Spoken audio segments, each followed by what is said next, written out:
Well, good morning, everyone. My name's Greg Bramman. I'm a partner in the Financial Services Disputes and Investigations team at Eversheds Sullivan, one of the sponsors of today's event, and I'd like to welcome you all to Citi and Financial Global's FCA Investigations and Enforcement Summit 2023. A few points of housekeeping, if I may, before we get started. Can I thank all of the sponsors and partners and speakers of the event. The sponsors are there in front of you on the screen. I'd like you to all observe the fire escapes at the back of the room there. We're not expecting a drill, I don't think, so if the bells do go off, we'll need to exit through those in an orderly fashion, please. I'd like to draw your attention to the event app. You should have had an email about that. It's downloadable from Eventee. And there's a link to it in the email that you hopefully would have received from CFG. And please, if you would, please do complete the delegate questionnaire today if you get the time. Citi and Financial Global really values the feedback that it gets from delegates, so please do complete that if you get the chance. Today's event will be live streamed, and we have a number of attendees joining us virtually. A very warm welcome to all of those. And I'll be your chair for this morning's proceedings. Angela Hayes of DAC Beechcroft will be your chair for the afternoon's proceedings. So a warm welcome to everyone. This event, focusing as it does on FCA investigations and enforcement, is timely, coming as it does only a few short weeks after the appointment of two new joint executive directors of the FCA's Enforcement and Market Oversight Division, Therese Chambers and Steve Smart, one of whom, Therese, we are lucky enough to have here with us today, and who'll be giving our keynote address on the FCA's enforcement priorities over the coming year.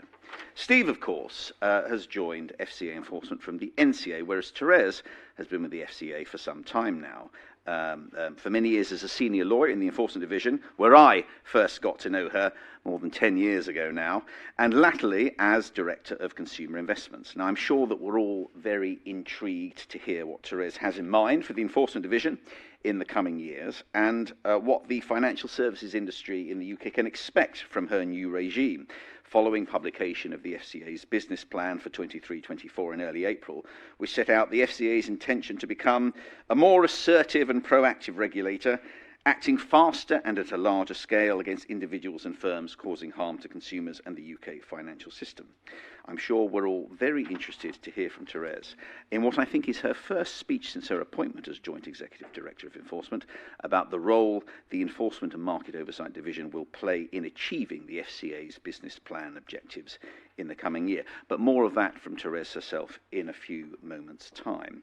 We have a star-studded lineup of speakers for you today, including leading thought leaders from a number of our legal and consulting practices, regulators, trade associations, practitioner panels, industry bodies, and leading financial institutions.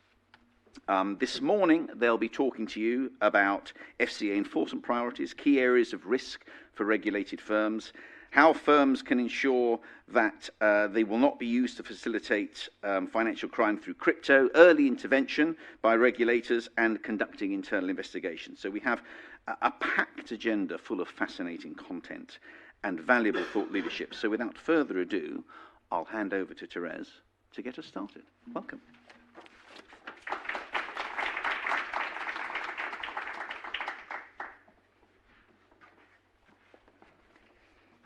Thank you, Greg, for your kind introduction, and good morning, everybody. It is great to be here and to have the opportunity to speak to all of you. I'm going to start by telling you a story. The story of Lee Kravitz. Lee Kravitz was a self-confessed workaholic. He had children and a wife, but everything went into his day job as an editor until the day he got fired. He had lost sight of what was important, and his job loss sparked an awakening. He realized the many ways in which he had failed to do the right thing. Kravitz was determined to spend the next year of his life putting things right. Kravitz had also been plagued with guilt over failing to pay back a $600 debt to his friend, money that had been borrowed decades earlier on a road trip through India and Pakistan when the pair set off to trace Alexander the Great's footsteps. He didn't pay the money back at the time because he couldn't afford to, but over the next 30 years, as his salary grew, so did his guilt over that unsettled debt. During his year of redemption, which he's documented in a book, he sent the check for $600 to his friend. His friend thanked him, but added he'd totally forgotten the original debt. Putting things right is commendable. For Kravitz, it entailed a lot of effort in remedying regrettable behaviour, which could have been avoided if he had simply done the right thing in the first place. Doing the right thing would have cost Kravitz a lot less angst, a lot less money, a lot less effort. Doing the right thing is what should underpin all our actions. In financial services in particular, we have a responsibility to those who rely on our products and services for their livelihood, to put food on the table, to put a roof over their families' heads, even to fund trips retracing the steps of Alexander the Great.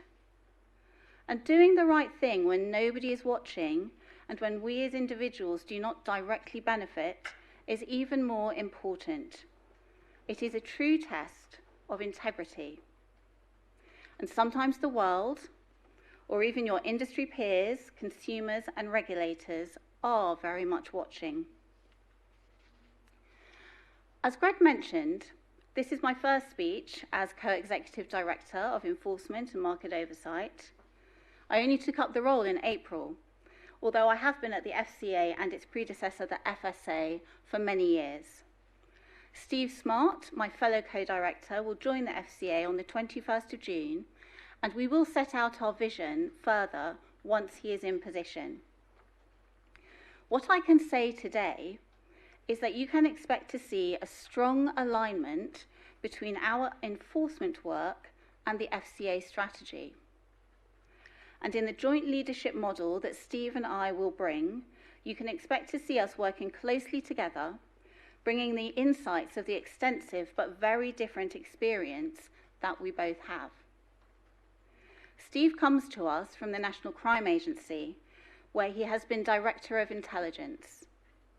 There really is nowhere to hide from somebody with that type of experience. So I would advise everyone to get their ducks in a row now, particularly given the extensive improvements we have made and continue to make in relation to data, technology and digital tools. And I have many years of experience as a lawyer and investigator across the full range of the FCA's extensive jurisdiction. Between us, we have all bases covered. But seeing as I'm without my partner in crime fighting today, I wanted to take this opportunity to draw out some key aspects of our recent work which will have direct relevance to our future enforcement strategy. My role often involves dealing with firms or individuals who are trying their hardest to avoid taking responsibility for the harm they have caused to their customers. In other words, firms that have no intention of doing the right thing, of settling unfinished business. But let me tell you about a case where a firm not only took responsibility, but it took responsibility for a harm it did not cause. And then it offered redress. And then it offered cooperation beyond what was expected of it. As is well known, thousands of people were transferred out of their British Steel pension scheme after receiving faulty advice. The losses for many have been huge, mounting into the hundreds of thousands. And last month, we censured Lighthouse Advisory Services for the unsuitable advice given to its customers who transferred out of their valuable defined benefit scheme. Now, Lighthouse should have treated these consumers with great care, given many of them were facing the vulnerable position of moving from a pension scheme that would give them a guaranteed income for the rest of their lives into a scheme that offered no such certainty and instead exposed them to investment risk from which they had previously been shielded. But in what is a highly unusual move for us as a regulator, we decided not to impose a financial penalty on Lighthouse. And the reasons for that decision are of far wider application than the British Steel Pension Scheme cases. And the reason we decided to impose no penalty is because the new owners of Lighthouse, Quilter, put in place a proactive redress exercise quickly. Quilter took responsibility for the unsuitable advice given, advice that had been given before it had acquired Lighthouse. And Quilter also took responsibility for improving the inadequate control framework that they found. And Quilter cooperated with us fully. These circumstances are more unusual than they should be. Unfortunately, what we often encounter are firms who have to be strong-armed into making things right, who seek to evade their responsibilities, who duck and dive to avoid doing the right thing, often running up large legal bills in the process, money which frankly would be better spent on remedying control failures and funding redress. The amount of redress paid by Quilter was far more than the fees Lighthouse received for the unsuitable advice. And Quilter deserves full credit for taking responsibility and for the proactive way in which the firm and its staff worked with the FCA to put things right. They made the necessary improvements to their systems and controls. Their cooperation was exemplary, a model example of how to behave. I will let those words hang in the air for a moment. How often does the FCA praise anyone? Now, enforcement is about paying penalties when this is warranted, and punishment is, of course, a very important deterrent in our justice toolkit. There must be real and meaningful consequences for breaches by firms and individuals. Madeleine Albright once said, "There's a special place in hell for women who don't help other women." I share that sentiment when it comes to firms or individuals who carry out fraud while hiding behind their authorised status. Early detection is always more effective, and that is where cooperation from those inside firms can also be extremely effective. We are investing in our data and technology, and it is already harder than ever to hide. We will find out. So it is always better to come forward first if there are any concerns about activity or individuals. And our Financial Promotions Enforcement Task Force is stopping harmful products and services from being advertised. We have secured cooperation from the big tech firms on this, and we will continue to intervene even more assertively where we see breaches in the area of financial promotions. Now, over the past financial year, we imposed financial penalties of nearly £216 million. We secured convictions against 4 people for a binary option fraud, and we started prosecutions into alleged market manipulation, money laundering, insider dealing, and investment fraud. There are at least 20 individuals currently facing charges before criminal courts as a result of our actions. And we have 71 investigations open into suspected insider dealing. Just last month, we successfully obtained fraud and money laundering convictions against the Curry brothers, who offered peer-to-peer style investments on a website fraudulently claiming to be FCA authorised. Our priority is to see the maximum possible penalty imposed on the firms and individuals that cause the greatest harm. But it is also essential that we secure the maximum redress for consumers that have been harmed. And this brings me on to a further case that I wish to discuss today. We have recently announced a proposed compensation package of up to £235 million to the investors who lost out when the Woodford Equity Income Fund collapsed. Our investigation found that Link Fund Solutions, the authorised corporate director, had made critical errors in managing the fund's liquidity. And those errors meant that the fund failed to have the right level of liquidity from about September 2018. This meant that investors leaving the fund from November 2018 onwards benefited disproportionately from the most liquid funds being sold. We concluded that those loyal investors who had continued to hold investments in Woodford Equity at the time of its suspension were treated unfairly. They were stuck with the greatest share of the illiquid assets. And as you'll all be aware, we found that LFS breached the FSA's Principle 2, the obligation to carry out its activities with due skill, care and diligence, and Principle 6, the obligation to treat all customers fairly. Through our involvement, the parent company of LFS agreed to make a voluntary contribution to bolster the funds available for redress by up to £60 million. This substantial sum would not otherwise be available to investors. Investors and creditors will be asked to vote on the scheme of arrangement in respect of the redress, which then has to be approved by the court before it can be implemented. In our view, the proposed scheme offers investors the quickest and best chance to obtain a better outcome than might be achieved by any other means.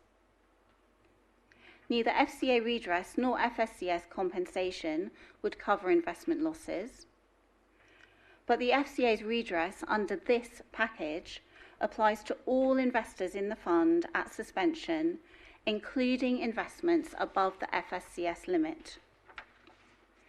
Investors will receive all the information necessary to decide whether or not to vote in favour of the scheme. We are in regular dialogue with the firm and expect an update to be provided in July, as previously indicated.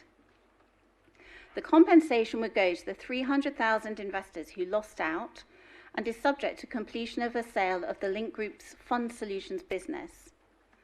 This is potentially 77 pence in the pound for the amount lost. Of course, we wish every pound could be recovered. And although the redress scheme does not cover all losses, we consider it is in the interest of investors to seriously consider it. It offers investors the best chance to obtain a better and faster outcome than might otherwise be achieved. Now, there has been some, shall I call it self-interested criticism about this, and the suggestion dangled that there could be greater financial settlements if victims join a private litigation fund. In our view, this promises an unrealistic return.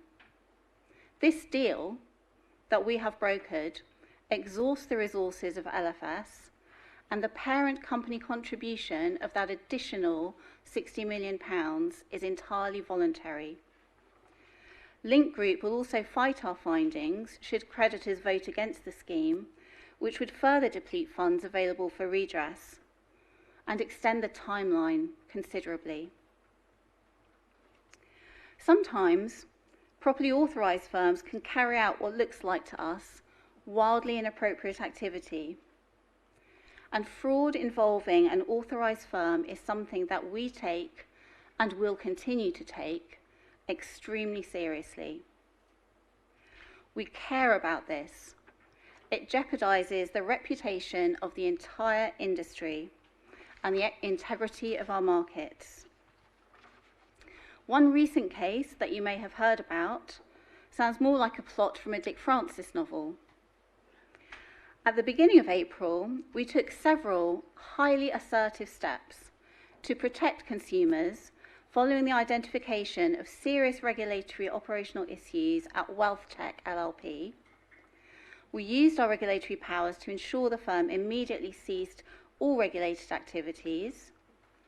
We sought and obtained the appointment of joint special administrators to oversee the wind down of the firm, and sought and obtained an injunction and worldwide freezing order against Mr. John Dance, connected with that firm, also connected with the world of horse racing. £40 million worth of assets, including a horse racing business, have been frozen for the benefit of the firm's customers while we conduct our criminal investigation into suspected fraud. Northumbria Police, working in partnership with us, have already arrested Mr. Dance in connection with our concerns. He's been interviewed under caution and is currently released on bail. Now, unfortunately, it appears from the detailed forensic work of the special administrators that we appointed that there is a significant shortfall in the firm's assets. We will investigate this thoroughly. I should mention that we do not do this every day. We do not go to the court and appoint special administrators every day. We do not go to the court and impose worldwide freezing orders every day. It involved many hours, days and weeks of intense work through to the early hours of the morning. One court hearing concluded at around 3 a.m. But this typifies the seriousness with which we take this type of activity conducted under the guise of an authorised firm. There has been widespread reporting of this investigation in various media outlets, including in what may well be a first for the FCA, the Racing Post. Our original action had prompted a ban by the racing authorities on the running of racehorses. We took assertive action here as part of our supercharged commitment to tackle financial crime and fraud. But several weeks ago, that ban on horse racing was lifted with our agreement for the welfare of the horses and staff caught up unwillingly in the case. It was the right thing to do. The value of those horses is preserved through them being allowed to continue to run, and any prize money will be subject to our freezing order. While the facts of this case are somewhat unusual, I hope it is clear that we will not tolerate authorised firms being used to defraud consumers, and we have demonstrated in this case that we are prepared to take assertive action for the benefit of consumers in such circumstances. In every case I see, I often think back, could something have been done sooner to stop this? Obviously, if a firm does the right thing in the way it conducts its business, these problems should not arise in the first place. But the way a firm responds to an issue is also an opportunity to do the right thing. Often firms take this opportunity, but too often they do not. It should not be up to the regulator to come in and clear up the mess. How many chains of command does something questionable pass through before it is queried, if it is ever queried at all? There are many lawyers in this audience, and lawyers often like to see themselves as risk managers. Those of you who are defending these firms should ask yourselves, what poses the greatest risk in the long term? I've been in your shoes. I started my career in private practice 30 years ago. And you can use your skills to block an inquiry, to claim privilege for every piece of paper, and generally get in our way. But what is that going to achieve in the long term? Does that mean that you will get your client off the hook, or that we will look more sympathetically on your call for leniency for your client? We follow the evidence, and where there are failures, we will hold those responsible to account. Aggressive diversionary tactics may well prolong the timeline, but they will not deflect us from our purpose. And the extent to which they serve your clients' reputations and improve their regulatory outcome is interesting to consider. We appreciate and reward transparency and cooperation. We appreciate and reward firms that do the right thing. Ultimately, well-run firms achieve better outcomes for their clients, which in turn is excellent for their bottom line. And doing the right thing is, of course, at the very heart of our consumer duty, which comes into force at the end of July. I hope most of you have heard of it. I hope most of you are helping your clients to action it. Now, most of us do not have the luxury of taking a year off to reprioritise our lives or correct all our mistakes, like Mr. Kravitz did. But in this industry, we can do the right thing as part of our day job. And it's actually much easier and far more rewarding in the long run. Thank you.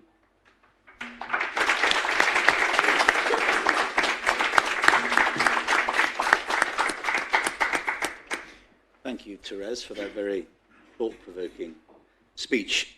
We do have a few minutes for questions, and we've had a couple already, which perhaps I can turn to the first of which, but if there are further questions from the audience, I'm sure we'll have time for those. It's particularly topical, this one, in light of the comments you made towards the end of your speech about transparency and cooperation and the attitude of Defence Counsel and the firms they represent. Many in the room will have read with interest the recently published consultation paper by the Bank of England, setting out some quite radical proposals, changes to the PRA's approach to enforcement, including the possibility of introducing an early account scheme, whereby the subject of a PRA enforcement investigation would be compelled to provide, at the very beginning of an investigation, a detailed account of matters under investigation, supported by both relevant evidence and by a senior manager attestation as to its accuracy and completeness, in return for which the subject of the investigation may qualify for an enhanced settlement discount of 50%, where early admissions are made, this being at the discretion of the PRA, ahead of the existing stage 1 or discount stage in PRA terms of the settlement period. So would you agree, Therese, that there are advantages of speed, efficiency and cost saving to outsourcing investigative work to the subject of an investigation in this way? I think these proposals are very interesting, actually. They raise some novel questions, and I will be very interested to see what the responses are from the industry and from the defence bar. I wonder how many senior executives would actually be prepared to attest to the results of such an investigation, and if they are, that sounds fantastic. So this is the PRA's consultation. The PRA has its own jurisdiction, which is different from ours. They are a prudential regulator, we are a conduct regulator, so different considerations do apply. But these questions of enforcement policy around transparency and cooperation are hugely relevant to any regulator. So I think what I would say, Greg, is we will be keeping a very close eye on the responses that come in to that consultation as we shape our own thinking more formally in terms of what our future enforcement policy should look like in these areas. As I've already alluded to, we have a very strong interest in transparency and cooperation, and we already have the scope to reward those behaviours. But I agree it is in everybody's interest to get to the truth of a situation as soon as it can possibly be managed. We'll watch it with interest. Right. Well, I'm sure we will all do that. Another question, if I may, about the consumer duty, which you also referenced in your speech. Obviously, the deadline for implementation by firms is almost upon us, 31st of July. Sheldon Mills mentioned in a recent speech last month, I think, that the FCA will prioritise the most serious breaches and act swiftly and assertively where it finds evidence of harm or risk of harm to consumers. And I think you yourself, in a speech last week, described the consumer duty as a game changer for the FCA. Do you envisage that the enforcement division under your new regime will have a key role to play from the outset in enforcing compliance with the new Consumer Duty? And if so, in what way is it possible to say? Yes, so you can't enforce a regime that isn't yet enforced. So I should start by being very, very clear about that. But I also want to be very clear that the Consumer Duty is a game changer. It involves a significant raising of the standards of conduct that are expected of firms and individuals. And it does that through the cross-cutting principle, through the cross-cutting rules, and through the 4 outcomes that firms are now required to have regard to in the way that they perform their functions. There is a degree of specificity here that is new, and that we consider is warranted. So, for example, the fact that a firm may no longer act in a way that can cause foreseeable harm to its consumers, that's a rule that, with my enforcement hat on, I'm quite keen on. I'm quite keen on that rule. There will be many situations that we have seen in the past where that has exactly been the situation where harm is foreseeable, but the firm has put its profit motive first and has chosen to take that risk of foreseeable harm. That is exactly the type of conduct that is no longer acceptable once we get past that implementation date in July. In terms of the way in which enforcement will be involved, so we have a backwards-looking investigative function, but we also provide considerable support to a more present-tense way of intervening using our statutory powers to impose business restrictions on firms who are in the present tense in breach. And we do a fair amount of that activity. That is what I would expect to see as our first response. Thank you. We have a couple of minutes left before we wrap up. Are there any questions from the floor? Can I ask questioners, there'll be a microphone coming, to explain their name and who they are? Hello, my name is Kamal Shimba. I'm from CoinDesk. I just wanted to ask, when it comes to crypto, I know the FCA have about 87 unauthorized companies that they've flagged, that crypto companies reaching out to clients that aren't registered. Is that a priority for you guys to sort of deal with those companies this year? So crypto is a complicated landscape, right? So at the moment we have jurisdiction under the money laundering regulations for those firms who are registered with us. And there are rules coming in relation to financial promotions and the requirement to be approved in order to sign off those financial promotions. But the FCA has always had a lot to say about crypto. It will continue to have a lot to say about crypto, and it will continue to be very active in relation to crypto.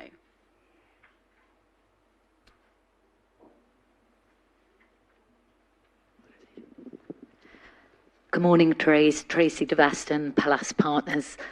I was wondering whether it's still the intention of the FCA to look at investigations as a diagnostic tool, or rather investigations will be looked at more as a when there is some evidence of potential harm. So we need to develop and evolve our approach, as you would expect. You would expect any new leadership of any function to want to take a firm look at where we are now and work out where the next steps are. We also need to do that in the context of the wider operating model of the FCA, because it is also the role of my colleagues in supervisory areas to detect and deal with harm.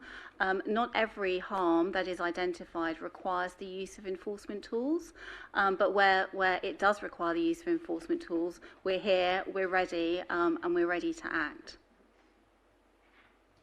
Well, I think we're just about out of time, unfortunately.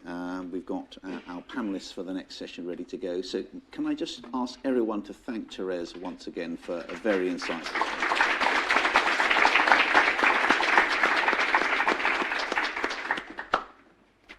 Our first panel session of the morning is on key areas of risk for regulated firms, which sadly for you will be moderated by me.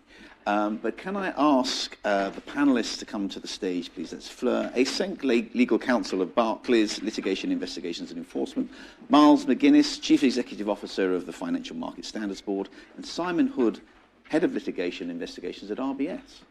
And perhaps we could give our panellists a round of applause.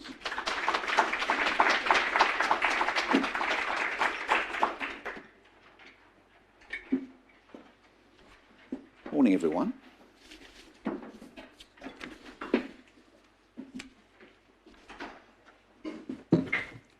Can I just remind everyone that this panel session will take place under the Chatham House rule. We've got an explanation of what that is for those who aren't familiar with the rule up on the screen, but essentially you can use the information you've received, but neither the identity nor the affiliation of the speakers nor that of any participant may be revealed, please.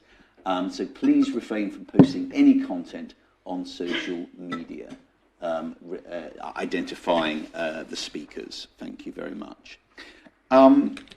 So, key risks facing regulated firms over the coming year. Quite a lot to discuss here. I thought I'd kick off, if I may, with Miles. Miles is the former capital markets banker at RBS and now Chief Executive of the Financial Markets Standards Board. Miles, please feel free to explain very briefly in the unlikely event there's anyone in the room who doesn't understand what your practitioner panel does and the extraordinary value it has, please feel free to spend a minute or two just telling everyone about that. But I'm very keen to hear from you in particular on in relation to the general issue of wholesale markets and conduct and culture, which is obviously something that you focus on very intensely at the FMSB. Perhaps you can explain to us what wholesale culture and conduct issues in particular the FMSB is currently grappling with. Yes, thank you, Greg, and thank you for the invitation to speak on the panel this morning. FMSB, for those of you who don't know, was set up out of the Fair and Effective Markets Review, which was a UK initiative spearheaded by Mark Carney when he was Governor of the Bank of England and supported by the FCA and HM Treasury. And effectively, the essence behind the organisation is that it's an industry-wide body. So we have membership from corporates, from asset managers, from the sell-side banks, and from venues and exchanges. And we come together to collectively discuss issues pertaining largely to conduct, but taking us obviously into issues that could disrupt and discombobulate wholesale markets going forward. And if you think about the resonance of that, it's an industry getting together to try and instill best practice and to export that across its platforms, not just in the UK, but obviously our membership is global. My two colleagues on the panel this morning, both are members.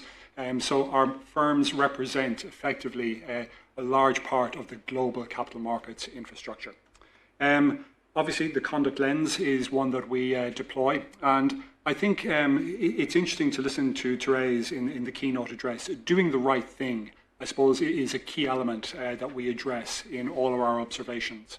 I would, from my own experience in banking, it's easy to say do the right thing, but in the heat of the moment, sometimes it can get lost. There's lots of competing influences, there's competing pressures, particularly on more junior staff or staff who aren't as well supported.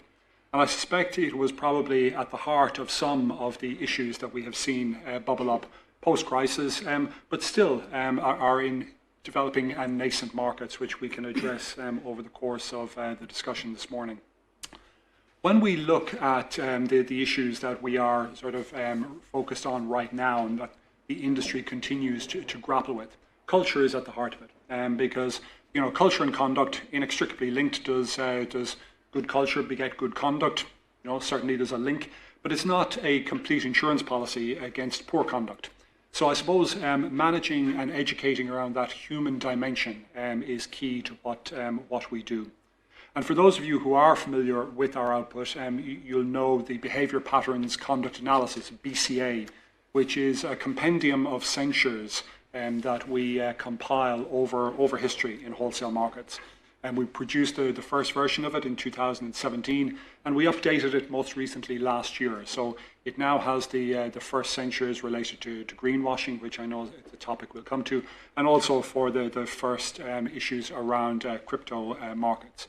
But really, when you go through that, you'll find that there are probably about 19 to 20 traits that are evidenced in it that can compile down into sort of broadly 6 topics, if you like, that continue to undermine wholesale markets. And I'll read those out for you, but they're interesting just to sort of set the scene. So price manipulation, as you would imagine, circular trading, misuse of inside information, and that's a critical one.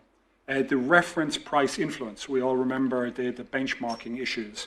Improper order handling. So obviously the agency versus primary debate consistently. And then the misleading of customers and or markets. And that's something that we will get to through misrepresentation. And really, they sort of set our perimeter into which we observe all of the development in markets. And thankfully, within our sort of unique framework, we do create a space where the consumers of services can challenge the providers of services and challenge the venues on which those services are executed. So I would advise you to have a look at the BCA. I think you'll find it a very useful sort of compendium for the work that we're doing. Thank you, Miles. Keen to get a feeling for some of the practical challenges, risks, call them vulnerabilities if you like, that we've seen emerge through the pandemic and beyond, and the extent to which either you in your work with the Financial Market Standards Board, or perhaps bringing Fleur and Simon in terms of their, I'm not asking them to give specific examples of some of the practical challenges around, for example, the hybrid working model that a lot of financial institutions were obliged to bring in, obviously, through the pandemic and have continued. Are there any particular observations about that and how MI can help to manage those risks in particular? Yeah, so I suppose, the pandemic was a unique set of experiences that the industry had to deal with all at once. So, pursuant to the organisation that we are, we convened members quite quickly, and we produced a spotlight review looking at the new risks that the market and the actors in the market needed to consider as they sort of brought in a hybrid working practice. I'm a big proponent of hybrid working. I think it's most roles can be adapted to allow for hybrid working because it does promote inclusivity, but it does open up the industry to a whole new set of risks because you're taking activity in the regulated space out of what was a clearly defined and surveilled environment, and you're placing it outside of that. So it causes our members to sort of reflect on how they sort of manage those new risks. I would again look at our risk register. It's a non-exhaustive set of risks that our members all came together, identified, and is out there for you all to consider. But I suppose one of the issues that has bubbled up, albeit its instances were sort of evident before the lockdown, was the use of unsurveilled channels.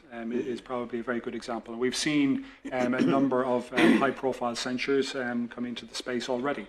And how do you do that? And how do you manage the interaction of new social media outlets with the control environment that we have all spent sort of a generation becoming comfortable with?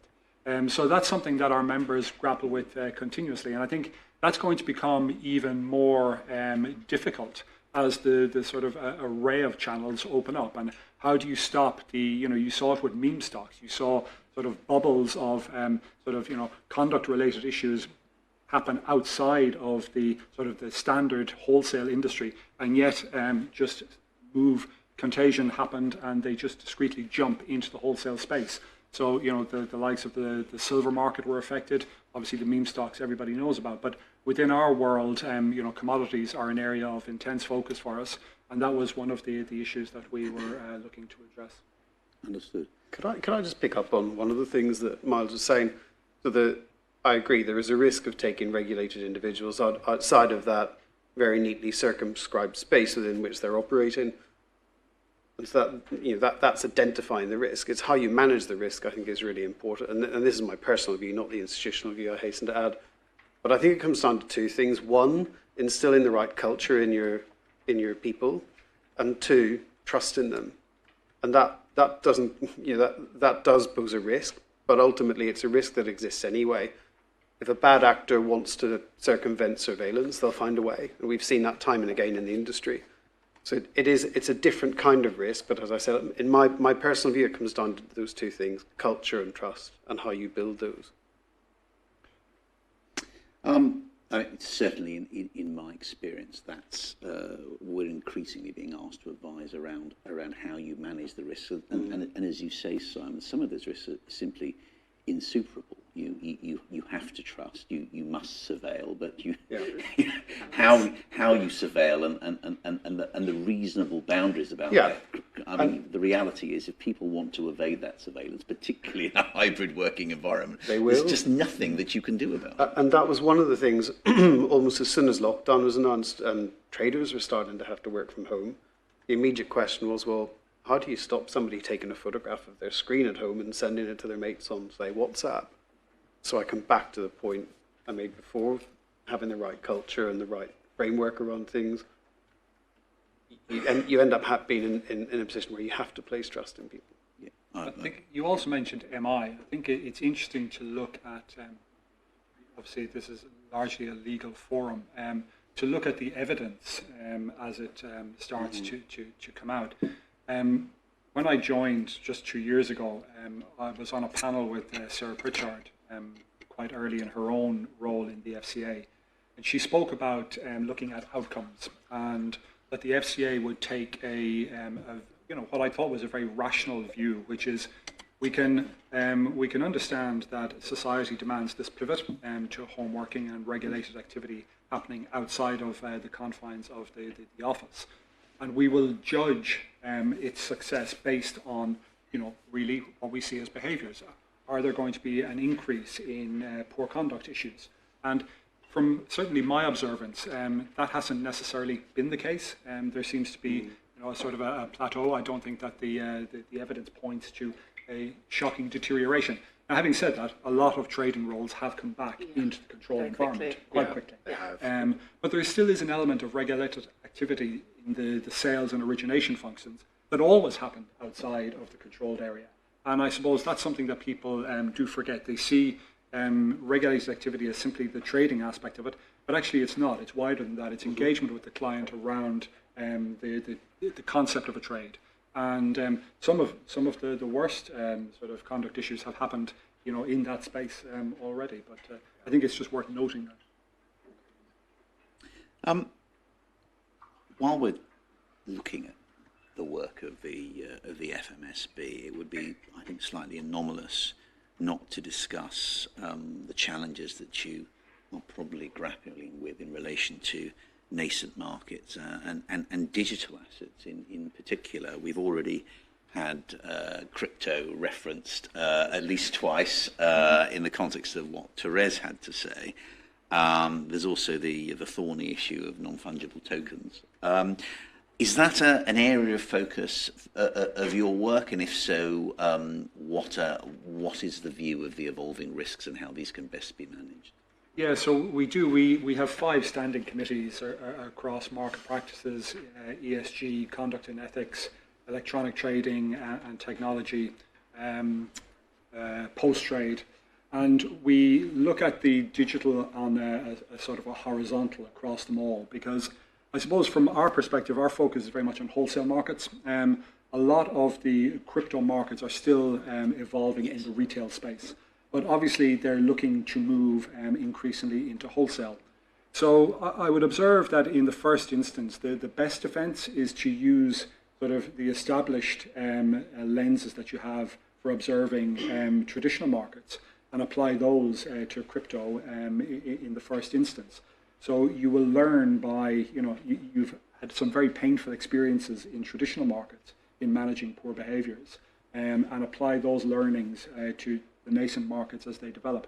But obviously the regulatory framework needs to evolve further. So I was on a panel last week speaking to this, and obviously Europe has moved ahead with MiCA, which is obviously clearly defining a framework within which crypto assets can be viewed. But obviously, the US still has a sort of a balkanized approach to regulation. But I know that there are developments here in the UK that are ensuing and that we will have probably greater clarity going forward. And Teresa spoke earlier to their current focus on AML and counter-terrorism, but that is likely to widen over the course of this year. But for our members, certainly, they all are funding largely initiatives, but they haven't gone into full production, because for the banking members that we have, the regulatory risk is still probably too great to go full steam into the market. And for the institutional money that are members, they rely on the banks to act as the intermediary largely with a lot of the marketplaces that are growing up. And the custodial side of the business needs also to develop, because these traditional asset manager firms largely aren't conditioned or prepared to be able to store, for example, crypto keys and the like. The sort of cyber security element of that is quite significant for them. So it's something that we're keeping very close tabs on, Greg. And as the regulatory framework develops, we will come and sort of help interpret that for the membership. That makes perfect sense. Well, we've talked about crypto and particularly in the context of financial crime risk, and that's something I'm keen to move on to discuss in a little bit more detail now. Teresa set out her stall quite clearly in relation to various elements of fin crime risk and how the Enforcement Division is going to address the crystallisation of that. But Fleur, I'm very keen for us to spend a little bit of time talking about AML risk in particular, and how with you in a senior legal role at a leading clearing bank with a large retail platform. What's your view of how the FCA's approach to AML risk in particular has been evolving? Thanks, Greg. I think it was in early 2019 that Mark Stewart first started talking publicly about the FCA's shift change with regard to its investigations under the money laundering regulations. And since then, we've seen cases coming through off the back of that shift change within enforcement. So Mark Stewart started talking, for example, about bringing money laundering investigations under money laundering regulations very much in line with its approach that it had already had up and running with regard to market abuse, so bringing dual track investigations. And we've seen those cases coming through a significant uptick in outcomes from the FCA, starting really with at the end of 2021, the FCA's landmark case against NatWest, its first prosecution under the money laundering regulations. Continuing into 2022, we saw 6 systems and controls outcomes, and then a further 2 outcomes against banks in relation to their AML systems and controls this year. A FOIA request that was put to the FCA last year came back and indicated the FCA had, at that stage, over 40 live investigations running into AML matters. And so even assuming that some of the outcomes that we've seen over 2022 and this year are amongst those, and obviously some will not be proceeded with, we're likely to see, I think, another maybe 20, 30 outcomes based on that population of cases that the FCA has on stocks. So I do think it's going to continue to be a key focus for the FCA. We have heard from Therese this morning, and she touched on AML, but spoke a lot about consumer duty and about consumers in particular.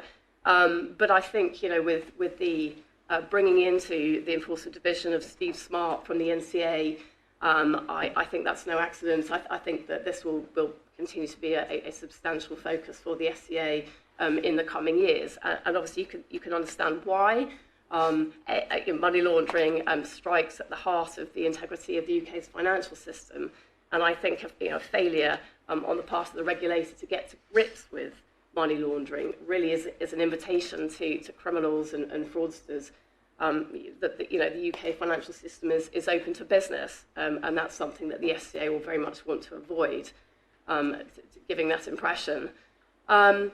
So we've seen these outcomes. I think that they've been, the final notices that we've seen have been helpful to the industry in clarifying and giving kind of a better understanding of the FCA's approach to some of the more nebulous concepts in the legislation, like appropriateness, reasonableness.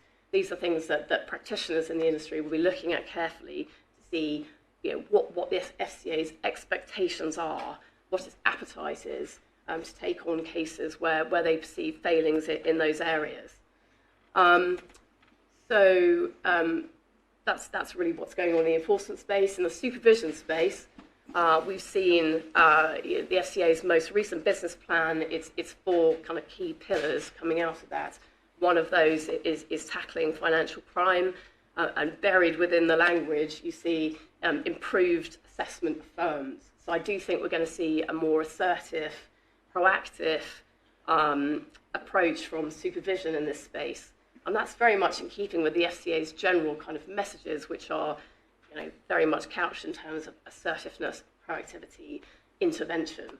And you've seen also in the Al Rayyan Bank case that's the outcome that one of the outcomes this year, that institution had imposed on it a Section 166 skilled person review that lasted for 3 years.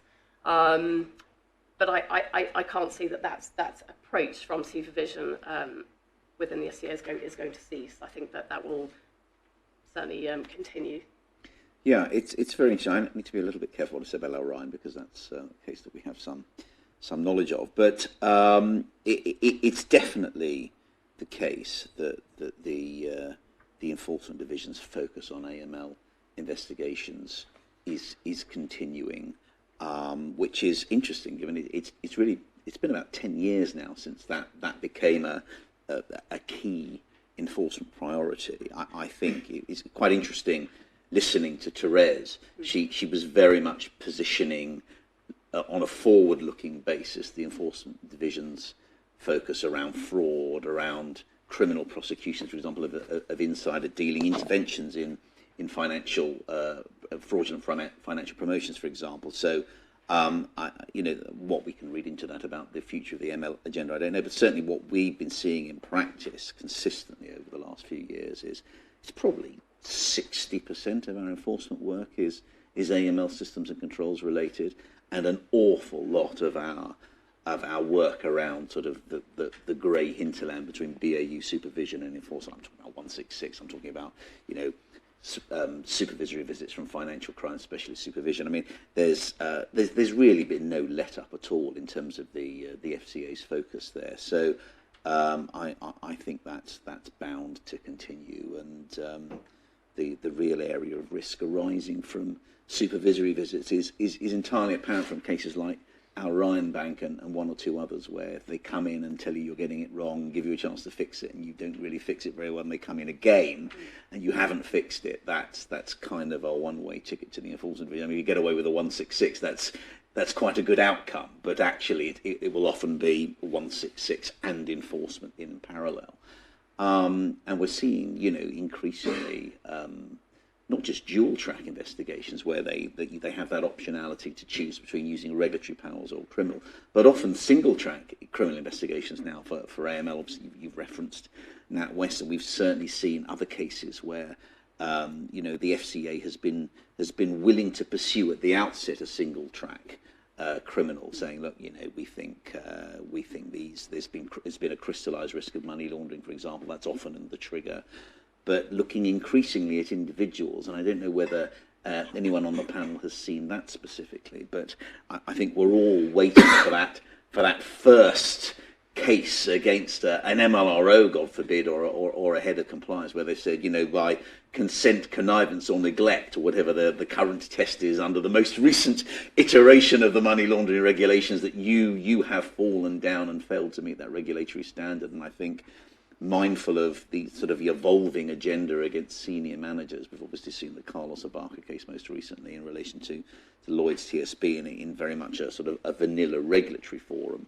I think a lot of the MROs that we work with are I think it's just a question of time before the FCA goes down that track.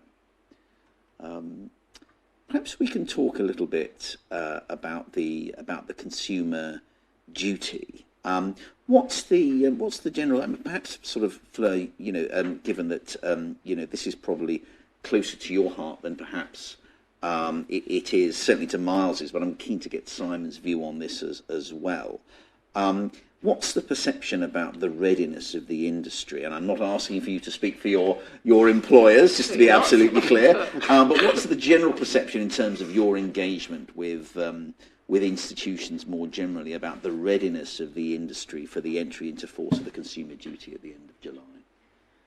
Well, I think you've certainly seen from recent speeches from people at the FCA, so there was a speech from Therese in January and another speech from Sheldon Mills, I think you talked about earlier, that there are concerns within the FCA about readiness within firms.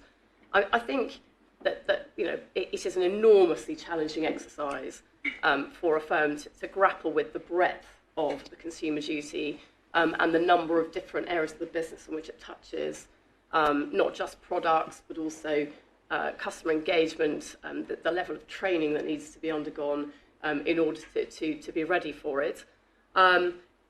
I think that there are also embedded within the Consumer Duty a number of really difficult unknowns, which will kind of play out as the Consumer Duty comes in and over time. But things like fair value, there's been very little, in fact, guidance from the FCA as to how that ought to be implemented. A lot of it has been left to the judgment of firms to try and best get their affairs in order to meet that requirement of the FCA that products will give their customers fair value.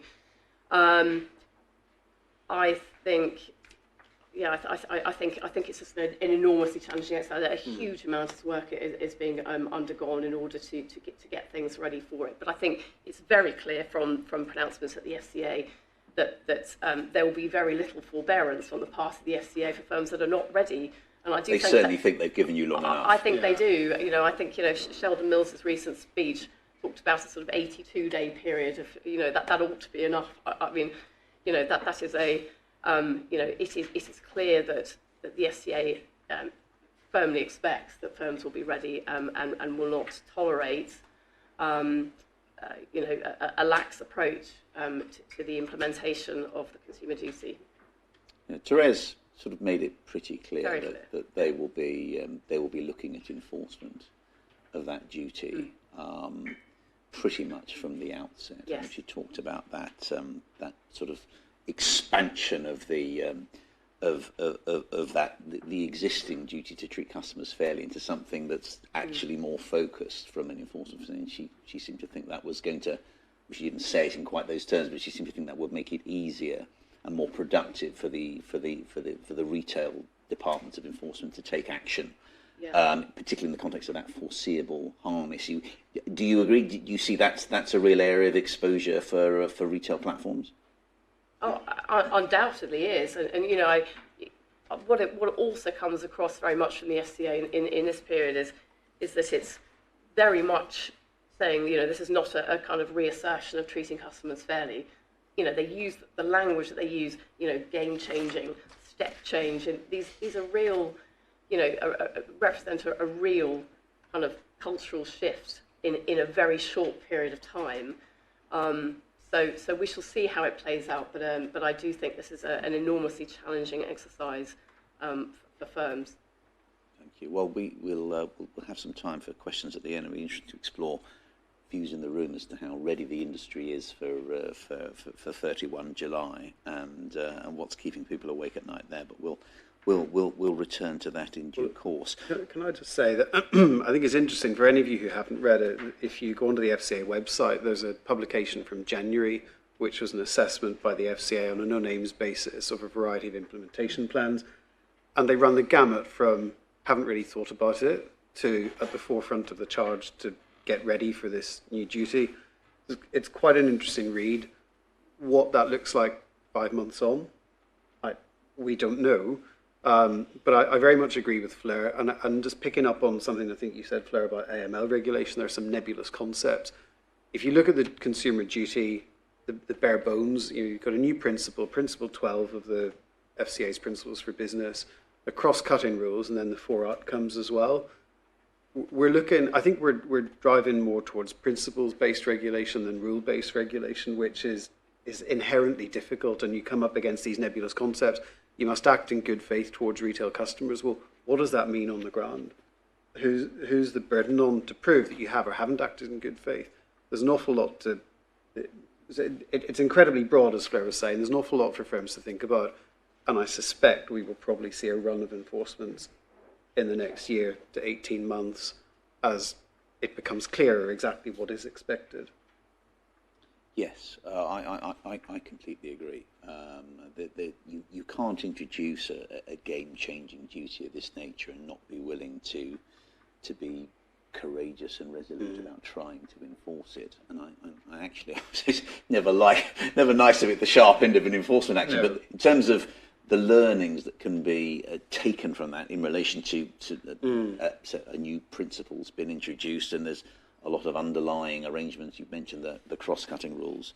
So I think that the industry would really benefit from understanding what the parameters are around that from an enforcement context. So, whoever becomes the poster child for enforcement of the consumer duty will be most unfortunate for that institution. They'll probably go big where they can, rather than looking at some of the smaller, the mid and the lower tier firms. But I think that will be remarkably helpful for the rest of the industry to ensure that they understand in the context of implementation. I mean, this is a big deal, and the MI and the governance around it is really quite burdensome. Some of these concepts are quite nebulous, and the MI around them is quite challenging to pull together and to monitor and to manage effectively. So I think there will inevitably be flaws in implementation. I think as we saw with SMCR, which in many respects was much easier to document and to map, but we saw a real willingness by the FCA to take enforcement action against firms that they didn't think had implemented the SMCR effectively, and I think the industry found that quite beneficial, not just in terms of pour encourage les autres, but actually in terms of have we done this right, and can we extract the learnings from the misfortunes of other institutions? So it will be a very interesting space to watch, I think. And it'll be interesting as well to see, Sheldon Mills in his recent speech said, and I quote, "Our supervisory and enforcement approach will be proportionate to the harm or risk of harm to consumers with a sharp focus on outcomes. We will prioritise the most serious breaches and act swiftly and assertively where we find evidence of harm or risk of harm to consumers." So as you say, if you haven't implemented it 100%, if there isn't a serious risk of harm or you haven't actually harmed consumers, maybe the FCA will tread more lightly. But I think the really instructive piece will be, over the course of the next several years, will fines become, through enforcement, steadily higher for a punitive and deterrent effect? And I suspect they probably will. Yeah. A bit like transaction reporting. I mean, different ball game, but you see the same arc over time. That is certainly the direction of travel that I'm seeing as an enforcement practitioner. And those of you who've read the PRA consultation that we referenced in discussion with Therese, if you've not had a chance to read it, there's some eye-watering parameters about what the new fining regime looks like. So definitely worth taking a look at that. And that's just the PRA. The FCA obviously has been ratcheting up penalties for quite some time now. I'm keen to, just conscious of time, I'm keen to get onto the subject of greenwashing.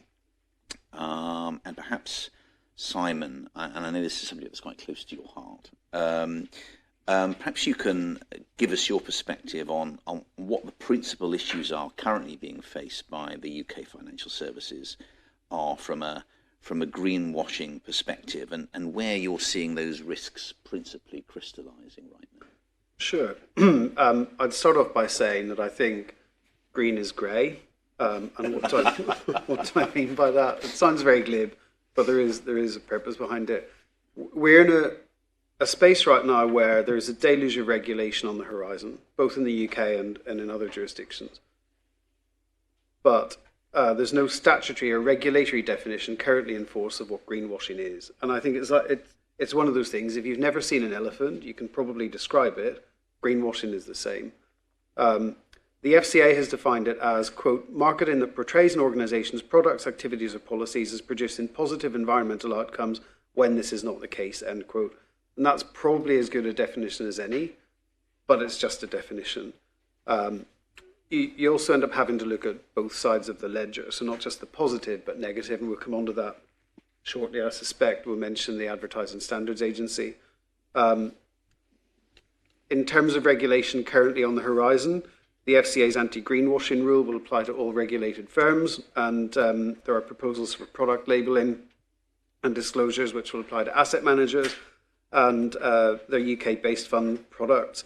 And when you look at the anti-greenwashing rule, at least in the form that it's been consulted on and published to date, all it says is that sustainability-related claims must be clear, fair, and not misleading, which is a standard we should all be operating to anyway. So I don't think it adds anything particularly new. And sorry, I lost my place. When you look at the second limb of that, the labelling and so on, that will apply to asset managers, I think it gives a clear indication of the direction of travel, but it leaves the rest of us who aren't asset managers a bit in limbo. Well, what precisely will end up applying to us? We're not entirely sure. There's also considerable uncertainty around the future of the UK green taxonomy. That was put on hold in December last year. No idea when or if it will be implemented. In the meantime, those of us who operate in other jurisdictions are subject to the EU green taxonomy. There's rules coming in the States. So you've got this, as I said, a deluge of pending regulations worldwide. They're going to heavily affect the way that financial services firms do business. Perhaps not quite the game changer that Consumer Duty is, but not far behind it in my view.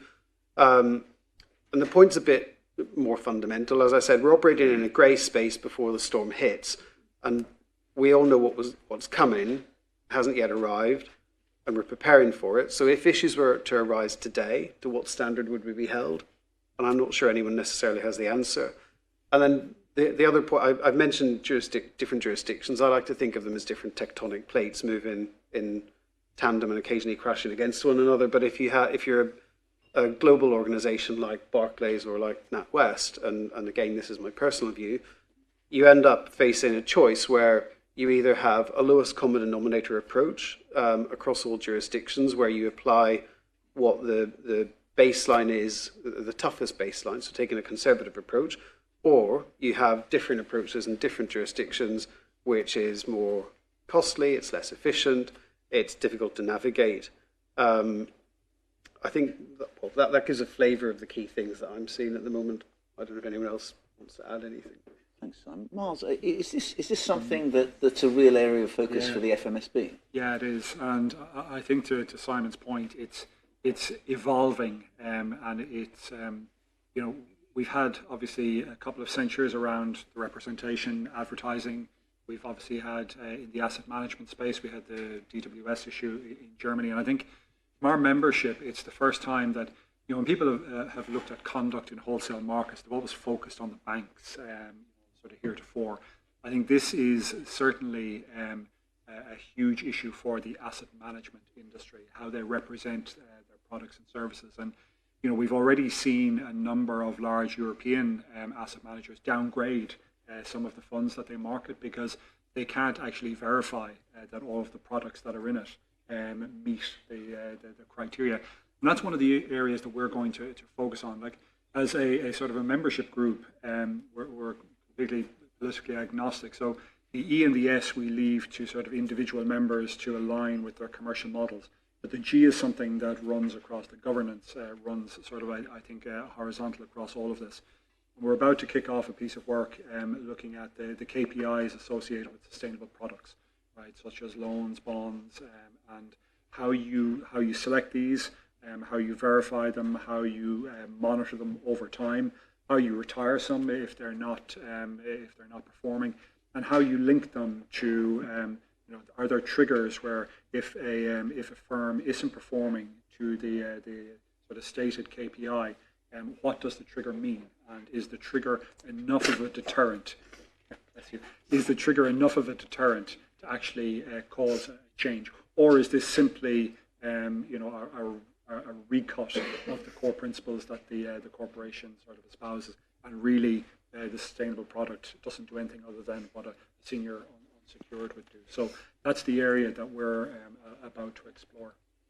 Well, it's going to be very interesting to see, isn't it, what approach the FCA's enforcement division takes to the anti-greenwashing rule, and in due course. I mean, I'm not sure what the sense of the current level of regulatory scrutiny and challenges around these types of issues. Obviously, sustainable investment has very much come to the fore in the last few years as being a key area of focus for institutional investors, but also, retail investors. I mean, everyone has an interest in this in a way that perhaps they didn't 15 or 20 years ago. I mean, what's the sense of the industry in terms of the real risk here? Is it regulatory? Is it reputational? Where do they see the real concern? I think first and foremost, it's reputational, and it's one of these things that, the old adage, once the genie is out of the bottle, it's very hard to get it back in. And I think that there's a taint, and Google has conditioned us all. You put in, show me type in who's been censured, and suddenly there's loads of spurious stuff that comes up. But if you're at the top of that list, it's very hard to sort of erase that. So I think firms are, in our membership, are very conscious and sensitive to the risk that there's something maybe bubbling up that they're not fully on top of, or there's an accusation that they can't sort of refute completely. And I think that's the issue. Yeah. And likely litigation risk would flow from that as well. Yes, of course, yes. I think on the reputational side, I agree with Miles. It can be really, really damaging. And Patch HSBC, they've been in the news for various things. There's the Advertising Standard Agency's ruling in November last year, which I think blindsided the industry. There was a sustainability-linked bonds piece in the press. I can't remember when that was, Q4 last year, Q1 this year, and a couple of other things. And that, there but for the grace of God goes any other financial services institution. All it takes is that perception to be changed in the market, and it can be a game changer. And when it comes to reputation from a regulatory, enforcement and contentious regulatory investigation perspective, most of that behind closed doors, subject to leaks or God forbid. So most of it's behind closed doors until the point of announcement of the final outcome. And it's at that point that reputational risk crystallizes. The point being, you've got time to prepare for it. However, litigation, day one, as soon as that High Court claim is filed, or a claim in another jurisdiction is public knowledge, and activists like Client Earth, for example, are not shy about publicising what they're doing in the mainstream media, on websites, social media. So it's a very tricky space to operate in, I think. I think you also have an added risk here of the importation of some type of poorly disclosed or undisclosed issue into your own ecosystem. So, whether you're a bank or an asset manager, you might feel that what you can observe you have under control, but actually some vendors are going to bring in risk into your system, whether you're purchasing, whether it's a corporate product that hasn't been properly verified. Over time, what does that do? Does that corrupt a particular product or service? If you're a bank and you're acting as a syndicate manager for a loan, for example, or for a bond, and suddenly there's some review of the prospectus or the criteria that were set in that, what does that mean for your reputation? So I think the complexities here are sort of, they're quite interesting, because you are opening up a new frontier of risk to yourself, sort of in the centre from what you import from. Completely agree, and we've already talked about the undesirability of an institution becoming the poster child for consumer duty implementation. This potentially is an issue of comparable toxicity, I would say. Yeah. I mean, fundamentally, I think the concern is that it could fundamentally, in the public perception, go to the integrity of an institution, being beyond the pale to sort of misrepresent the sort of the green credentials of a particular product. And I think we've seen, and those of you in the room may well have seen the recently published Dear CEO letter on ESG benchmarking, and it's pretty clear from that. And we all know as practitioners that Dear CEOs generally are a sort of a clarion call for consequential enforcement action, but that's quite stark reading, because there appears to have been what the FCA found as a litany of inaccurate disclosures, serious misrepresentations, a general lack of transparency, which raises all sorts of warning signs that the Enforcement Division is sharpening its claws to take action. But it also touches on nascent market development as well. So we talked about crypto earlier, but the other nascent market that is developing is carbon, and the whole idea of carbon credits. And you've already sort of seen lots of issues with the veracity of sort of carbon measurement and what it means. And it's particularly complex because units of carbon aren't standardized. You have different markets in different geographies, all working sort of in a niche space. But to develop sort of more broad carbon principles that will allow everybody to try and meet their sort of carbon commitments, that is going to be an area that's fraught. Completely agree.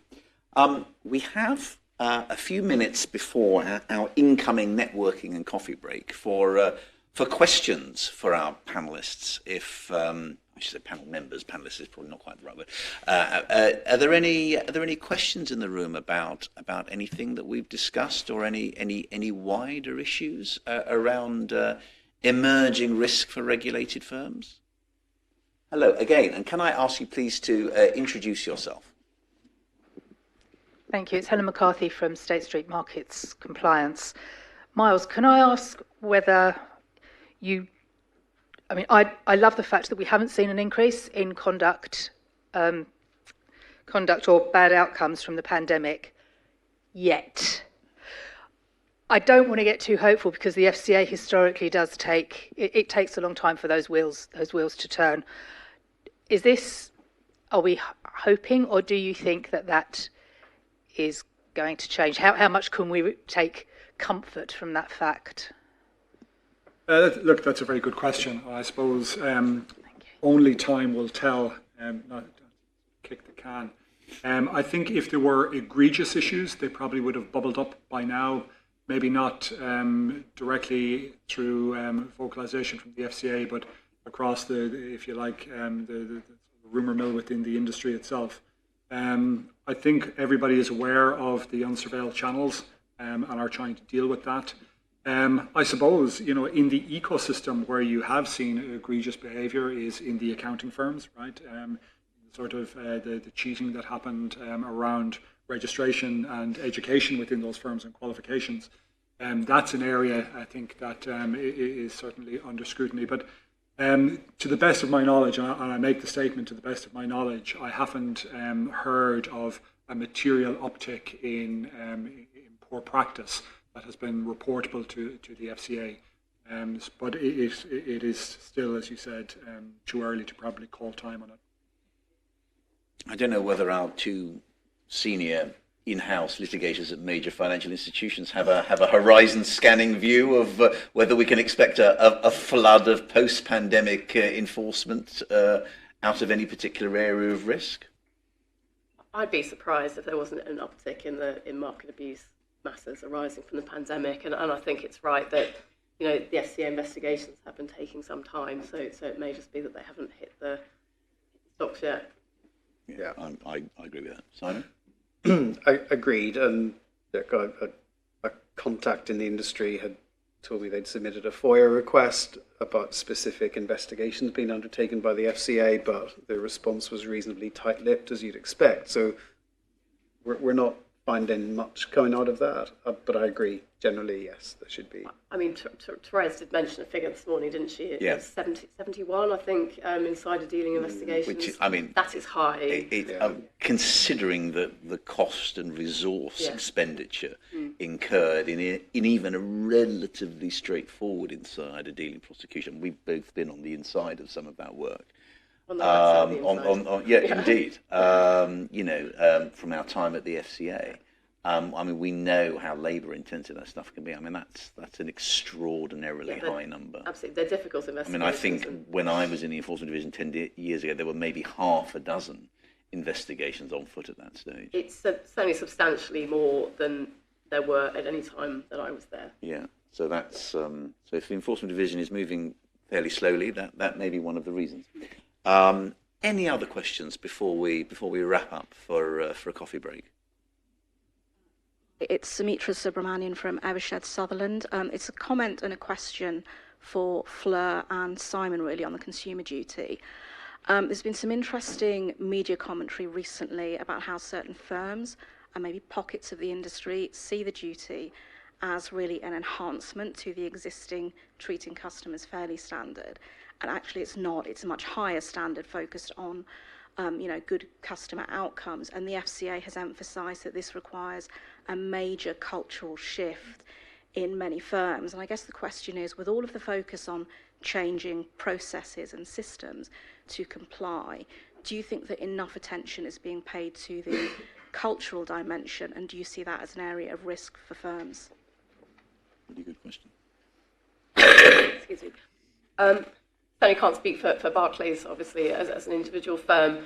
I do think it's enormously challenging, as I said earlier. I mean, it is, as you say, it's not a continuation of treating customers fairly. It's something completely different.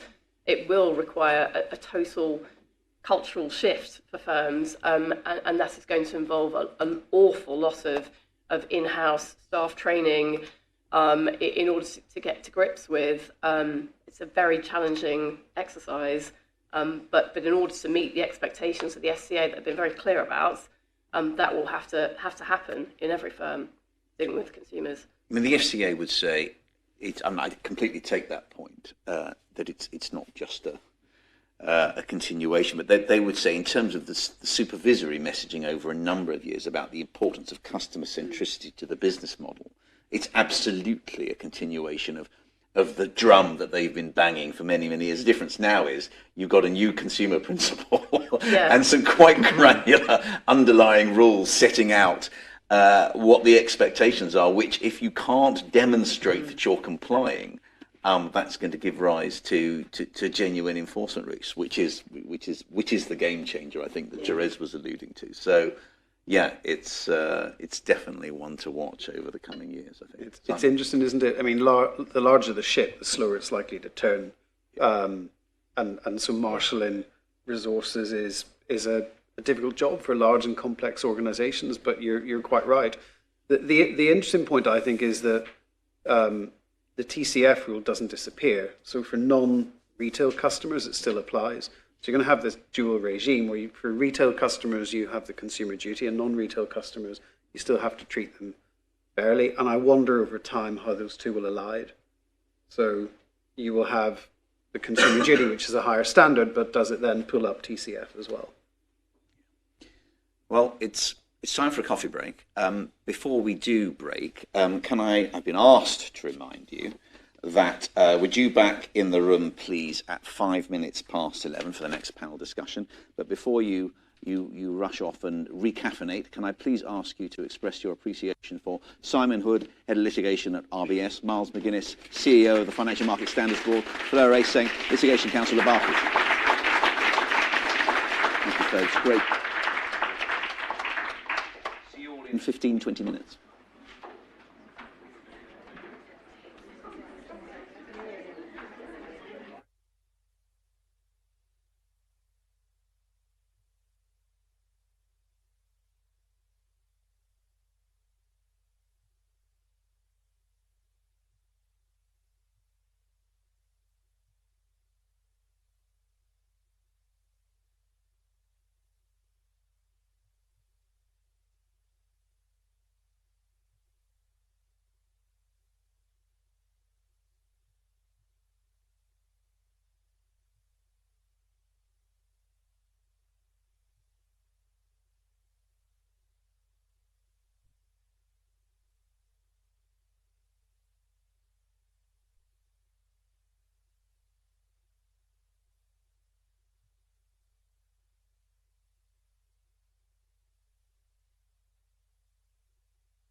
When you're on like a study, like say you're also check any notes, and then you think, oh, I was reading a picture.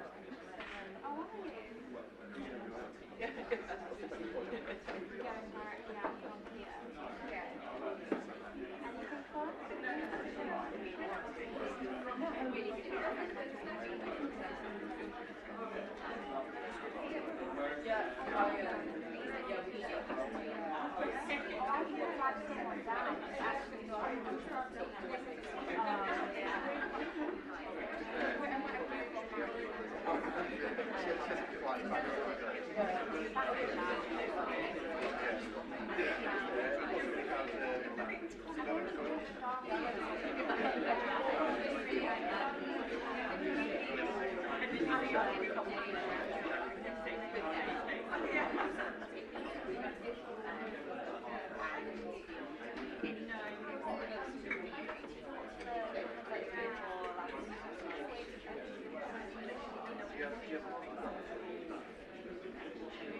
Good morning. Still morning.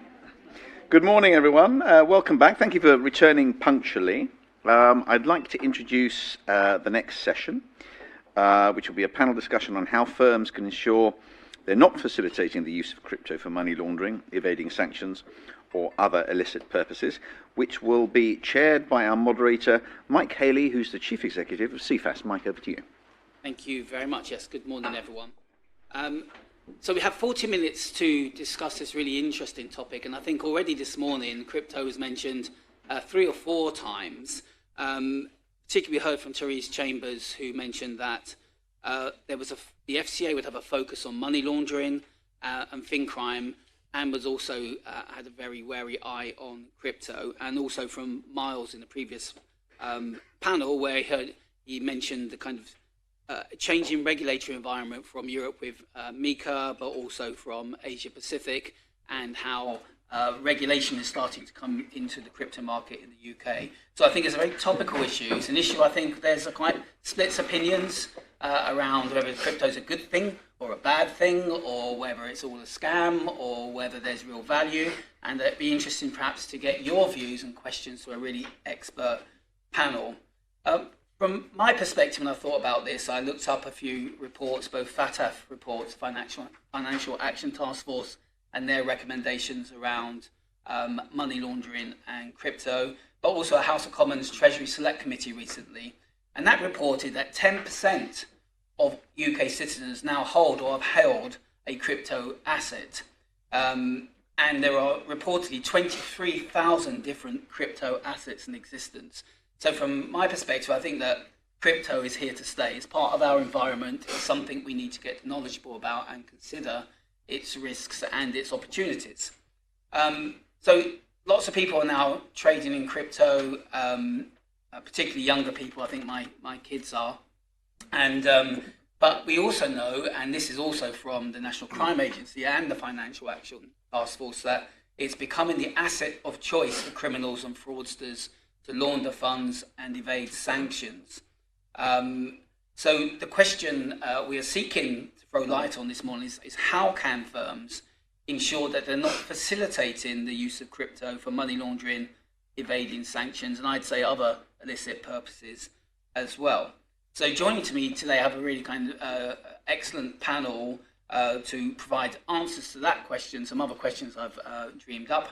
But first I thought it'd be interesting for each one of the panel to introduce themselves, their organisation, and perhaps their credentials around why we put you on the panel. Maybe because you're on my right, Jess, I'll start with you and then I'll go along.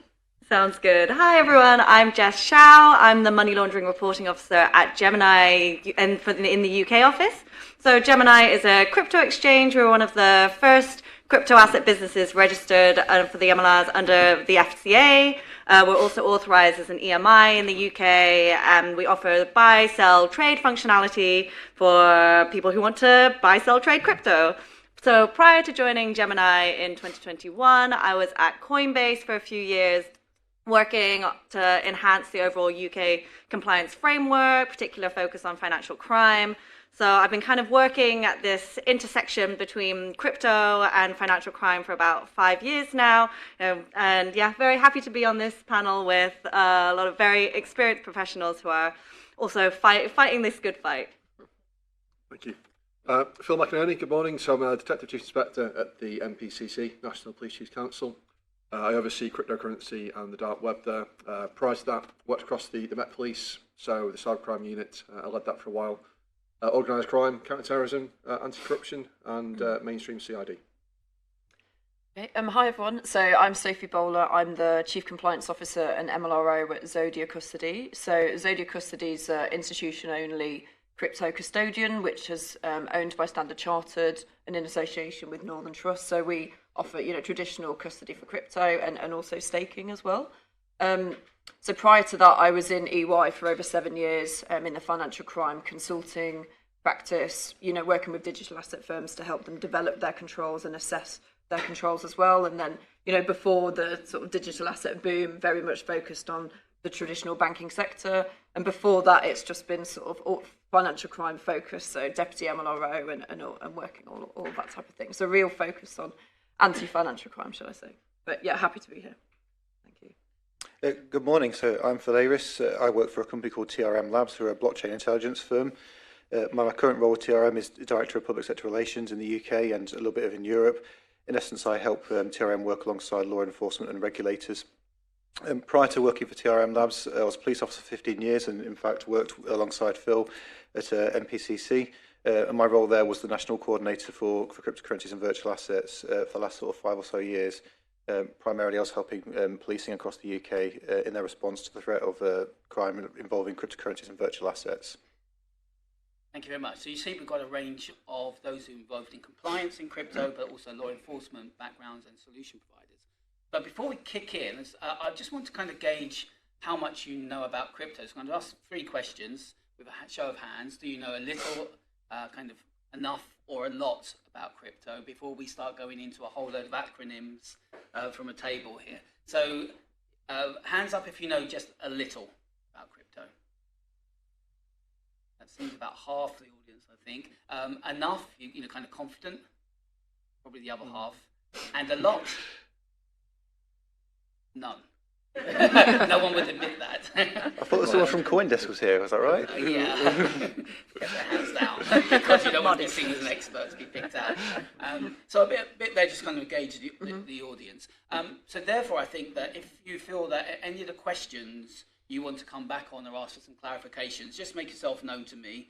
I will ask some questions and then we go into a set question part, but I think it'd be useful if you feel, actually, can you just clarify that? What on earth are you talking about? Just put your hands, wave at me, and I'll keep my eyes peeled. So the first question I want to ask you, Phil, from your experience, is that to what extent do you consider, and does law enforcement consider, that crypto assets do pose a money laundering or sanctions threat? Yeah, it's definitely a challenge. I think what we've seen in recent years is inevitably an adoption and expansion of use of crypto for illicit purposes. So one prime example would be drug supply, both regional, national and international.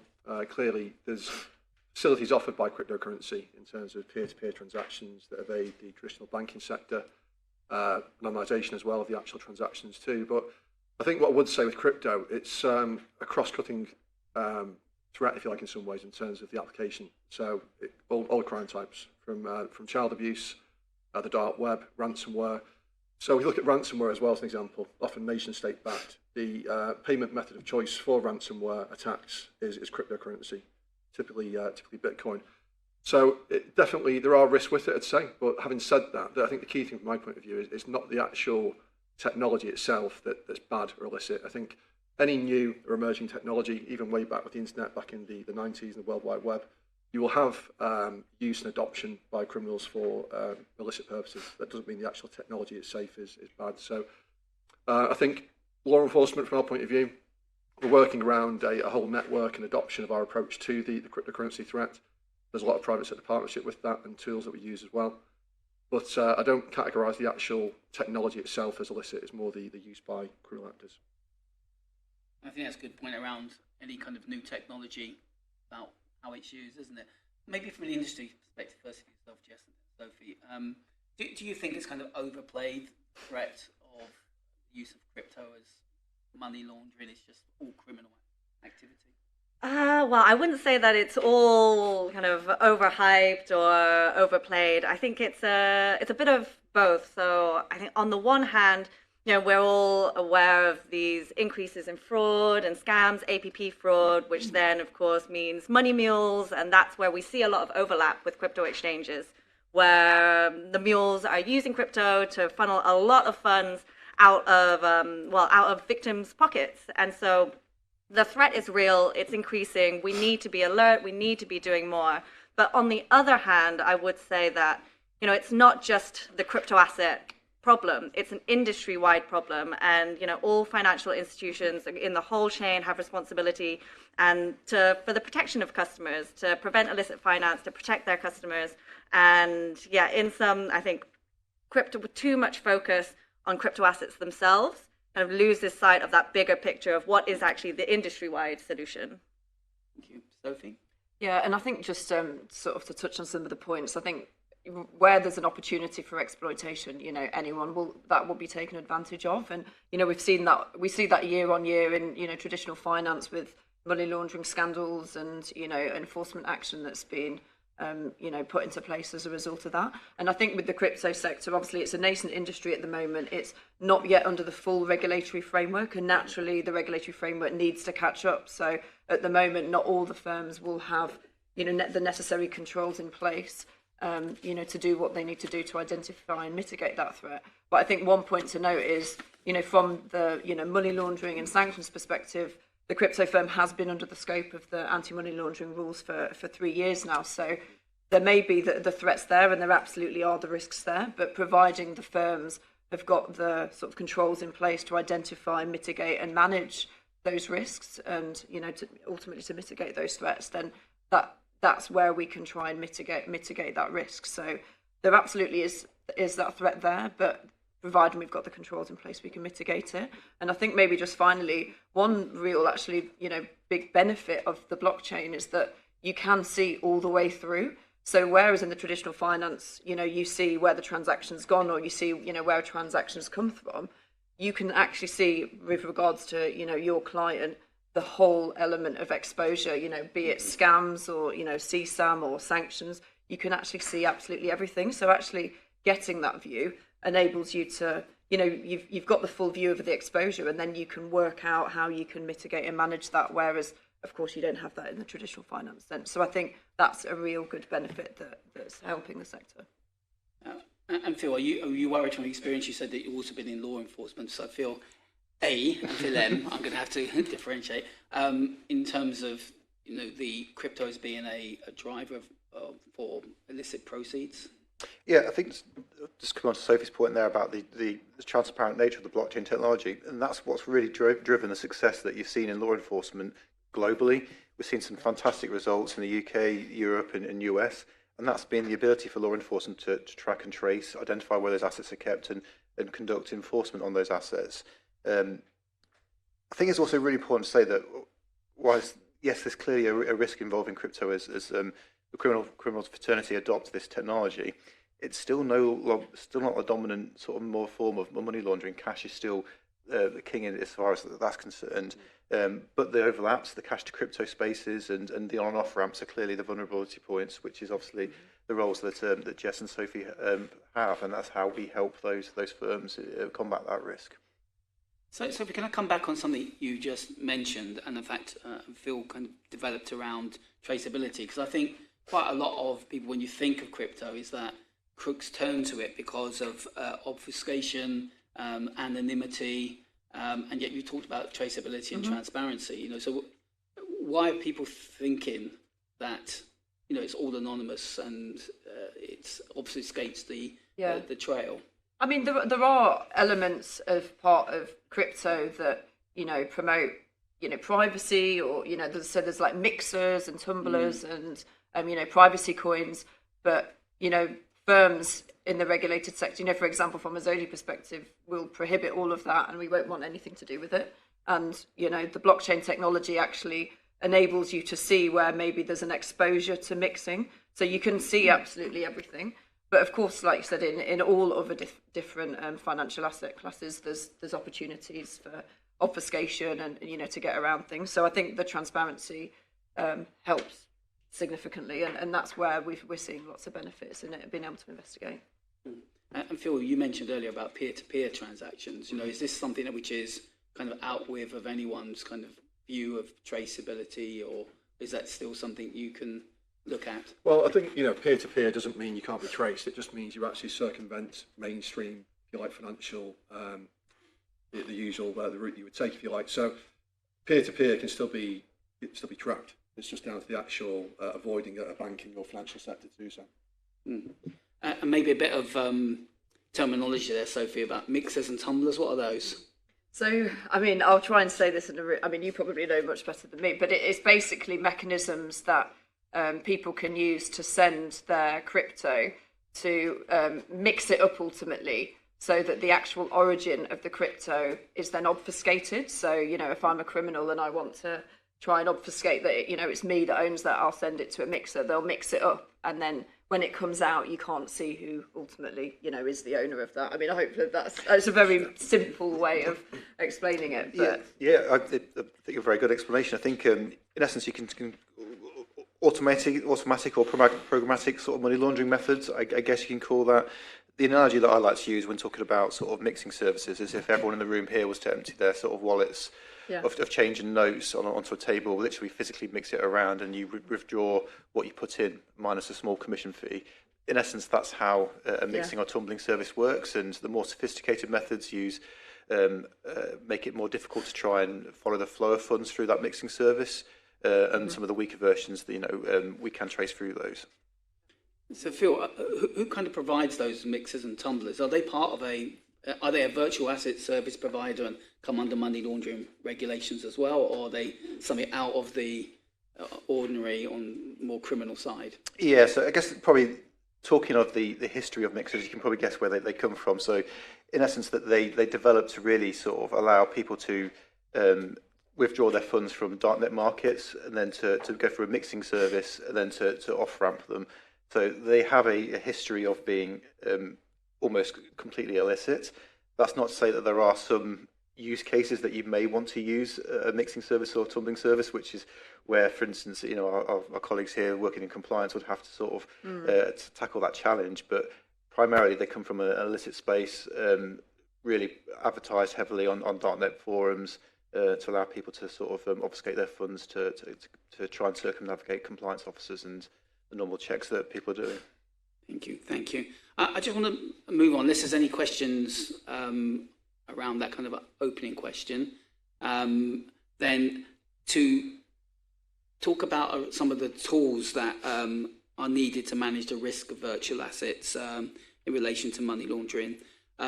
Phil, you're coming from a company now, I believe, that provides some of those tools. So what blockchain analytical tools are available to help compliance professionals meet their regulatory obligations?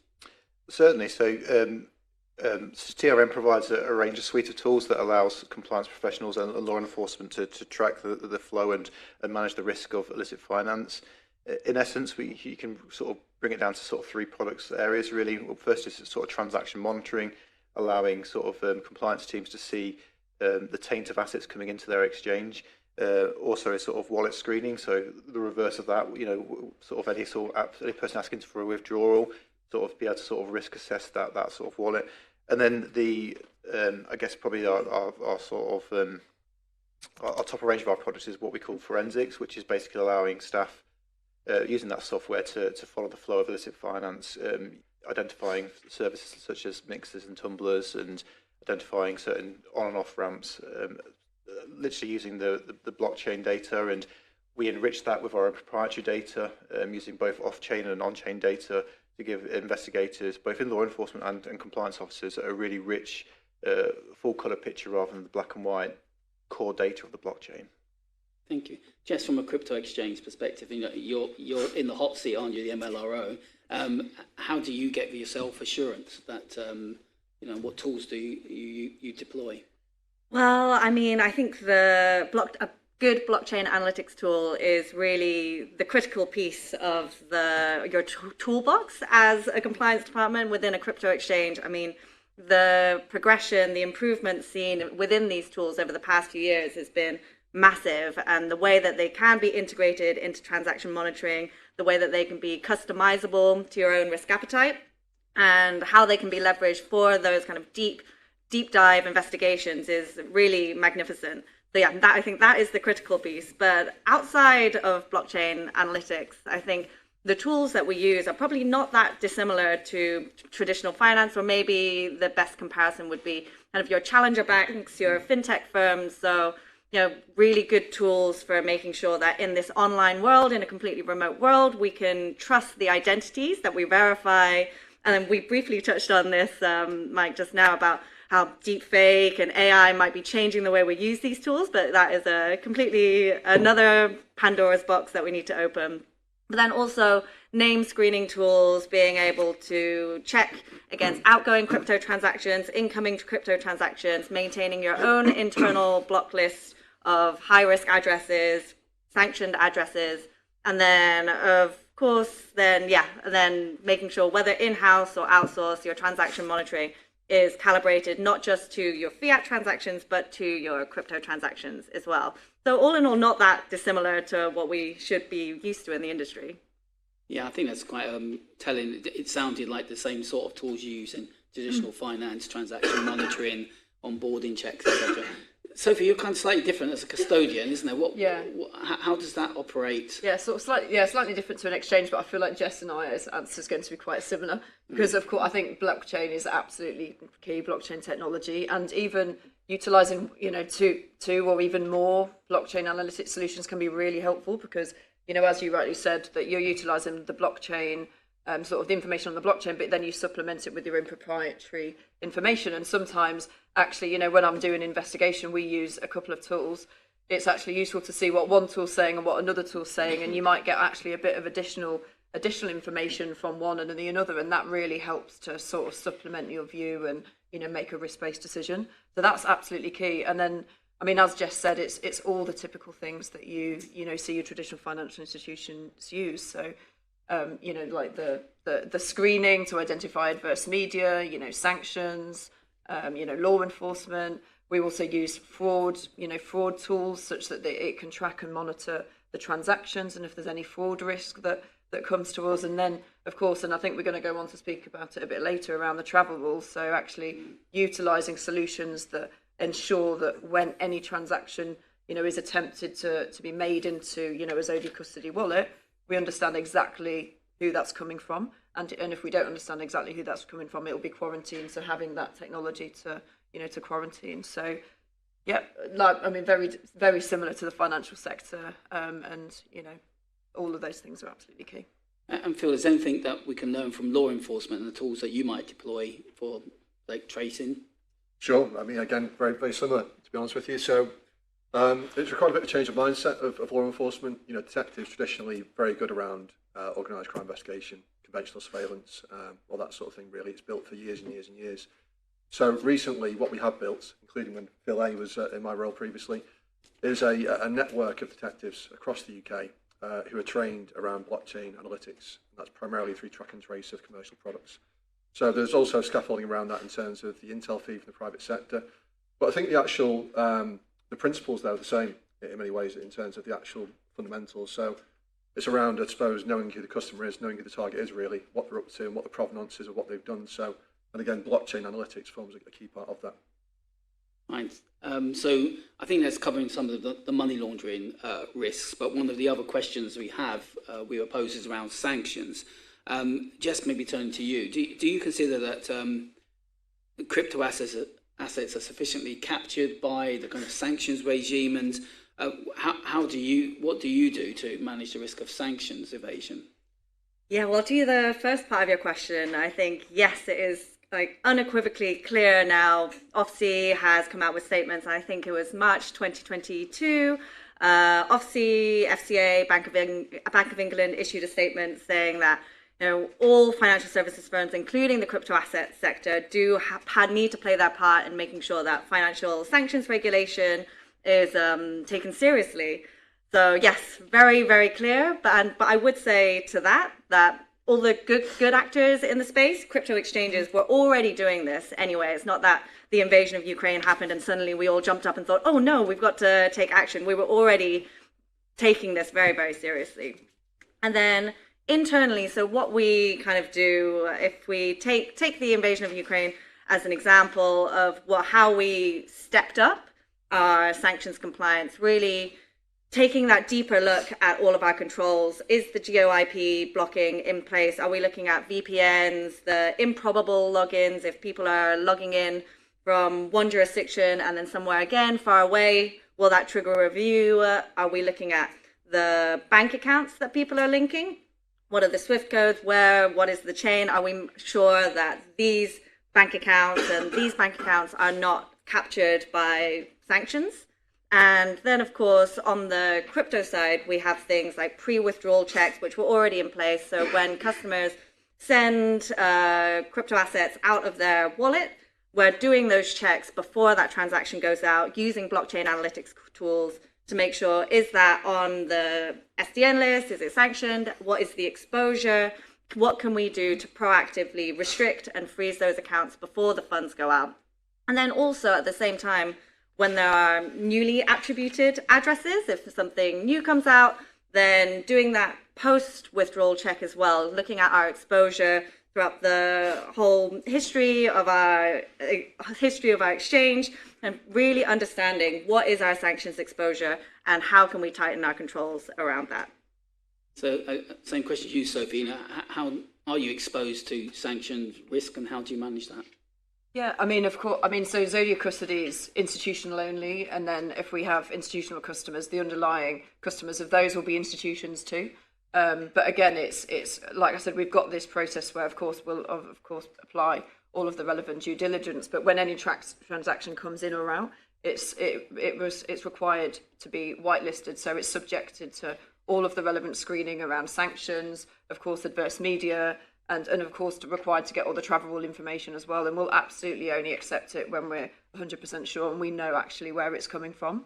So all of those types of things. But another thing, one thing just to raise, one of the challenges, I guess, that perhaps the crypto sector is wrestling with at the moment is, of course, we've got this real great benefit of the transparency of the blockchain. But as a result of that, of course, when you've got a client and you utilize one of these tools to understand, where's the risk exposure, you can see the entire exposure along the chain of the existence of, for that wallet. So it could be in 2019 and it could be 1,000 hops away from your direct client.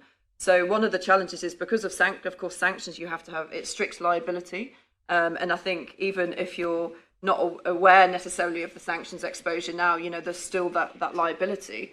So one of the challenges is even if there's perhaps say 0.02% exposure to your client, what do you do with that? Because you don't want to have any sanctions exposure. So of course at the moment there's not really any industry guidance on how to deal with that. So there's various different ways, of course, you can deal with it. The good thing about blockchain analytics is you can identify the exact wallet where that sanctions exposure was. Of course, you can do your investigation into that. You can do your research. You can see when that was sanctioned, and then you can see the dates of transactions as well, to your potential client. So you can see if transactions stopped at the date that entity was sanctioned, then, they've identified it, their controls are clearly working, and you can gain comfort around that. But, it's sort of obviously interesting to see when you see even a small amount of sanctions exposure, it's like, what to do with that. So, welcome and really happy to have some industry guidance in future, but I think blockchain analytics, really helps in trying to work through that. And Phil, is there any assistance that firms like yours can provide to help in sanctions screening and identification? 100%. I think the first thing that TRM needs to do is listen to what our customers and prospective customers, what solutions they want and how do they they tackle their unique challenges, and that challenge there is clearly a unique one.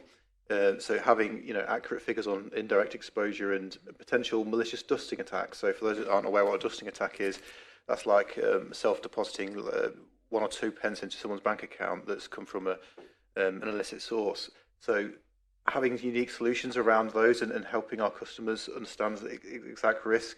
But the challenge that Sophie just explained about the lack of oversight and regulation in this sector regarding sort of indirect exposure, however weak it is a real challenge.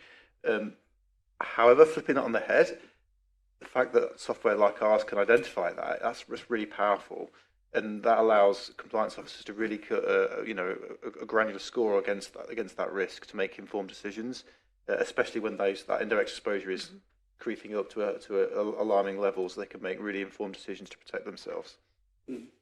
I want to just move on, because one of the biggest issues I think in traditional finance and banking now is around authorised push payment fraud, scams, and also money mule activity to launder those funds. Phil, what links do you see at the National Cyber Centre between scams, money mule activity, and cryptocurrency, and what do you see as a kind of solution to dealing with those issues? Sure, I think it's a very rapidly expanding landscape, and it's substantial already in terms of that activity. So I referred earlier to the model for UK law enforcement, organised crime investigation, again, built for years and years, very effective, but it's quite insular, quite self-built, if you like, and self-contained around how we actually develop intel for organised crime and progress those operations. So I think the key thing for me really is actually recognising where the intelligence and data is that we need to address money laundering, particularly around crypto and the like. So by and large, in my view, it's held predominantly by the private sector. So it's recognising therefore what the actual avenues and routes are into those threats really. So social media is key in terms of fake accounts that are used for money laundering and money mules as well. But also on a wider data level, I think you're looking there across the whole spectrum. So banks, exchanges too as well. But you need a framework to actually get the data from those entities. So we're building data sharing arrangements with a whole range of companies across the UK and internationally to that end, including with exchanges. But I think beyond that as well, it's actually expertise too in terms of the response. So we can train detectives across the network around blockchain analytics and cryptocurrency. But quite often it's vital to recognise that the real specialist skills quite often are held by, again, the private sector. So it's having those actual collaboration relationships with the private sector to jointly investigate it and the like as well. So it sits at the centre of what we're doing really. The whole partnership approach to cryptocurrency fraud, money mule investigation within the NPC cybercrime team is built around private sector partnership. Yes, there's quite an issue there about collaboration, but it's a word that's thrown around a lot. But there's kind of obviously some tension sometimes between private sector, law enforcement. How do you collaborate? Do you collaborate? Are you asked around law enforcement investigations often? Yeah, absolutely. I mean, Gemini is very open to, when we receive requests for information, trying to provide that information as soon as we can, as much information as we can.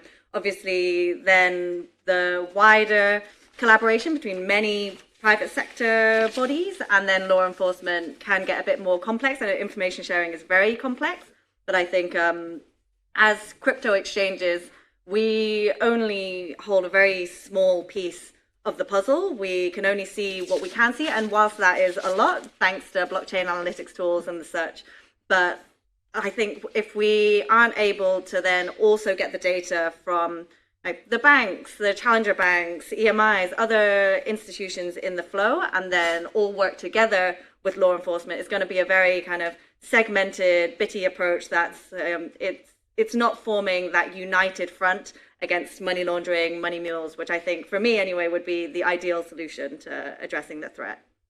Thank you. And Sophie, does the issue of scams and mule activity impact on your services? I think, so, I mean, with Zodia being institution only, and then their underlying clients being institution only, anything money mule would be very, very indirect for us. So because it's not retail, we wouldn't see that.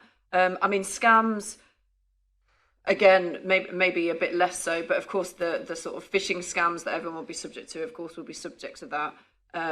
Like, as I mentioned as well, the controls around any transactions that we accept we'd only be doing it through a known source, so there wouldn't be any, any attempt by someone, and, it has happened to send funds to our account, and we don't know who they are. Of course, that will be stopped.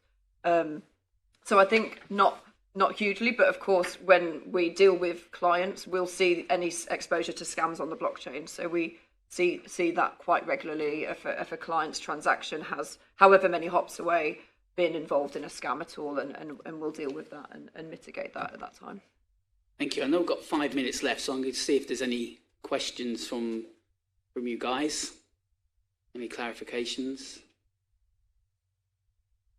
Anyone in the audience? Thank you. Thank you. And this is probably going to be a really basic question, but can you talk to how the mixing and tumbling negates the transparency that the blockchain gives you? Because on one hand, it sounds like blockchain's brilliant and we can see way back in the annals of time. And the other thing is how long are these chains going to get? Because if you're saying that there's like 1,000 hops already, and this is only going to get bigger and get more widely used, and what responsibility have you got? Because if I walk into a shop and someone gives me £10 in change that may have been used in a money laundering scam back in the day, I mean, am I liable? I mean, I don't really understand what role you play. I understand once you've uncovered it, do I need to do something about it? But surely somebody further back in the chain should already have done that. So that's two really interesting questions. Do you want to take the first one? Yeah, happy to do so around mixing. So I think it's a good question. If you think about an actual blockchain transaction in layman's terms, so you've got person A has got a quantity of, say, Bitcoin, whatever, on the chain, is transferred to address, second address along, whatever. If you imagine it goes into a mixer, it then goes into 10,000 or 100,000 transactions, but very small percentages of the Bitcoin, if you like, then back into one again. What that does is it makes it very difficult for the actual investigator to follow all 10,000 transactions, then back into one again. So it makes the track and trace more difficult to follow. That's the basic premise of it. Okay. And Sophie, did you want to, or Jess, talk around this kind of liability issue, or the kind of the role with there's so many hops there can be that you're...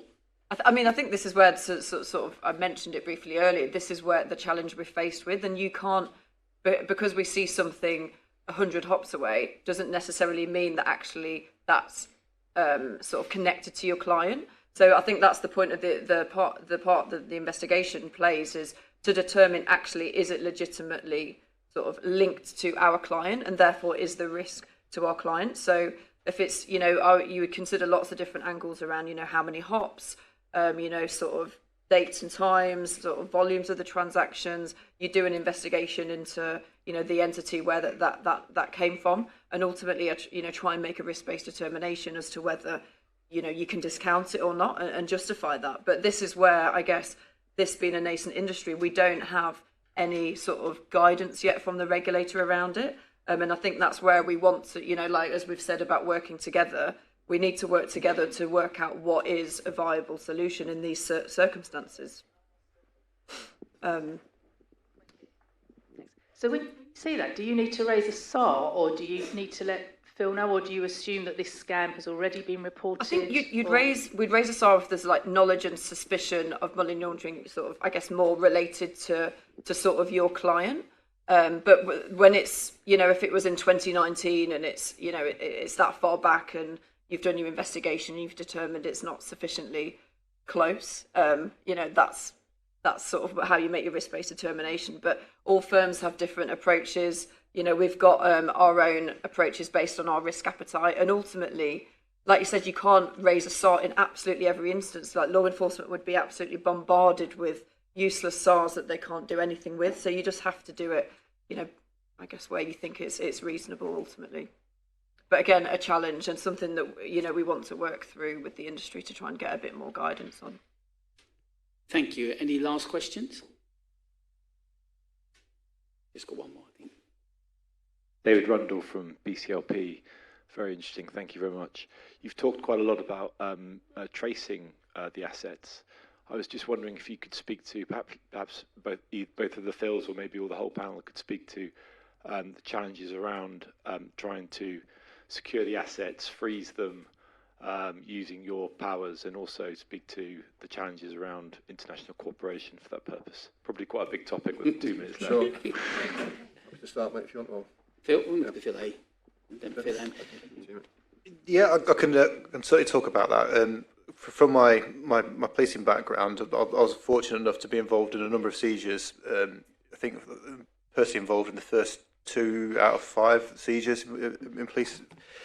I guess we were looking at sort of seizing assets. There's a distinct difference between seizing it from a suspect, doing an enforcement such as a search warrant, and finding assets on a self-custody, or finding assets, tracing assets back into an entity such as Gemini, for instance. And there's 2 distinct different approaches to that. And you're right, the real challenges happens when assets go to different jurisdictions, and we're having to use the legislation frameworks, which can really sort of slow things down and become a hindrance. And that is one of the challenges that, thankfully, I don't have to deal with anymore, and Phil does have to deal with now. But that is a significant challenge that law enforcement faces, and new legislation will help alleviate that problem. But in particular, the risk is, and we have not touched this topic at all recently, is that the criminal fraternity know the jurisdictions to send those assets to, and the weak jurisdictions, and actually it becomes more of a challenge to get those assets frozen and confiscated. And that's the big challenge that international law enforcement and FATF needs to try and collaborate together with. Yeah, no, spot on, mate. No, thank you. I think, broadly, just to reiterate what Phil's saying, really, you've got 2 main situations. So either self-storage in a cold wallet, if you like, which is a device, or storage on an exchange. Broadly, that's the 2 options you'll have. So from a law enforcement point of view, if we go through the door of an address, whatever, and we get into a device, and we can actually see seed words for that asset, for the actual crypto, or we get access to the actual cold storage device, we can actually then transfer the assets into our own cold storage device and take it into our control. That's option 1. Option 2, if the actual assets sit within an exchange, but relatively easy, to be honest with you, depending on the exchange, could we contact the exchange either directly or through international law enforcement and then request restraint based upon whatever grounds we've got. So we've got various relationships, as Phil says, with international law enforcement we can leverage. So that's the 2 broad options, really. Either cold storage, we get access self, or go through an exchange and restrain that way. Thank you. I think the whole question of international cooperation could probably take another 10 minutes or so, and I've still got loads of questions I'd like to have asked. So I think that's been, I really could have spent the rest of the day listening to you guys. It's been a really fascinating topic. Can you show your appreciation for my panelists?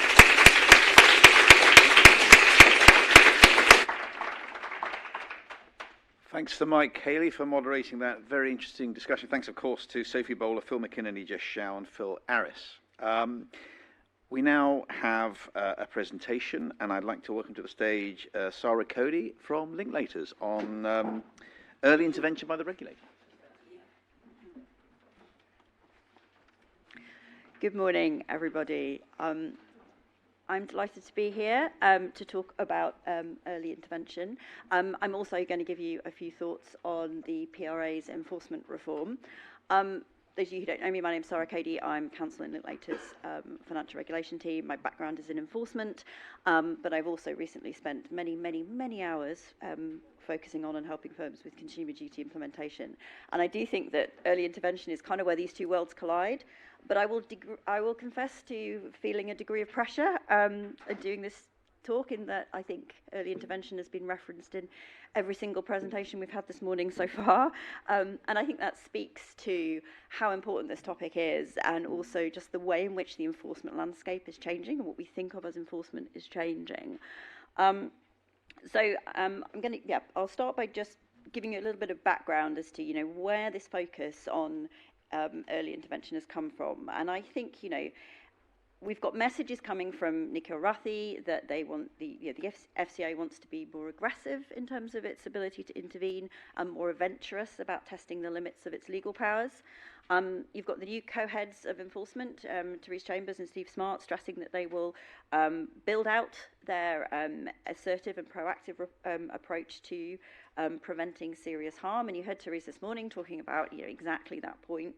And so I'm going to look at what the FCA can do here and what these powers of early intervention actually are, and then also how you can respond as a firm. So what do you do when you're faced with one of these early intervention powers, or when your supervisory discussions suddenly take a turn and become somewhat less benign than maybe you might be expecting them to be.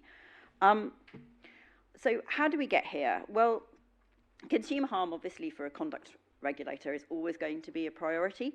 But I think, the current climate that we have with a growing cost of living crisis, policy measures like the consumer duty, and just that the growing speed with which consumers are being asked to make financial decisions, or decisions which could have significant financial sort of implications for them, it is really, sort of really sharpening, I think, the FCA's focused on its role here and its desire to be able to do more and to do more quickly. So it wants to be nimble. The FCA wants to be more of a preventative gatekeeper. It's a language that I've seen used in some of the speeches, and be able to dive in quickly and to sort of tackle harm around fraud and scams and high-risk investments and innovations. And they want to be able to intervene more often as well as more quickly. So I guess the first question is, are early interventions actually any quicker? So if you look on the slide there, you'll see sort of average duration of cases closed, 2021 to 22 by case type. Now, the two really small ones at the end are two of the FCA's early intervention powers. So I think, that speaks to just how much more quickly these interventions can be resolved. Now, as enforcement practitioners, we will all have views on why enforcement takes as long as it takes, but the reality is that this process is a lot quicker for the FCA, and I think that makes it one of the reasons I think it's so attractive, and you're seeing it mentioned so much in so many different contexts. So actually, what are these powers? The first point to make, I think, is they're not new. These are all powers that the FCA have had for many, many years, sometimes since the inception of FSMA. They're very wide and they're discretionary. So they rely on the FCA making a subjective decision about what was or wasn't done, or what has or has not occurred.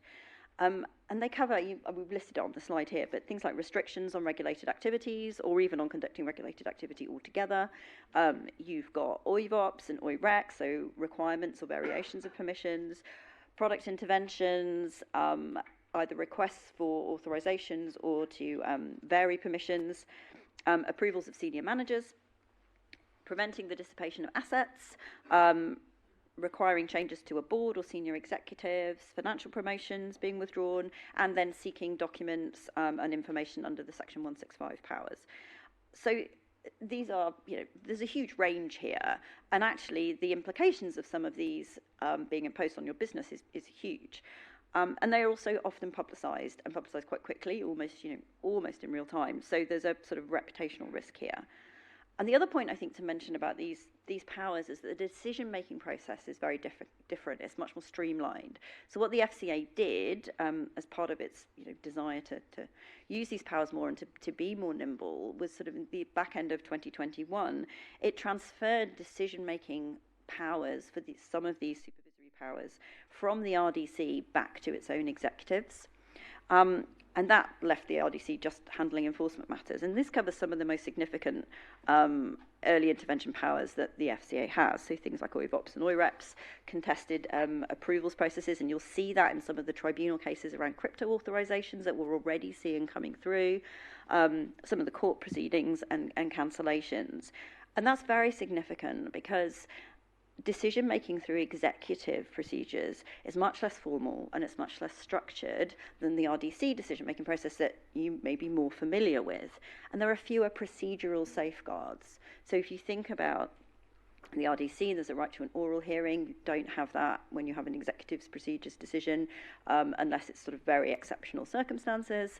The RDC has its own legal team, which the FCA executives are likely to be advised by the same legal team that were advising the supervisors wanting to bring the early intervention.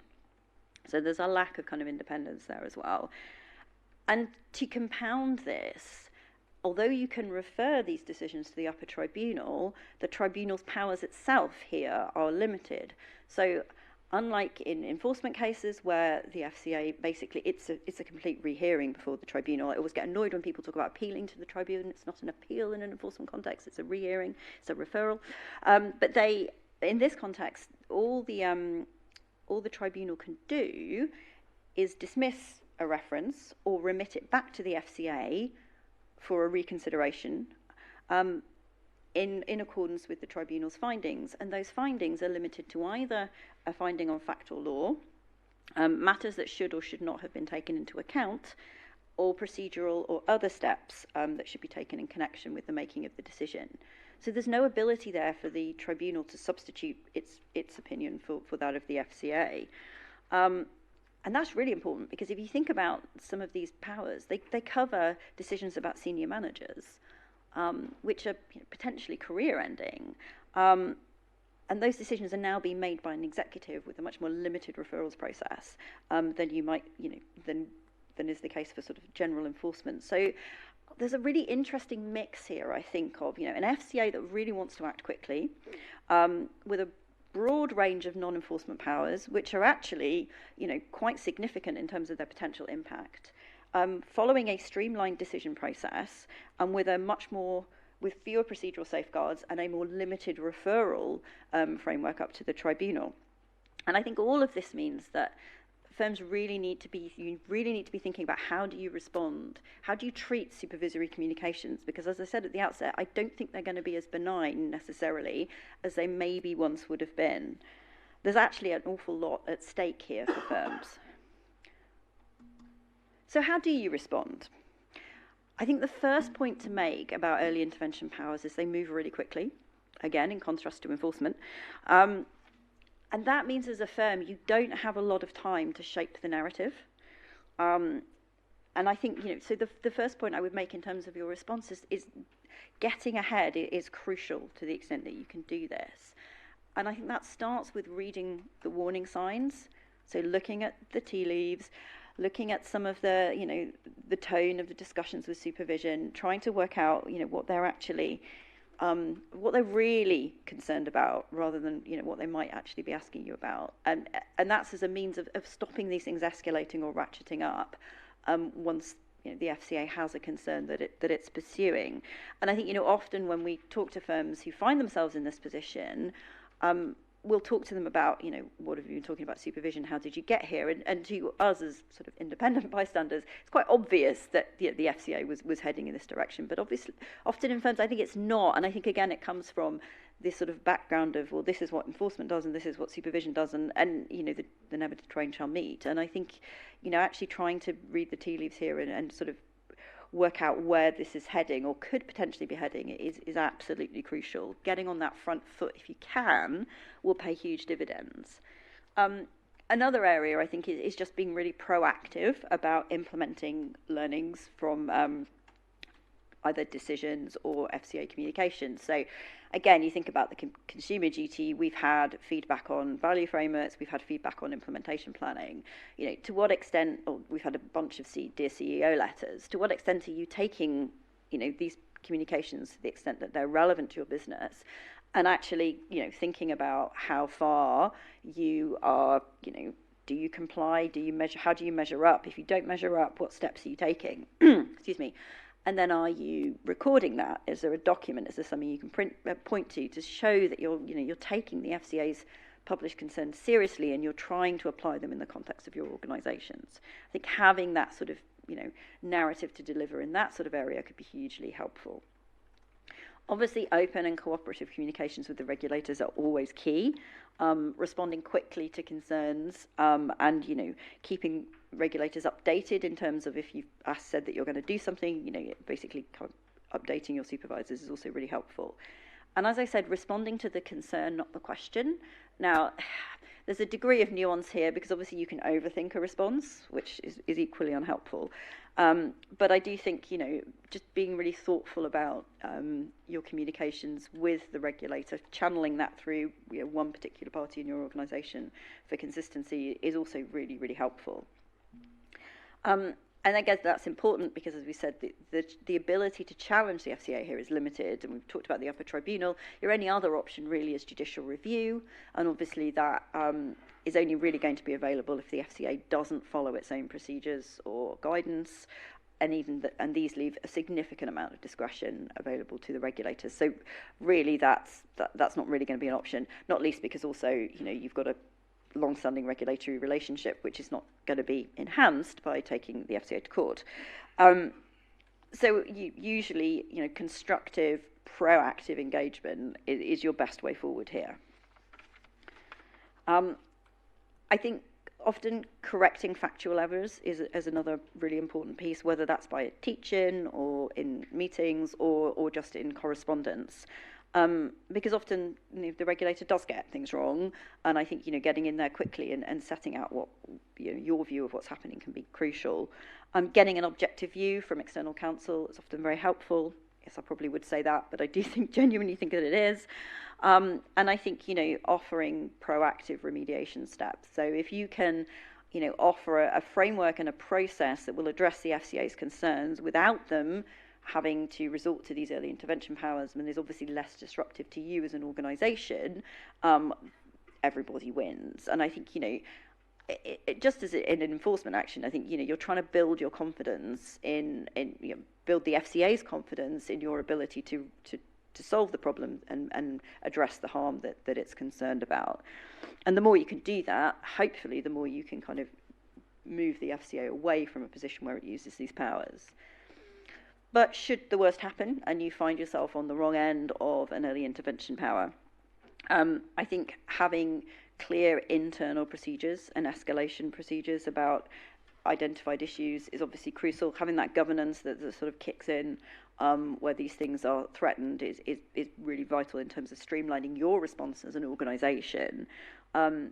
Keeping external advisors looped in. And then this early preventative action, I think is, if you're going to do that, make that decision quickly and keep records of all the actions that you have taken.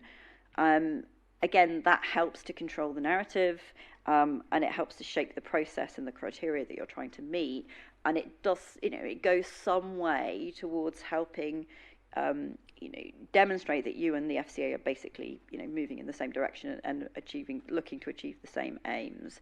And I think that also speaks to, some of your consumer duty obligations, because there's a huge focus in the duty about, early intervention, taking early preventative, proactive action when you see harm, proactively offering redress. So these are all kind of, the FCA is to some extent, I think, singing from the same hymn sheet here. And then again, think about in advance, what would you do if the FCA cut off your ability to deliver one of your services through an early intervention power?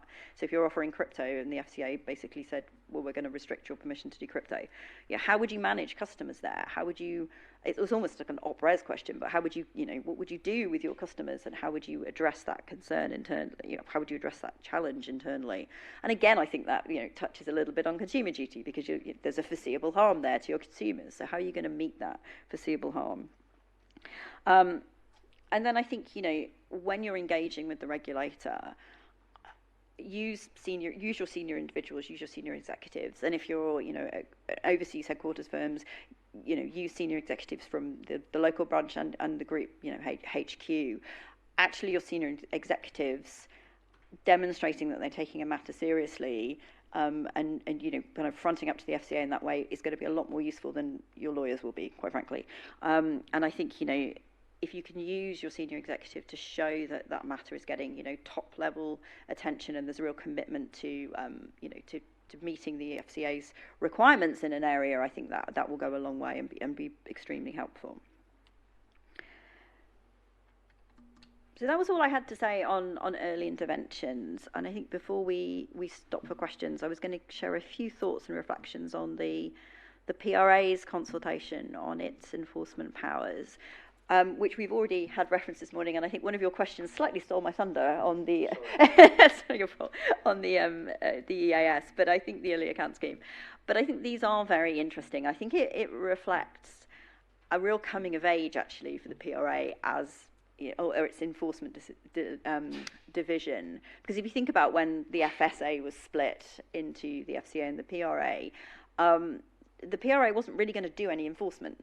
So all the comms at the time were, you know, it will use ex ante remedial intervention. It will all be like 166s. And the vast majority of the enforcement function from the FSA moved to the FCA. So this was not going to be a big focus for the PRA. And then I think it realised actually quite quickly that enforcement was going to be a really useful tool for delivering on the kind of objectives and the kind of prudential work that it wanted to do. And I think the way in which its process is now somewhat diverging from the FCA's, I think, reflects the confidence that it has. It doesn't do a lot of enforcement, but it does do enforcement, and it's doing it, I think, it would consider very effectively. And I think this really shows, you know, that it's confident enough to kind of go it alone and kind of, you know, forge its own path in terms of how it is pursuing its enforcement. So I think, you know, I've summarised the main proposals on the slide. I mean, the obvious one to focus on is the early account scheme. So, you know, that the way that would work is that a firm would propose joining the scheme within 28 days of an investigation starting, and that investigation, that sort of internal investigation, would need to finish within 6 months. The PRA would have significant input into the methodology behind that investigation and the scope of the work, and would reserve the right to even join in things like internal interviews.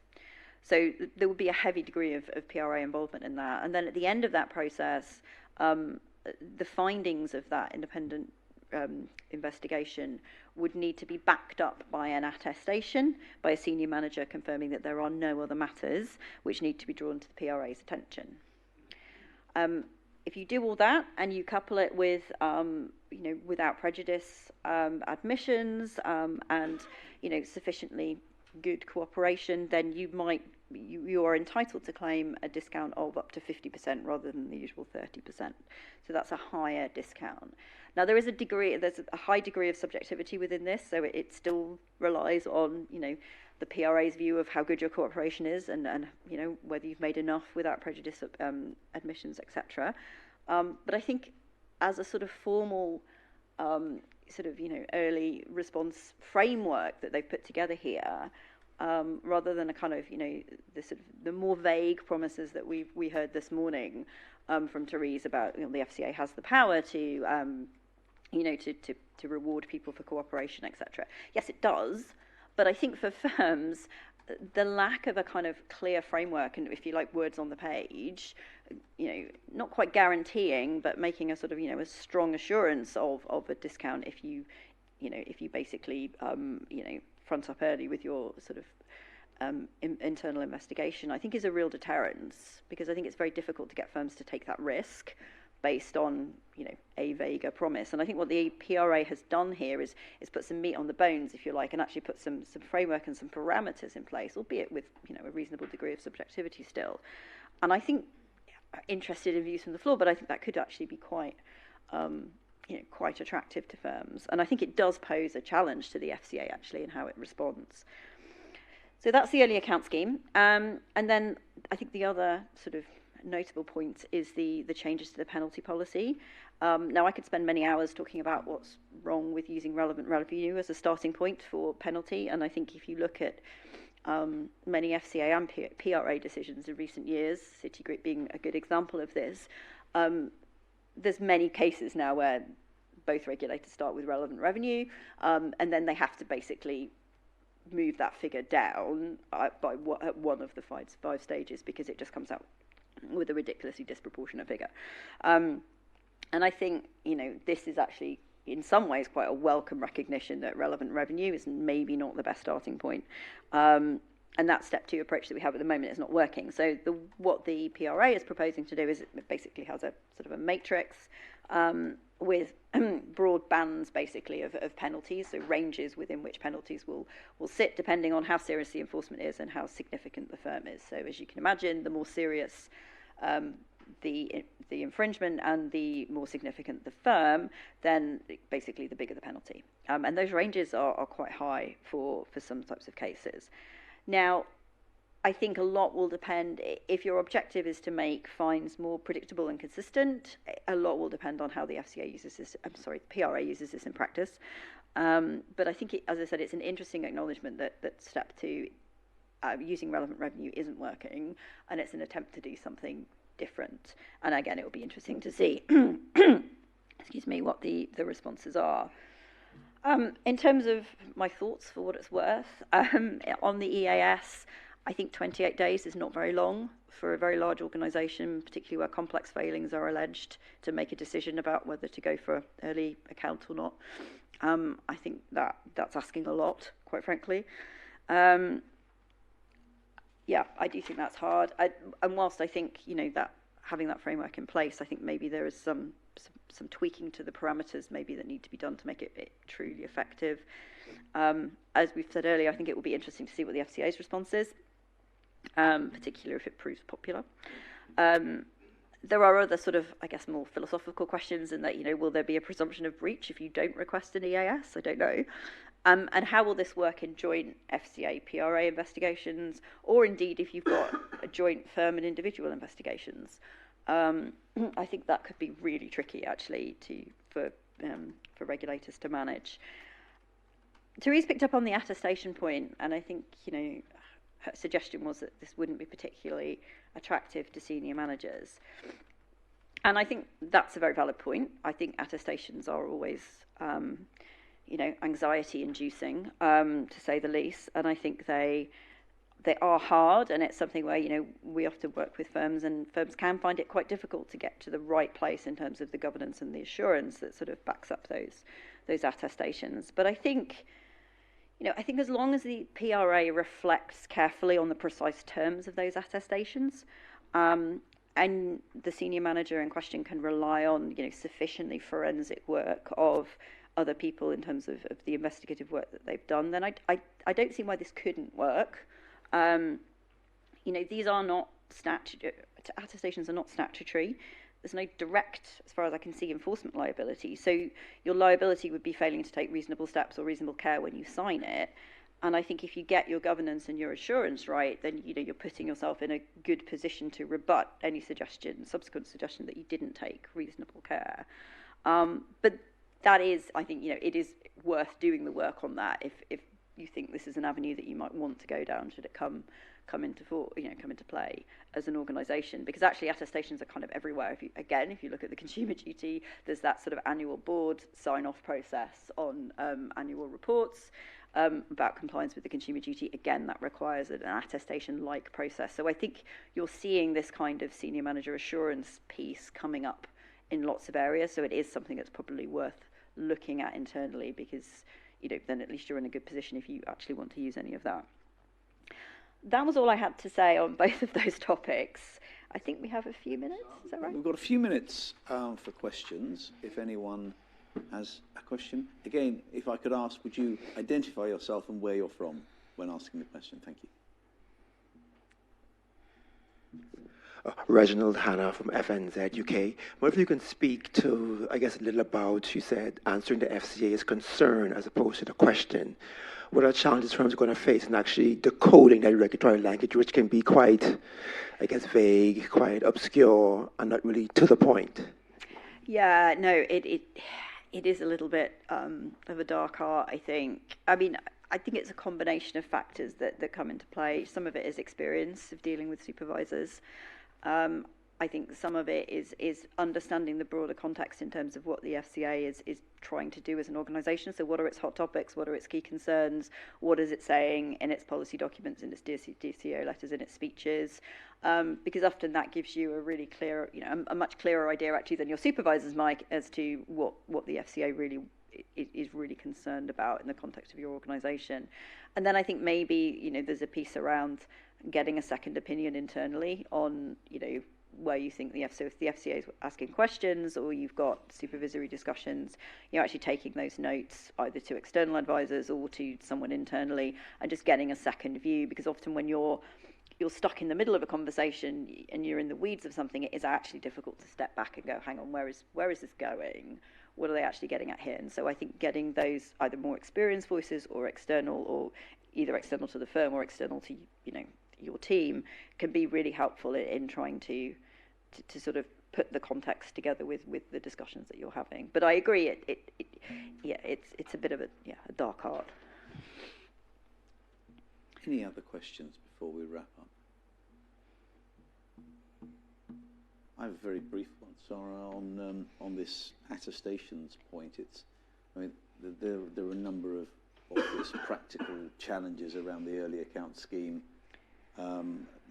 many of which you've adverted to already, and ex-employees being part of that investigation strikes one as a particular problem. I mean, you're not going to be able to enlist their cooperation terribly easily, I wouldn't have thought, and if that affects the completeness and accuracy of your investigation, that's a problem for all sorts of reasons. But Therese chuckled when this came up during her Q&A and expressed the view rather wryly, I wonder which senior manager they're going to get to sign that.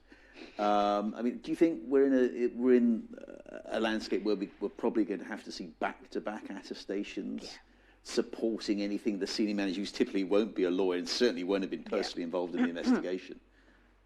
Yeah, I think that's exactly right, actually. And I think, and interestingly, if you look at the TSB decision, you can see there that although that didn't particularly very well for Mr. Abaka, there were a series of back-to-back attestations that started at quite a low level, where people were attesting to their business level and then, kind of went up to the next level and then finally up to the senior manager.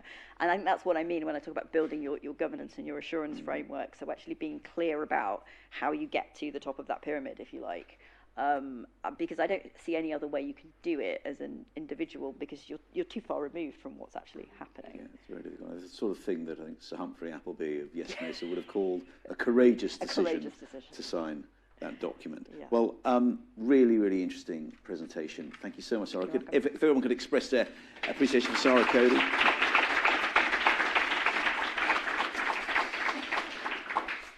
We're into our last presentation of the morning, which will be led by Angela Hayes and David Speakman, both partners at DAC Beechcroft. If I could welcome them to the stage. They will be talking about conducting internal investigations and what are the risks to the organisation and the individual. Angela, David, over to you.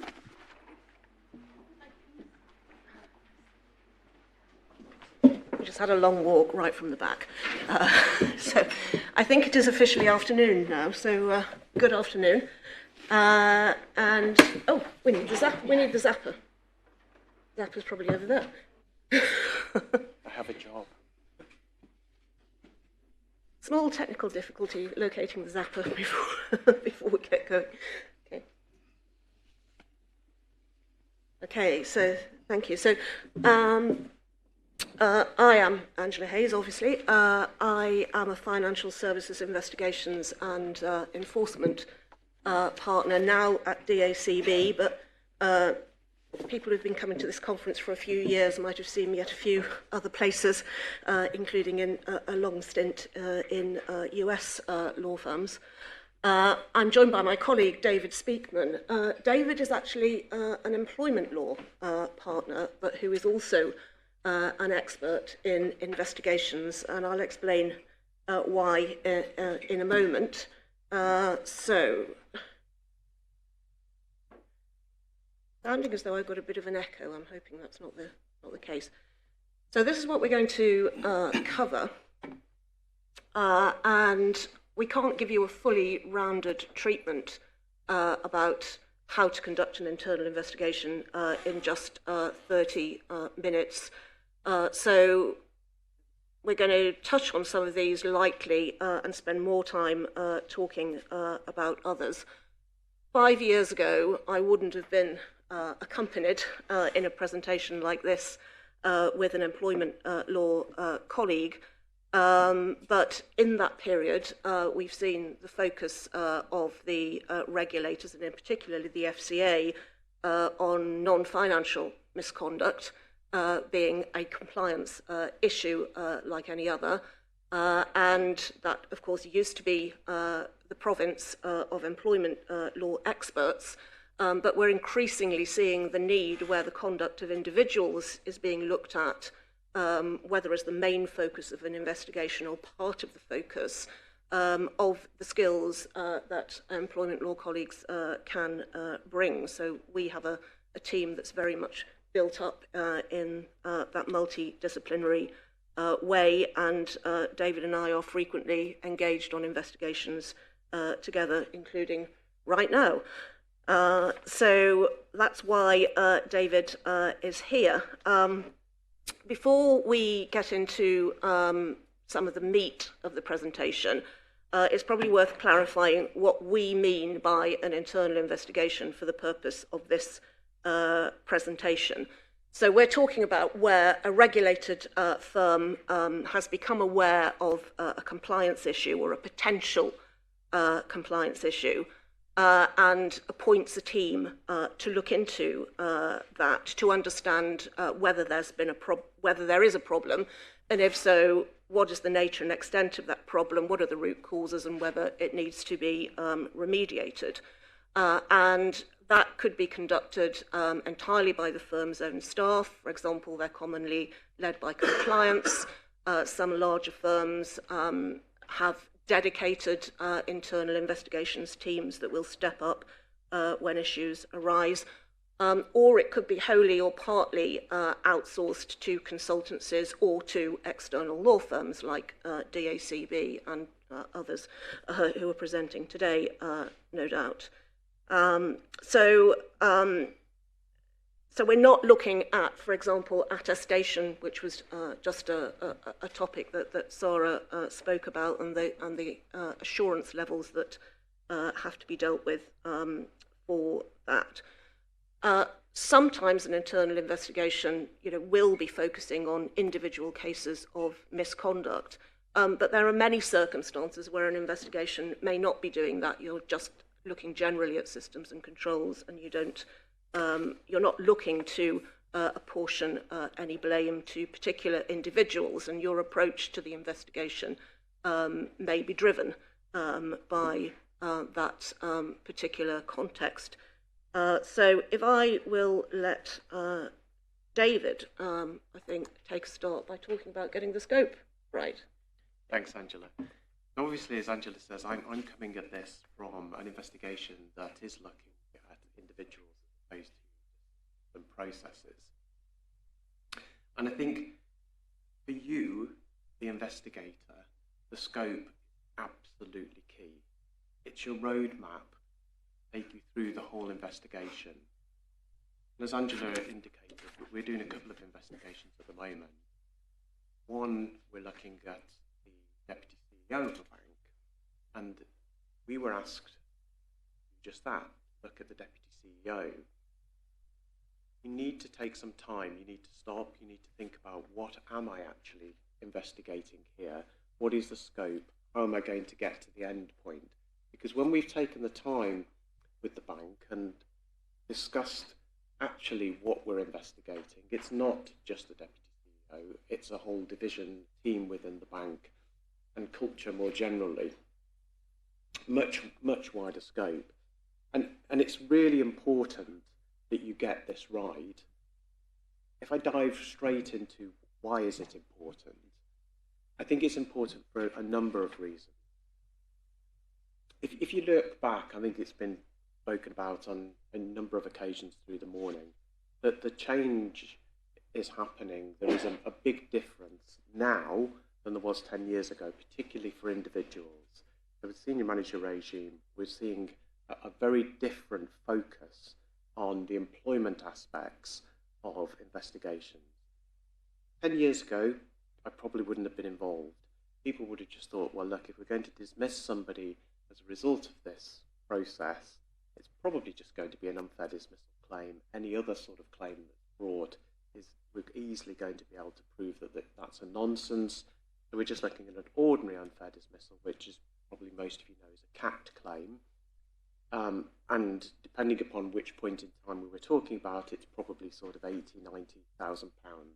So in financial services, not a particularly big claim. So why does this matter to you? Well, obviously, the focus has changed quite a lot with senior manager. We're talking about investigations that are going to finish careers, not just end up with somebody losing their job, but actually potentially finish their career.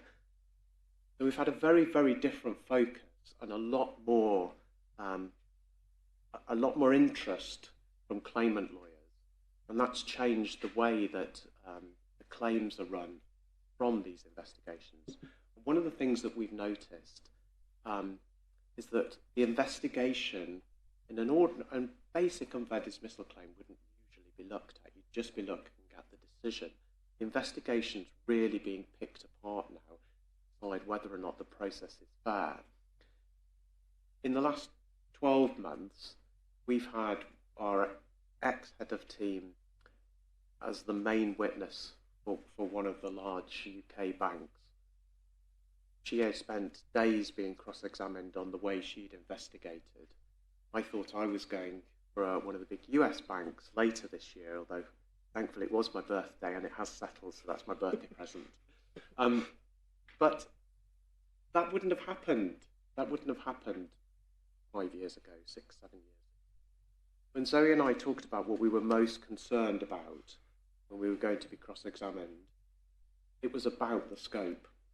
It was about being asked 2 years perhaps after a dismissal, why did you do this? Why did you not interview that person? Why did you not ask for those documents? Why did you not follow that avenue? A really good scope is going to address all of that for you. It's going to make sure that everybody knows exactly what you're doing right from the start. The scope might change, and we would expect it to change, but that's going to be your key document. And the fact that the scope changes, I think, is really important as well. You'll all have come across scope creep with investigations. You start with something that looks pretty small, think it's going to be quite a quick job, and it mushrooms into something which is enormous. Again, you can't have the conversation with the people instructing you unless you've got a very good scope explaining why things have changed and what now you need to do more to talk about how much more this whole process is going to cost. The other focus that we've seen change is this case on the slide, the Bradley Jones case. Many of you will probably be familiar with this case, but I mean, this is a real sea change for investigations and employment law. So for those of you who aren't familiar with the case, Mr. Jones was a trader, an equities trader and a senior manager, and he was accused of spoofing, and he was originally looked at by the bank in 2016, and no action was taken against him. But then following the precious metals scandal, the bank went back and had another look at a lot of its earlier investigations and did a further investigation in 2019, which resulted in Mr. Jones's dismissal. Now, if you think back about what I said 2 minutes ago, we normally wouldn't have been that interested in a dismissal. It's just an unfair dismissal that's worth sort of £90,000, not going to be of notoriety to anybody. There's been the opportunity to ask for reinstatement and re-engagement in employment law since, 20, 30 years ago, but it's very, very rarely used and even less frequently allowed. Mr. Jones did ask to be reinstated. Actually, the bank said he couldn't be reinstated, his job had disappeared, but the bank was told to re-engage him. Not only were they told to re-engage him, but they were also told to pay back pay from the date he'd been dismissed to the date he was told to be re-engaged. The £90,000 claim became a £1.6 million loss to the bank. They had to pay £1.6 million and were told to re-engage. The reason why it's important when we're talking about scope, the judge in the employment tribunal said re-engagement, if it wasn't awarded, he'd never work in a regulatory service ever again. So it was the only way that things could be made right. And what were they concerned about? It was a lot about the investigation. They said that because of the seriousness of the allegations and the potential consequences, the bank had a duty to conduct the most careful investigation, and it hadn't. There'd been deficiencies in it, and those deficiencies led towards the finding of unfair dismissal. So you're now the bank, you're being told you've got to have somebody who, it's going to be really difficult for you to say they're fit and proper, but you've got to re-engage them. Really worth thinking about, and also, as Angela said, not just with financial misconduct, but think about non-financial misconduct. This is going to creep across into that as well, where you may have somebody who is saying, you've got to take them back. You can't say they're fit and proper. Okay. And just to stress that, so that tension between what the regulators may expect and what might happen in the employment tribunal really plays very much on scope. And one of the things that particularly interested me about the Jones case was the fact that the employment tribunal was picking apart and relitigating whether there had actually been market abuse or not, which I found fascinating and didn't really seem to be a good forum for that. But firms need to think ahead and realise that they may actually get their dirty linen washed in that place where they didn't expect that to be happening. So the next topic I had is notifying the regulators, but I'm not really interested here in so much in the first bullet, which is, when do circumstances trigger a requirement to tell the regulator about it. So I'm not going to go through all of those provisions and tests that are in the supervision manual, save to point out that at the point when you're setting scope, one of the things that you will probably already have been considering in great detail is whether an obligation to notify the regulator has already arisen or not, and often it will have done. And once the regulator knows about it, the regulator may well take an interest in the scope of the investigation and the methodology. And there's a little section in the enforcement guide about this, which was inserted, many years ago now, and at the time attracted attention, but I think is more forgotten these days, that that the FCA specifically says that firms should consider discussing commissioning and scope of an internal investigation report with FCA staff where there has been a formal notification requirement triggered because there's an issue of potential regulatory concern, or the FCA has indicated that an issue or concern that it has might result in a referral to enforcement. Now, the regulator's not going to require to intervene in the details of your internal investigation in every case, and indeed possibly not in most cases. They will in the largest cases or the most significant cases, and particularly where they may want to rely on some of the findings of fact that come out of your internal investigation report. So in those circumstances, necessarily, they may have a very keen and detailed interest in exactly how you go about the investigation, and sometimes the FCA is effectively, outsourcing its investigation effort to the firm. But often the message will simply be, dear FCA, this has happened. It might be a breach. We're going to look into it, and we'll tell you what the result is. But to be aware that in scoping, that is an important consideration, that at the point when you notify, the FCA has the option to say, okay, I want to know exactly how you're going to be looking at that. So that's all that I had on that overhead. David? Who should conduct the investigation? So this is quite a quick slide. I mean, obviously, we're talking about internal investigations, so a lot of the time, you're going to be conducting the investigations yourself, the compliance team, the HR team. But some of the things that we would flag for you to think about, I suppose the first is conflict, and whether or not it's appropriate for the compliance team to be effectively marking their own homework if the issue is a compliance matter. So then give consideration to whether or not you should be going external. I suppose the other thing from an employment law perspective as well, we think about this a lot in dismissals and fairness of dismissals, is the seniority of the person conducting the process. Are they senior enough to comfortable to draw conclusions about the individuals who are named in the allegation. So that's exactly where Angela and I find ourselves at the moment with the deputy CEO of the bank we're looking at. It was felt that it would be difficult for a HR person or a compliance person to really draw conclusions about somebody who, is several steps up in the ladder above them. So it was easier, or it is easier, to go external again. The other thing which is quite new,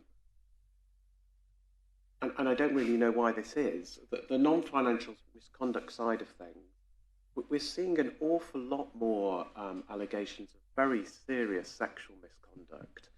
So employees going to their employer with really serious allegations, which would probably sit better with the police, but the employees don't want to report to the police, but do want their employer to do something about the issue. And so, over the last couple of years, I think I've dealt with 4 potential rape cases. Thinking about that and thinking about who's best placed to conduct interviews. So one of the things that we have done on a number of occasions, because I suppose my concern with something like that is that the individual changed their mind, and I don't want to have damaged the potential for a fair criminal investigation and conviction at a later date. So on a couple of those occasions where the allegations were very recent, I was more concerned about people changing their minds.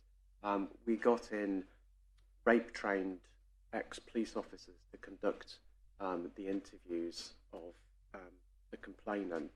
So just worth thinking about. And then I suppose my final point on the slide, civil litigation, risk and reward. So obviously risk, if you've got the FX type scenario where you might have huge class action, you want the right team involved in that. You want guidance on how best to reduce the risk. But the other thing which is, again, relatively new for me is reward. So on 2 matters we've worked on in the last 12 months, the business has actually wanted to recover. There were both fraud cases, and the business had wanted civil action to recover the money that had been lost.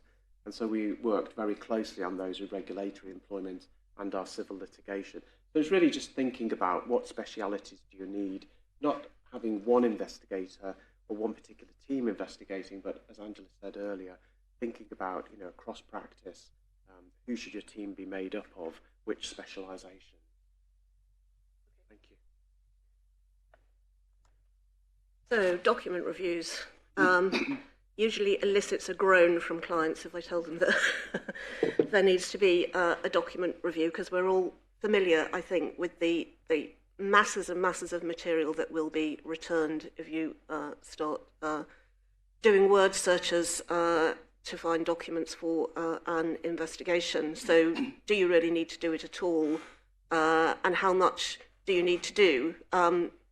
Very context dependent, but there may be many investigations where you don't actually need to boil the ocean to do the job properly. You don't need to make sure that you've turned up each and every relevant document. Now, if the FCA is asking you to or is intending to rely on your internal investigation in an enforcement context, then you may have no choice but to agree your search terms with the regulator and get on with it. But if the use of the investigation work is largely going to be internal facing to inform what you do, whether you need to remediate and so on, whether you need to dismiss someone, then there is scope to reduce that exercise significantly, and also the timing of doing it. If you're looking into a case of non-financial misconduct, for example, it may be that there isn't really going to be any useful evidence that's documentary evidence, because most of it might have happened in face-to-face contact. And so, you could go through the interviews first, and if the interviewees are referring to documents, then go back and turn those up. It might mean you have to re-interview, but it could save you an enormous amount of time enable this to be much more focused. Other relevant aspects of the context are, of course, could there be third-party litigation? You may have put a litigation hold on, but that doesn't necessarily mean for your internal purposes that you need to have crunched all of the information that could come up in a disclosure exercise if that litigation actually emerges. So my overall message, which is the last few words on the first bullet point, is just have real clarity and a record of the reasoning for the scope of the document review you did, where you looked, where you decided to look, and how far you took it, because you can be prepared to be scrutinised about that by the regulator, and you might be cross-examined about it in an employment tribunal if you're very, very unlucky. So that's all I was going to say for my part. David? I think on this, this is where there might be a divergence. So especially if you've got a very, very large regulatory investigation, it probably won't be necessary or appropriate for you to have all of that information in an employment tribunal. The way you may have to deal with that is splitting off the employment matter, and you could have a separate investigation into just the employment misconduct if it's only part of a larger piece. It all really, as Angela says, there's no one-size-fits-all. It depends on what you're looking at here. So as it says at the bottom of the slide, is there a whistleblower that you've got to address? In the employment context, is there a grievance? Is there disciplinary? And the bullet point above that tells you what you really need to know from an employment law perspective, which is the investigation needs to be reasonable in the circumstances. So you just need to be able to explain why you've done what you've done. The bottom bullet point was the one that I also wanted to just touch on. Now, we could spend all afternoon talking about WhatsApp, but this causes us the biggest problem in disclosure at the moment, in an investigation or in litigation. It's the sort of new Bloomberg, but the problem is that it's not on the firm's system often. It's on a private phone. It might be on the firm's phone, but said to be a private WhatsApp group. It might have been deleted. There's an awful lot of issues with it. We really haven't got time to talk about it, but I can say we've done a really good webinar because I didn't present it. But we have got a whole hour session just on WhatsApp, and if that's of interest to you, speak to Angela or I afterwards, your email address, and we can get that sent over to you. But it is a complete headache all on its own. Okay, so next topic, and we are rattling through, Greg, so don't worry. If we overrun, it'll only be tiny. We can give you a couple of minutes. Thank you very much. So conducting interviews, again, a topic that you could say an enormous amount about, but we're only just going to call out some key points. And one of the things that I see changing is the parish notices, the warnings that you give to your interviewees at the head of the interview. Obviously, you're going to be telling them about the purpose. You're going to be telling them that they need to keep it confidential. You're going to be telling them whether they're going to be allowed to have a note of the interview or not. What used to be extremely common, and this is changing a bit, and it's partly changing because of what I've learned from my colleagues about them being beaten up in the employment tribunals, is the warning about legal privilege. Now, for quite a long time, the regulators have expected, if you want them to rely on an investigation report of an internal investigation, they will expect to see your working papers, including the interview notes. But that doesn't mean that you can't have those subject to legal privilege so that they would not be disclosable in litigation with third parties because you have a limited waiver approach. But what has happened in recent times, particularly where there have been battles before the employment tribunal, is chipping away and chipping away and chipping away about whether legal advice privilege can attach to notes that are taken of witness interviews, to the extent that it's probably almost impossible now to take a note of an interview, even if you're just taking a note of key points rather than anything like attempting a verbatim note, where privilege cannot risk being effectively challenged. So why would you even do it? If you think in your internal investigation the only fight that you're likely to have about this is in an employment tribunal with a member of staff you're looking to dismiss, then you probably wouldn't bother. If you're actually really facing potential litigation with third parties, counterparties, or customers, for example, and particularly if there are other legal jurisdictions involved where there may be a different test like the US, you will certainly go through the motions of trying to maintain legal privilege in interview notes and be prepared to fight it out at a later date. David? Yeah, I completely agree with that. And the other thing about privilege, which we see chipped away at all the time in employment tribunals, is data subject access requests and whether or not the notes are privileged and whether or not they have to be disclosed as part of the data subject access request. But it's not that what I wanted to talk about. I just wanted to talk about interviews and accompanying the complainant or the person being investigated. As an employment lawyer, 999 out of 1,000 lawyers are going to say individuals have got no right to be accompanied at an investigation meeting. And that's right. The law doesn't provide a right to be accompanied at an investigation meeting. It does for like a disciplinary meeting, but not an investigation meeting. ACAS talks about perhaps having a bit of flexibility there.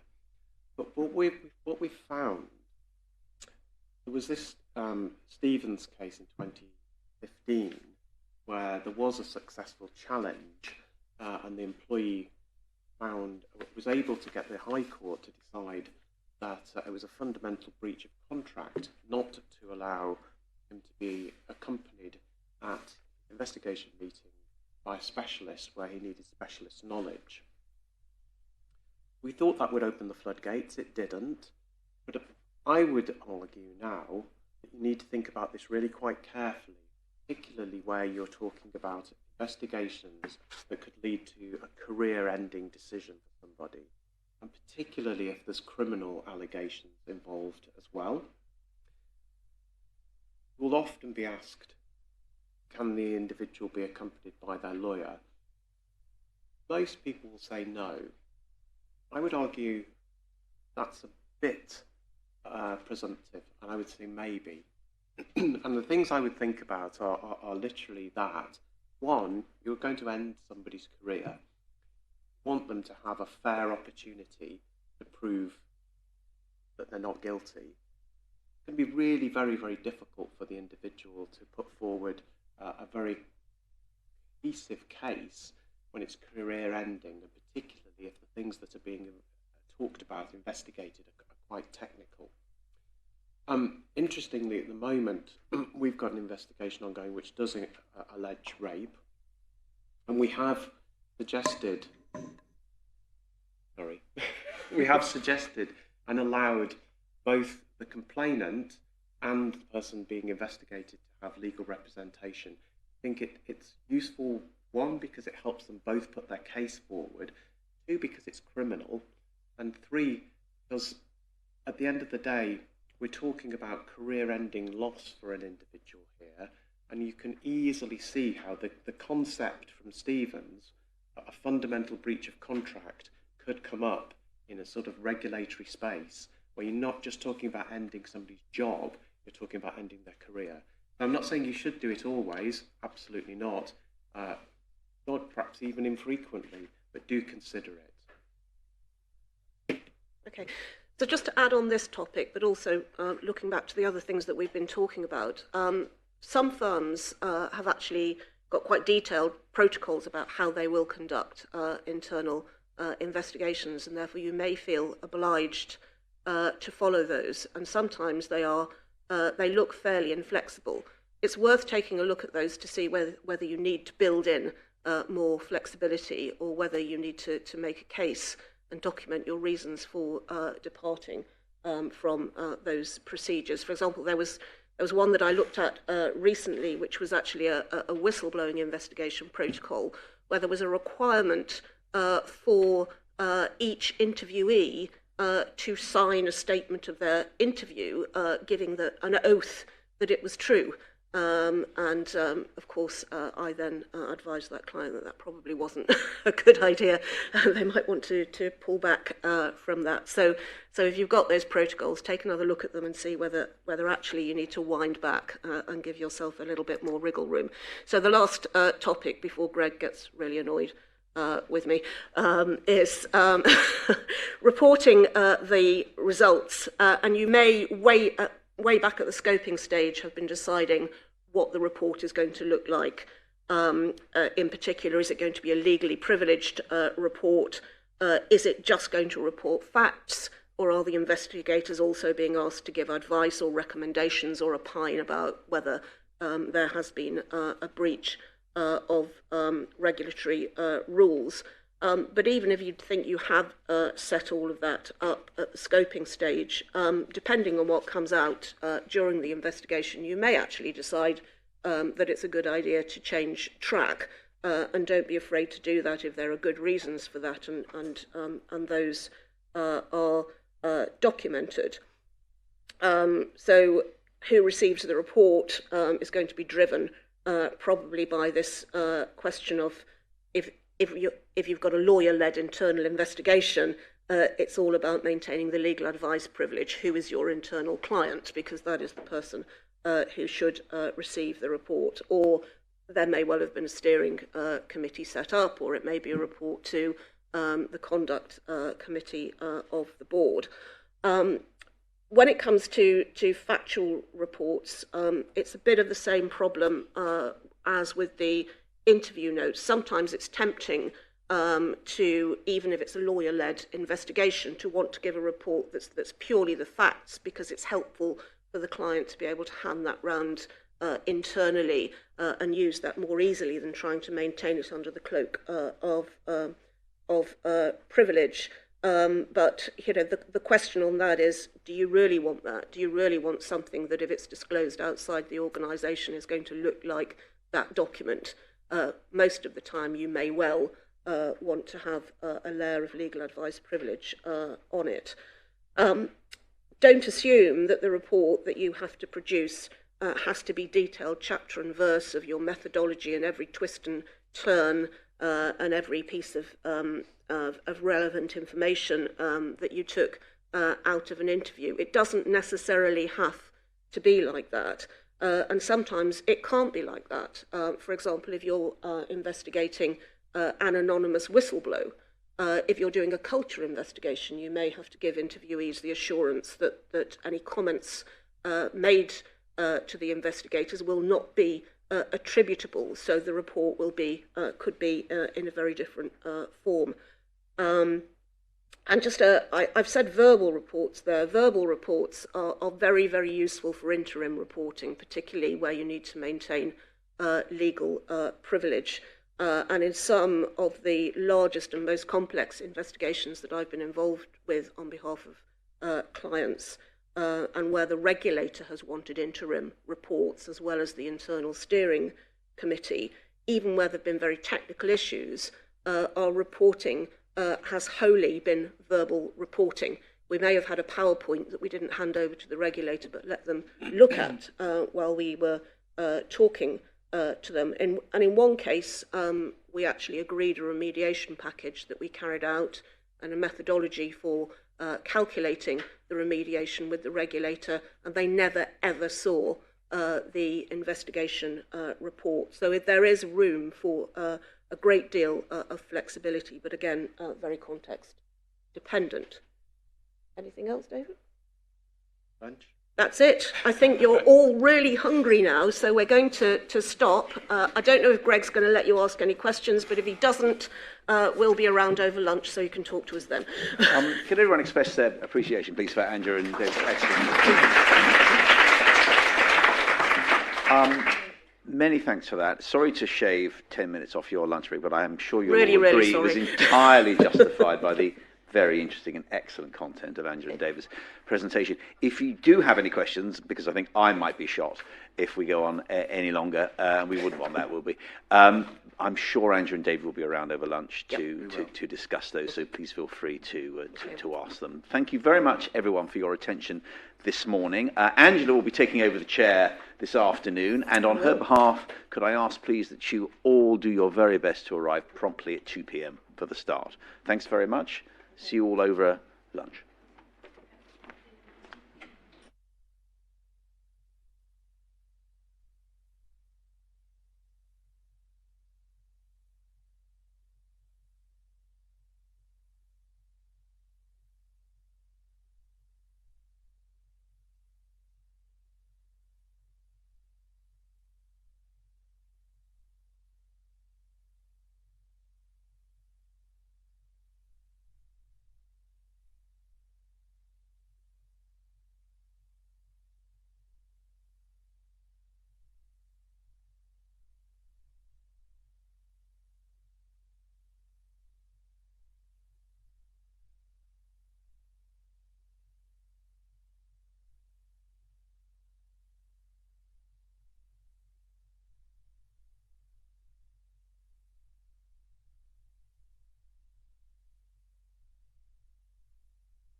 Okay. Thanks. Hello, everyone. I hope that my mic is working. My gentleman at the back of the room promises me that he will control my mic properly during the course of the afternoon proceedings. So welcome back. I hope those of you who are in the room enjoyed your lunch, and welcome also to those who are joining us virtually. So I'm your chair for this afternoon. If you were here before lunch, you will know that I'm Angela Hayes, a partner in DAC Beechcroft and a regulatory investigation and enforcement specialist. We had a really, really excellent morning that was full of content. We've got a truly excellent afternoon ahead of us as well, with a really good speaker lineup and some extremely interesting topics. Starting off with a deep dive on issues in wholesale markets, then a deep dive on retail market enforcement issues. We're covering skilled persons, cross-border regulatory investigations, and finally, at the end of the day, hopefully what will be a really good panel session on culture and how good culture can mitigate conduct issues crystallising. I plan to be a fairly light touch chair this afternoon, so without more ado, I shall hand over to Oliver Pegden, partner in Clifford Chance, for a fireside chat, which is absolutely not your opportunity for a postprandial nap, because I'm sure the content will be extremely good. So, Oliver, please. Thanks very much, Angela. Yeah, I'm not really sure what one expects of a fireside chat these days, but we're going to talk to each other. We're going to ask each other questions about, first of all, our practices, and secondly, what we're seeing in the wholesale market space, particularly in relation to market abuse offences. My first question to Mark is to ask him to tell us about his background and experience in this space. Thank you. Well, I was actually hoping for a fire, but we don't seem to have one. Most recently I've been at BNY Mellon for about 5-6 years, where I was head of compliance advisory and surveillance for their markets and treasury divisions. Before that, I was a partner at Mayor Brown's London office, where I was dealing with financial services and financial crime, non-contentious issues. Before that, I was about a BP in their markets area for about 6 years, and at the FSA in enforcement and general counsel's division for about 6 years. So thank you very much. And yeah, most recent things that have been happening. Oliver, what are the latest trends that you see happening in enforcement? Sure. Well, just in terms of my own practice at the moment, it continues to be busy, particularly in relation to market conduct issues, covering the full waterfront. So that ranges from advising firms and individuals under investigation, proper investigation for market abuse offences, typically in my case manipulation offences, also systems and controls issues, which we're going to come on to talk about in a little bit, advising listed clients on disclosure issues, typically regulatory investigations of one type or another in relation to those, and PDMR dealing matters. And then sometimes internal investigations for clients which have a market conduct element. And recent cases that I've been involved in include a fixed income enforcement case, PDMR dealing investigation, an equity ramping enforcement investigation, a couple of investigations in the wholesale gas market, increasing activity, my perception at least, an increasing number of algorithmic trading incidents, and cases relating to WhatsApp misuse, just to give you a flavour of the kind of things coming through our practice. In terms of the broad trends, I think market abuse remains at the top of the UK regulators' agenda. It was interesting in preparing for this, I cast my mind back a year and was reminded that in June 2022, the FCA took the unusual step of issuing a press release to defend its record on market abuse, particularly in relation to insider dealing. That was after press reports had highlighted that the regulator had secured only 2 convictions in the previous 5 years, as compared to 20 convictions in the 5 years before that. And the FCA emphasised in response to that criminal prosecution was only one part of it, the suite of tools that it was using to combat market abuse. The phrase they used, which I thought was quite arresting, was the aggregate picture is one of increasing intensity, scrutiny and sophisticated action in which criminal prosecution is only one of several concurrent strategies being deployed.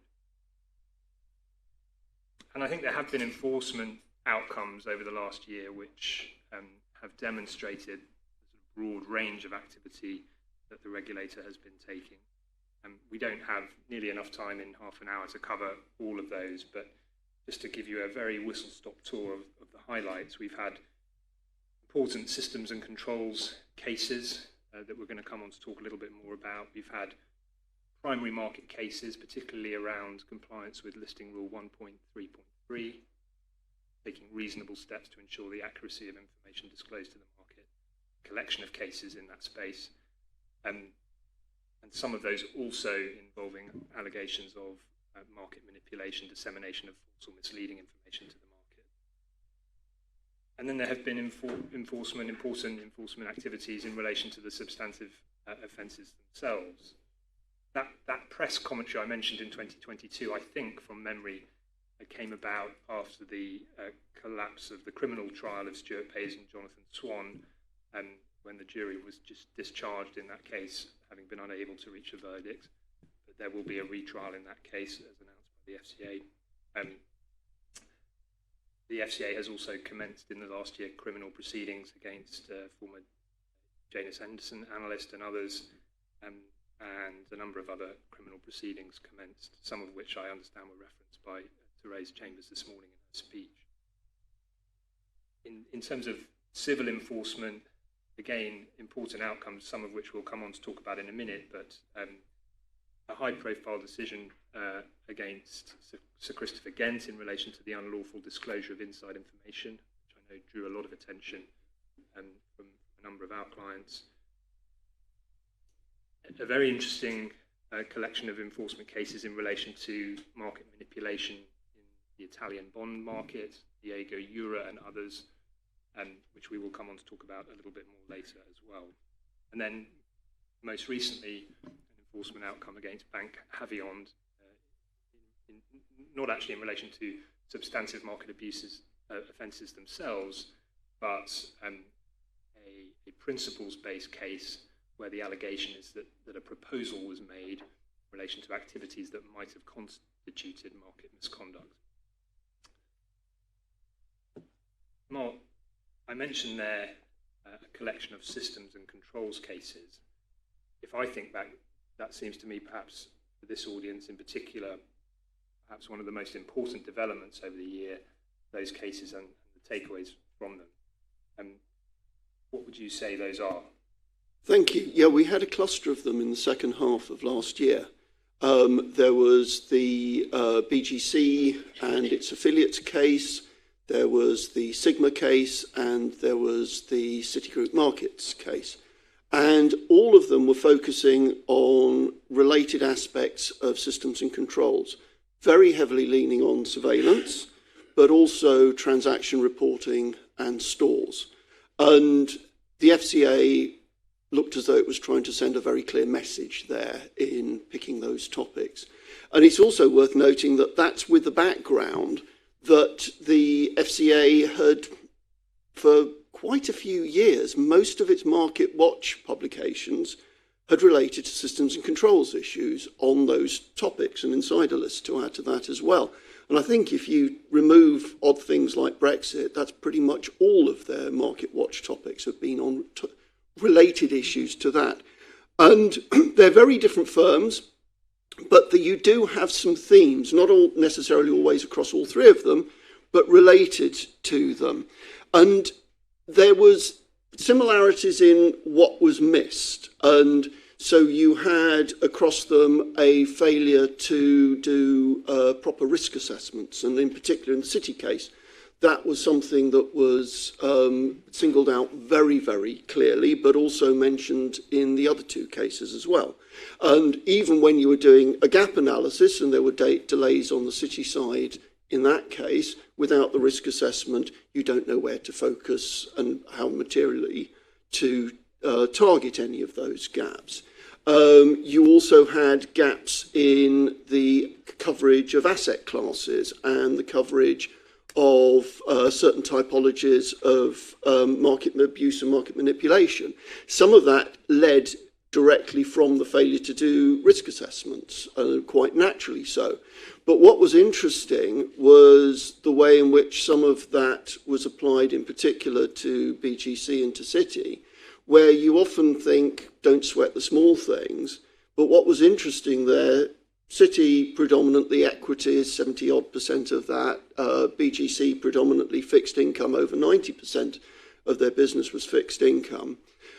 They had incomplete or complete absence of surveillance over things like derivatives, commodities, some of their smaller asset classes for them.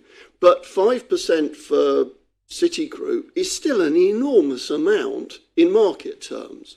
And so when you're implementing your market abuse controls, focusing not just on, well, that's my big target area, but seeing where your market impact is as well. And it didn't spread entirely in the same way to Sigma, but also they had gaps in their coverage as well. But as much as what was missed, because you look at the regulations and you find lists in the directive, in the guidance, in the subsidiary legislation as to what you're supposed to be doing and covering. What's interesting is also why there were gaps, and there is definite similarities there.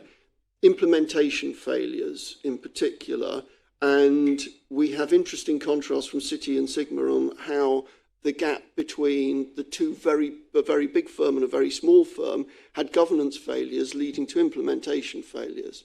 Citigroup, huge resources, large numbers of compliance staff, but their implementation was disorganized. It was competing teams within very large compliance departments where there was little clarity as to who was actually owning a particular issue.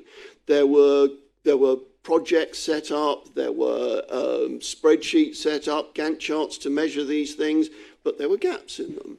There was a lack of clarity as to who actually owned anything, to the extent that they were able to tell, the teams were able to tell the board and the FCA in 2016 that they'd substantially implemented MAR, only to come back later and say, well, we haven't actually, we've got more work to do. And they still hadn't done a complete gap analysis and weren't even properly thinking about a risk assessment at that stage. You contrast that at the other end with Sigma, tinier firm where you've got 3 board directors, and because of the small size of the firm, 2 of the directors were holding the CF10 and the CF11 post, but they had no experience in that.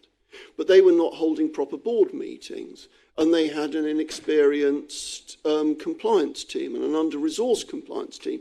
So completely the other end of the spectrum, but the governance failures in the small firm were leading to similar outcomes where you have incomplete implementation of the systems and controls you're supposed to have in place. And the FCA will clearly differentiate between what is appropriate for the firm and the markets that they operate in. But you've got to get it right for the firm and for the markets you operate in, so you've got to do it properly. There was also a definite element of I told you so about this. It's clearest in Citi, where they actually devote a significant proportion of the final notice to listing the things that they told Citi about, either in guidance as MAR was coming up into becoming in force, and also in direct meetings with the firm and in its firm evaluation letters that were not followed up or ignored by Citi. And you've got a similar case, although it's not quite so direct, where there was clearly guidance about what was expected. The FCA said they were being flexible, you know, the new requirement to monitor orders, but was going to be difficult. But after a year, you were expected to have coped with that. None of the firms really coped with that. You also had big gaps. What's interesting is in BCG, the gap in voice surveillance, where 80% of their transactions were voice brokerage, but they were only doing random sampling of voice. So that was missing the big areas as well. Oliver, do you have anything to add to that? I won't comment on the city case as we were involved, but Sorry. I think one of the interesting things about the cases from my perspective is the conjunction of those cases and the Market Watch guidance that goes with them, and the FCA's emerging new approach to enforcement, which I'm sure many of us in this room have been talking about, in being more nimble and assertive and making sure that action is taken to prevent misconduct from occurring at all, or to address it at a very early stage. It seems to me that actually the regulator's appetite for very long-running enforcement investigations into the substantive offences is not for that to grow, because that's not, or at least not for it to grow alone without other measures, because that is not going to address the root cause of the problem. Many investigations, as I know many of you are aware, running for years, and enforcement action taken many years after the underlying events in question. And it was interesting for me to read in the business plan, the FCA's business plan last year, that this re-emphasis of the reliance on firms as the first line of defence. And that issue came to mind again recently, reading the consultation on the proposed regulation of market abuse in relation to crypto assets, and bringing those within a new market abuse regime similar to the MiCA regime, which has just received approval in Europe. What struck me about that proposal was that, in essence, it's proposed that whilst substantive offences will be created, they won't really be enforced by the FCA other than in exceptional circumstances. The responsibility will be on exchanges and persons professionally arranging transactions to take action in relation to misconduct. And that really, I think, is candidly recognised in the consultation as a result of the fact that it is too big a challenge for the regulator to police that market. And that's not the case, obviously, in traditional, in relation to traditional financial instruments, but there's something of that point there. The regulator is increasingly recognising the need to rely on firms to police misconduct itself. Mark, in your experience, acting as the first line of defence in relation to market misconduct, what are the biggest challenges? Thank you. I think the challenges firms are going to face in the coming year, and this kind of develops the theme, some of the themes I was talking about just now. One is, I think it's clear that everybody at whatever level is suffering from the economic situation, and resources are stretched, and there is still the never-ending channel of regulatory development, not just in wholesale market abuse, but on every front coming down for firms to implement and to deal with. And there is inevitably going to be a risk that some firms can take their eyes off the ball. And that's where it comes to proper implementation, proper governance. If you get things right at the start, if you have proper project plans but set up and documented as to how you implemented things, you'll be better suited. But I think a risk under these economic circumstances is that the firms won't necessarily be always as resourced as well to be able to handle these sorts of things. Another thing is the I told you so element of this. I mentioned that the FCA has been setting out a lot of these market watches dealing with systems and controls issues for 2-3 years now. And in the same business plan that Oliver's just referred to, they've made it very clear in relation to wholesale markets that they are ramping up in fixed income and commodities in the enforcement, surveillance, systems and controls at their end. Now, then they will be relying on firms to provide the information for them to deal with enforcement cases at their end. And this is why the systems and controls issues are important to the FCA within firms. But I think people have been warned. There was the FCA Market Watch a short while ago about the importance of surveillance in fixed income and how different it is and how specific it needs to be to the particular asset class and to the firm's trading patterns. that goes equally for commodities, where each commodity and subset of a commodity can have different connectivities with different instruments and different surveillance techniques. So you can't assume that an off-the-shelf surveillance tool is necessarily going to do the work. So keep an eye on what the FCA is saying, and don't be surprised if they actually follow up with what they're saying. Oliver. I was going to speak a little bit about the manipulation case that I mentioned earlier. For me, at least, one of the most interesting enforcement developments of the last 12 months. This was the case against Diego Ura and others. I'm going to refer to his notice in the case against him, but comments I think I make are equally applicable to other cases. This was a spoofing case, although the term spoofing isn't used in notices because it's not a separate offence in this jurisdiction. It's treated as a form of general market manipulation, giving false impression to the market. The FCA found that Mr. Ura placed false or misleading orders for Italian government bond futures in a classic spoofing pattern, placing large orders on one side of the market for the purpose of giving an impression, supply or demand as applicable, with the intention of executing on the other side of the market at a more favourable price. Then usually the cancellation of those larger orders. I think it's an interesting case for a number of reasons.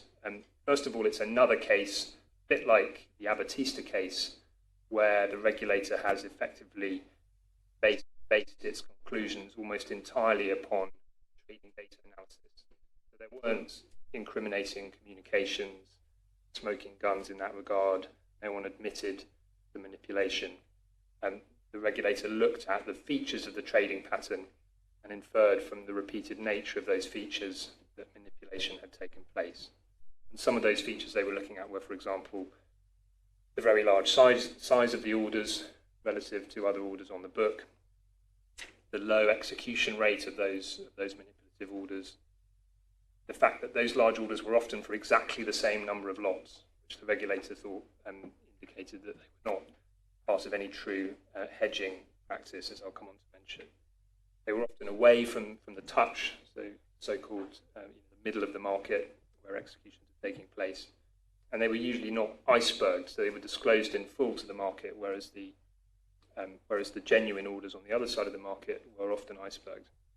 And those factors and others, which I haven't got time to list today, are many of the same factors that the regulator had relied on in the Abatista case. So it's interesting to see the regulator continuing to build its confidence in taking those kind of cases and relying on trading data analysis. The other interesting feature about the case is the defence raised by the traders. They denied that there was any abusive trading strategy and argued, amongst other points, that their orders had been placed for legitimate reasons, for the need to hedge or pre-hedge risk driven by client orders that they were receiving, and also for the purpose of price discovery.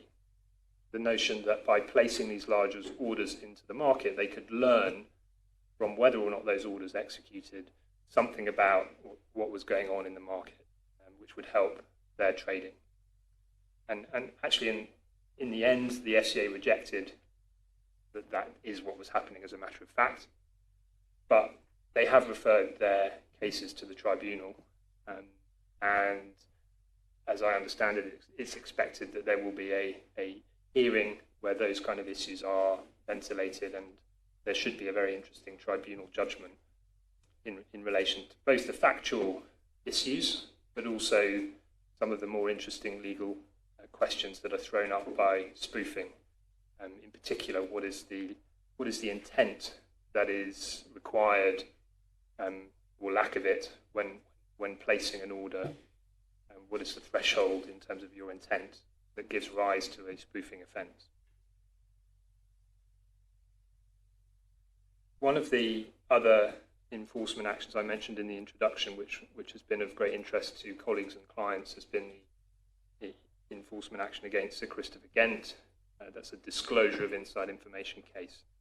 Mark, what would you say are the key takeaways from that perspective? Thank you. So edited highlights, because we're running close to time. But it was a very interesting case, and it followed on from the 2014 case of Hannam, which showed how brutally, strictly the FCA is prepared to interpret the improper disclosure offence under MAR. And that case had already set really quite interesting precedents about how you define precise, which is generally speaking no more than an even chance, and how and when it's acceptable to disclose inside information if you possess it. The Christopher Gent case, just very briefly then, it confirmed pretty much everything that the Hannam case stated, but it did add extra clarification, which was quite interesting. One was on the subject of how precise things need to be. And in the Christopher Gent case, the information had been discussed internally, and there was a general assumption of direction of travel within the organisation, which the CEO Gent then informed two senior shareholders about 5 days before the final announcement was made. And the argument was, well, we hadn't yet made everything completely concrete. Nothing was confirmed to the extent that we were ready to make an announcement. So if we're not ready to make an announcement, it's therefore not going to be precise enough, so not inside information. What the FCA said was it can still be precise even if you are not yet ready to make an announcement. And in those circumstances, you're in possession of inside information. You need all of the controls in it, around it, but you still have this grace period, which was 5 days in the case of this organisation, within which you do not have to announce the information as you are finalising and firming up all the details of it. And that's distinct from the carve-out for not disclosing information, where you have a legitimate reason for not doing it, which was what the Hannam case relied on. So that gives you quite a bit of leeway there. The other issue is that the confidentiality obligation was very similar to the Hannam case. Both Hannam and Gent were really convinced that they were innocent, and both argued strenuously, and I believe both still maintained their innocence. But they said that they both argued they were acting within the proper exercise of their normal terms of employment. And the FCA maintained that in both cases that was not the case, in slightly different reasons, talking to a shareholder and talking to a third party. But simply acting in the interests of your company or in the interests of a client is not necessarily the same thing as acting in the proper exercise of your employment. So, finally, to wrap up, Oliver, what do you see coming up in the next 12 months? From my perspective, just a few interesting things that I would be looking out for. First of all, a point from the FCA's most recent business plan, which caught my eye, was a dedicated non-equity market abuse enforcement team and increased resources for that area of enforcement. That's been, I guess, on the FCA's to-do list for some time, but it's quite interesting to see that specific development. No doubt we will all see the results of that with increased enforcement activity in those areas. There may be some reform of the market abuse regime to look out for. Timing is not for certain at the moment, but there are the possibilities of expansion into spot FX, crypto assets consultation that I mentioned, and also there's been a recent review of the criminal regime, which I understand is going to give rise to some changes, although I don't know what they are, and I'm not sure anyone does outside of government at the moment. If I'm wrong on that, let me know. I mentioned earlier some really interesting tribunal cases coming along, which I think are going to shed some light on some very interesting issues. Broadly speaking, two camps. There's the manipulation case that I mentioned, the URA and others cases, and then cases relating to Listing Rule 1.3.3. What is the scope of that obligation? What does it mean to take reasonable steps in disclosing information to the market? What does it mean to be knowingly concerned in a breach of that requirement? And no doubt there'll be other enforcement outcomes during the year and beyond on cases I don't know about at the moment. So eyes peeled for those two. Bang on time. We are bang on time. What we're not bang on time for is to have any questions, unfortunately. And I'm going to be quite strict on timing, because the coffee break that we have at 3:20 is quite a short one, so I don't want to chew it up. But that was really, really excellent content, a lot to cover in a short period of time that we gave to you, and certainly not the sort of conversation we have around the Hayes fireside. I have to say. So please thank our speakers. Thank you.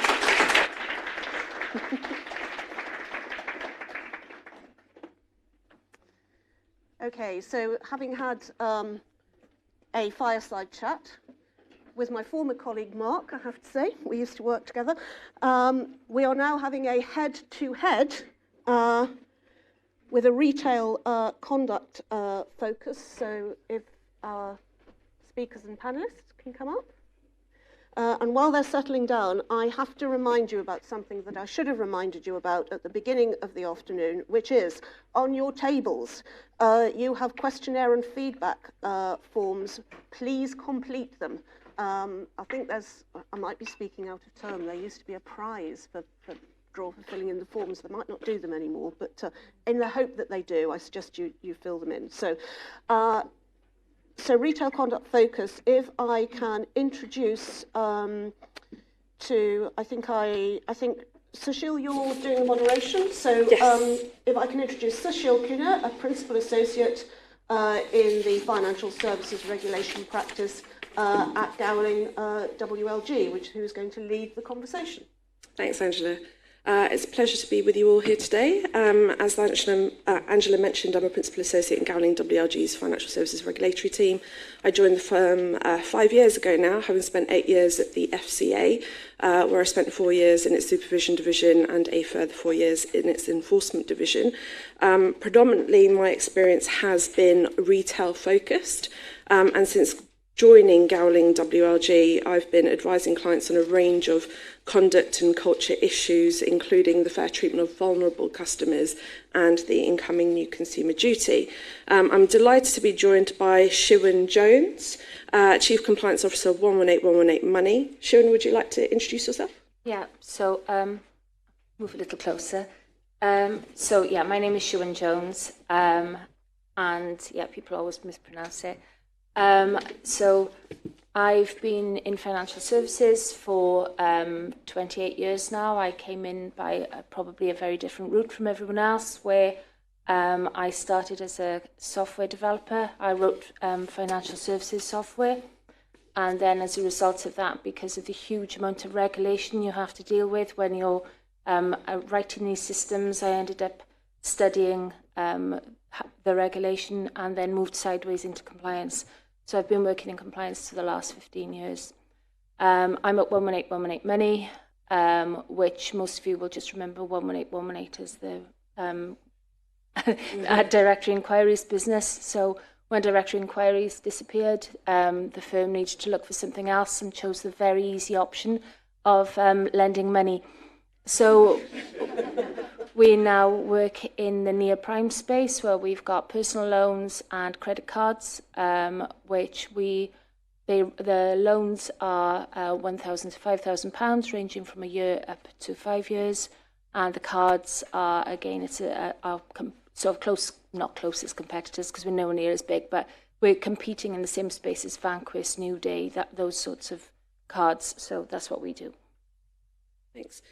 Okay, so the focus of this session is really on retail conduct, and although there have been relatively few enforcement cases over the past few years, there have still been quite some significant cases in the retail sector where the FCA has clearly been focused on customer outcomes and the fair treatment of vulnerable customers. So if I just point to some examples, and here you'll see what I mean when there haven't been that many cases, because I had to go back to 2020, where there were 3 key examples. So we had the FCA fining a motor finance provider £2.7 million for failing to treat customers fairly when they fell behind with the loan repayments while in financial difficulties. The FCA found that the likely financial consequences of failing to keep up with payments were not explained to customers in a way which was clear, fair and not misleading. And the FCA also found that the firm didn't give its customers, many of whom were vulnerable, the chance to clear their arrears over a realistic time frame and a sustainable period. And then following that, in June of the same year, 3 banks were fined 64 million for failures related to their handling of mortgage arrears customers. The FCA considered that the banks failed to gather sufficient information from their arrears customers, which meant that call handlers didn't consistently assess customers' affordability and circumstances, creating a risk that they would be treated unfairly. And then in December of the same year, another major bank was fined £26 million for failures in relation to its treatment of consumer credit customers who fell into arrears or experienced financial difficulties. In particular, the FCA found that the bank had failed to properly understand customers' circumstances and reasons for arrears, resulting in unaffordable or unsustainable forbearance solutions. And then more recently, but not quite so recent, in June 2022, a consumer credit guarantor firm was fined £811,000 in relation to deficient affordability checks on guarantors in its consumer credit business, who were liable when borrowers defaulted on their debts. That firm has since entered into administration, but the FCA has focused on the redress exercise with the liquidators. And now the FCA is introducing a new consumer duty as it considers that TCF has largely been ineffective in driving real cultural and industry change. And the new duty comprises 3 key components, the first being a new principle, being Principle 12, which requires firms to act to deliver good outcomes for retail customers. And then underneath that sit 3 cross-cutting rules, and that requires firms to act in good faith, avoid causing foreseeable harm to retail customers, and to enable and support customers to pursue their financial objectives. And then finally, there are the 4 outcomes. Products and services should be fit for purpose and designed to meet the needs, characteristics and objectives of a target group of customers and distributed appropriately. Consumers should receive fair value. Firms' communications should support and enable consumers to make informed decisions about financial products and services, and firms should provide a level of support that meets consumers' needs throughout the entire relationship with the firm. So, Siobhan, looking at those earlier enforcement cases, there are common themes that are emerging from them, including, understanding customers' financial circumstances, the affordability assessments, and unsustainable forbearance measures. Now, how has 118 Money reacted to those? And is it surprising that there haven't been any more outcomes in this area, especially given the current cost of living crisis? Yeah. So I think probably the same as everybody in the room, whenever there's any sort of enforcement action that's got any bearing on your work, then you'll just take the findings and cross-reference against your own policies, procedures, processes, undertake a gap analysis. We, in particular, with our target market, we have a particular focus on vulnerability and forbearance options and those sorts of things as well. So all of those findings we've taken and we would cross-reference against everything that we're doing to ensure that we're on the right side of everything. As you say, there are common themes there, which actually, when you look at the requirements of the consumer duty, I think that it will be easier to adhere to those requirements in the future, because even though the consumer duty is principle-based, as a lot of the regulation already is, I think this time the FCA has put out so much more information about what good looks like and what they see as being poor outcomes as well, that actually we've got a lot more guidance to be going with. There's a lot more practical sort of demonstrations of what they're expecting to see that have been published ahead of the implementation date. So whereas with other principle-based rules, I felt that we've had to wait until someone else has had enforcement against them to then go back and make sure that we're not also doing that. Whereas this time I'm feeling that we're seeing a lot more upfront. When it comes to cost of living crisis, though, even though nothing has come up as yet. I feel that that is just going to start coming through. I don't know how many other firms are included in it, but we are currently making a monthly return on the cost of living crisis, on the statistics, how we're seeing it affecting customers, but how we're seeing it affect the firm as well. And just last week, we had our first questions, which related back to the return that we made in January. So the data, they're gathering the data, starting to assess it, and they're starting to ask questions.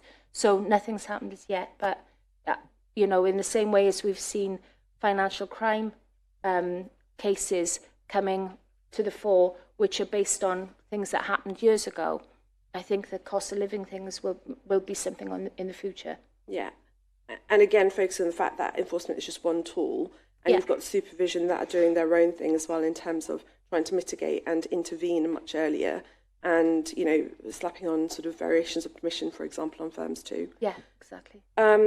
So FCA enforcement action has been quite clearly focused on customer outcomes to date, consumer outcomes, and that's been a common theme for quite a few years now. So even then, if we look at enforcement speeches going back the last few years, they've always made clear that actually we're not going to be looking at the detailed rules, we're going to be looking at principles and taking action on the basis of our principles. So what's so different about the consumer duty, and how do you think the consumer duty will impact on the nature of cases going forward? Yeah, and I think I've sort of already alluded to this in the additional information that we've already been given, because sitting alongside the policy statement, the finalised guidance that we got is very helpful, where it's got the questions the boards need to be able to ask themselves. And so what we've done as a firm is we've worked backwards with our implementation plan, where we've looked at the questions that a board needs to be able to answer, and then use those as the points that for our implementation plan, thinking that if the board needs to be able to answer this question, what is it that we need to be able to do as a firm to give them the MI, the information, everything else that they need to be able to answer that question. So what we've done is we've looked at because of the additional helpful guidance that we've got there, we've been able to build our implementation plan in a way that hopefully will mean that the way that we're introducing the duty into the firm will protect us from any future sort of failings. Yeah. And then how do you, I think there's been, especially at the outset when the consumer duty was being introduced, there was often the question, well, isn't it just TCF repackaged? Hopefully now that firms are well into the implementation stage, that they're no longer asking those questions. But how do you address that? And if you were asked that question now? Yeah, I initially thought it was exactly that. I thought it was TCF repackaged. When you looked at the disapplication of Principle 6 and 7 and the application of Principle 12 in its place, it did look like we're moving something out that we've deemed as failing and putting something else in. And we've all seen the triangular infographic as well, and it does look like this is just, TCF plus. But actually, when you start looking at things like the podcasts, the Consumer Duty homepage, the different publications that have come out, updates as well that we've had with references within other areas, Dear CEO letters that also allude to what you need to be doing. I think that the information that's being put out there has been much more helpful for what it is that we need to do to attain the standard that they're expecting. I remember when TCF came out initially, nobody really knew what it was, because the concept of treating people fairly is so vague that nobody knew. I went to a training session where someone asked, "What is this?" And the man said, "Ask yourself how would you treat your nan?" And that was the idea. Whereas now, podcasts and questions for the board, it's much, much clearer. So I think it'll be more helpful. And then, so if we focus in on vulnerable customers quickly, there's obviously been the final guidance that was issued back in February 2021 that sort of was focused on the fair treatment of vulnerable customers. Is there anything new or enhanced on that the Consumer Duty has introduced or is introducing? Yeah, so I think again, vulnerability is another area that it doesn't really matter what you're talking about. The vulnerability comes into it. We get a lot of information requests. I don't know if it's us that they pick on or if everyone feels that way, but we get a lot of information requests, and it doesn't matter what the information request is about, whether it's underwriting, complaints, collections, whatever it is. The reference to and how are you dealing with your vulnerable customers in this situation always comes into it. So I think, you know, there have been additional publications as well. I think they updated their website last year with the looking back at the guidance that they put out, and then there was a further statement.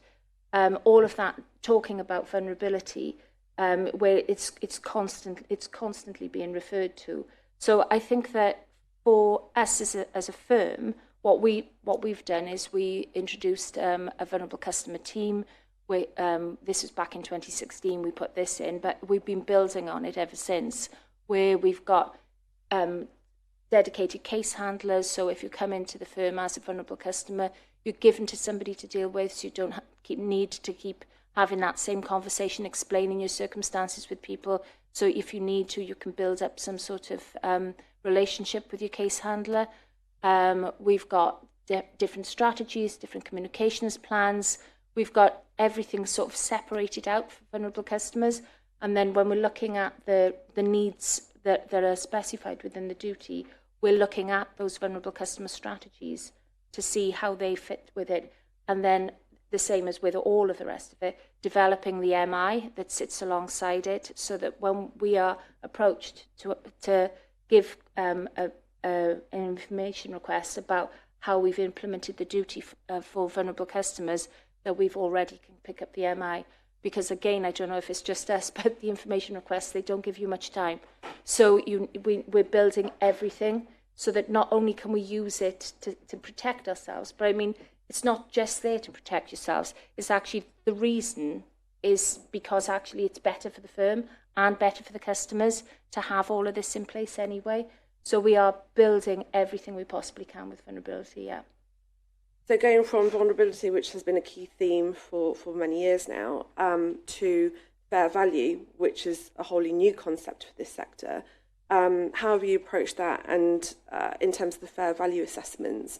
And can you outline some of the factors which 118 Money has been considering in their fair value assessments? Yeah, so with fair value, again, this was the one that terrified us when we read the consultation paper, and then when we were hoping it would drop away, but it didn't.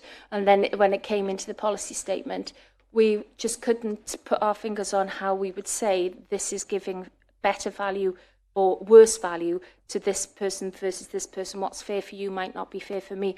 We talked around it, but then actually when we started going through, we listened to the podcast, which wasn't actually that helpful, but the others I quite liked, but that one wasn't quite so good. But the paper that came out on the 10th of May, which was the FCA's assessment over the fair value assessment frameworks from the firms that it had looked at towards the end of last year.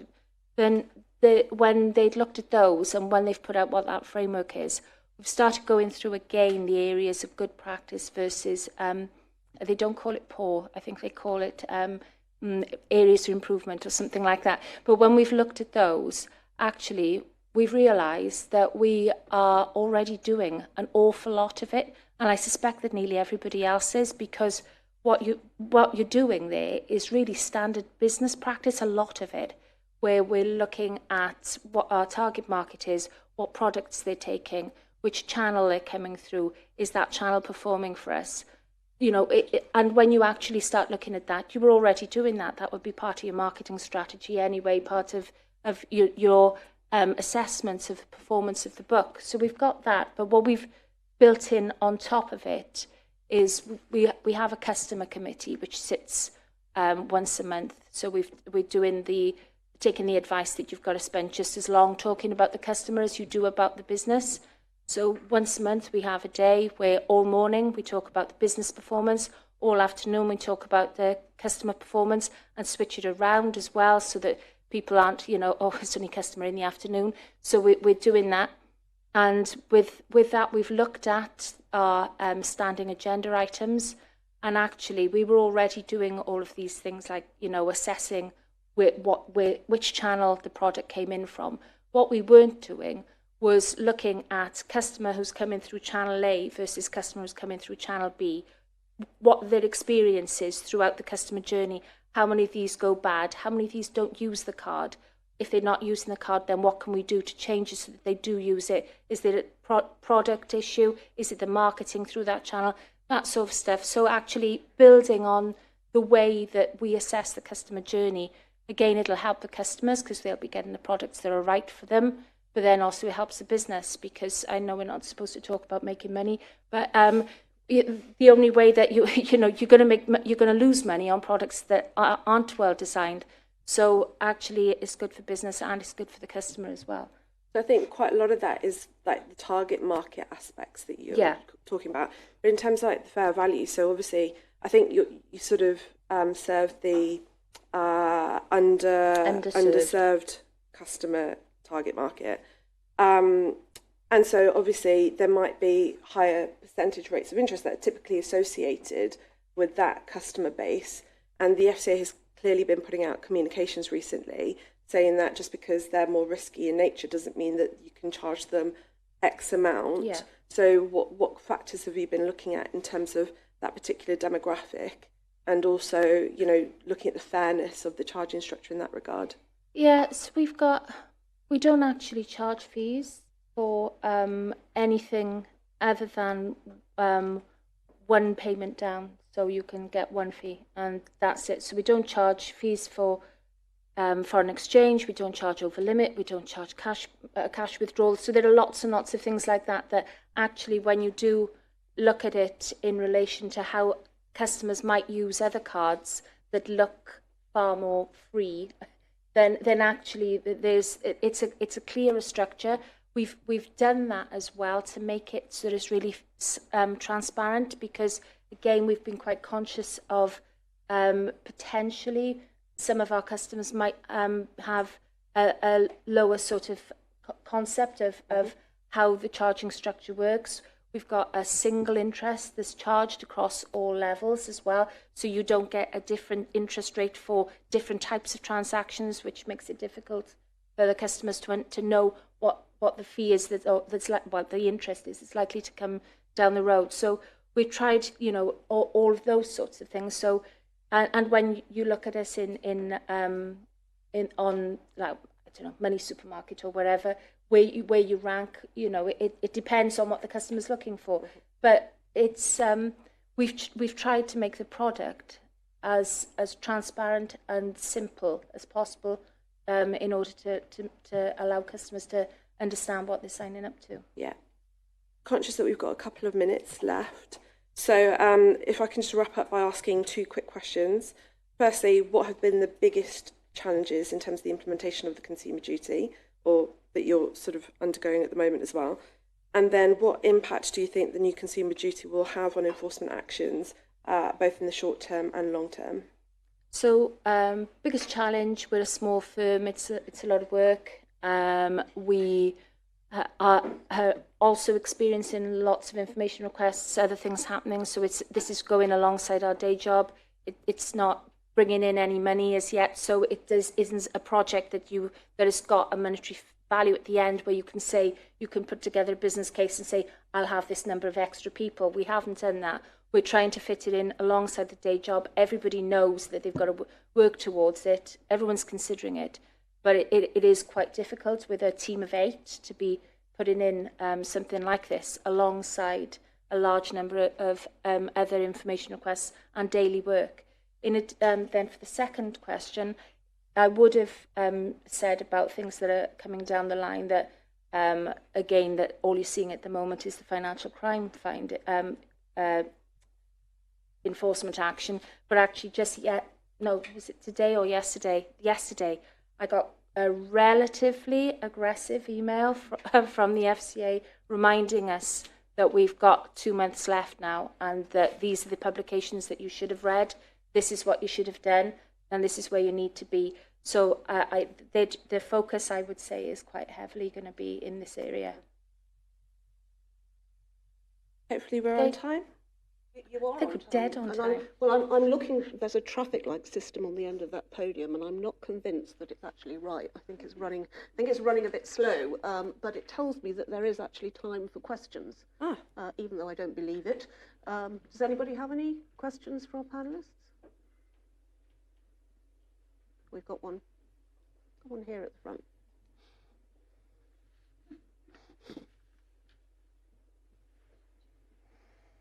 Thank you. Hi, it's Paige Wilson from Capital One. You mentioned that you expected cases to flow from the current cost of living crisis. Are there particular kind of breaches you would expect to be kind of the more common breaches that flow from cost of living? Is there anything in particular that you think will be the focus of these cases that might flow from this current economic condition? I think, again, back to the vulnerability piece, that when you look at the questions that were being asked on relating to the cost of living crisis and how we're dealing with it, it's what are our answer times like? How quickly are we dealing with people? How long are we on the phone for? That sort of thing. They're focusing not especially on any change of policy or anything like that. It's very, very data driven again. But it's coming back to the service and how are we making sure that people who need us can get to us. So that's what we've seen from our side. I don't know if you've got any thoughts. Yeah, I think again we've got a number of clients that are facing similar sort of information requirements. It's clear that the FCA has been collating data quite some time, but also just bearing in mind the length of time that cases take to actually get to a final notice, and that's the only time that we actually become aware of the FCA enforcement action that's currently been going on. So there might be cases already in the pipeline or being worked on at the minute, which we're on the outside world are unaware of, but which will come through the in sort of due course. Right, let's wrap it up there then, as I didn't see any more hands up. So can we thank Sushil and Shiwan?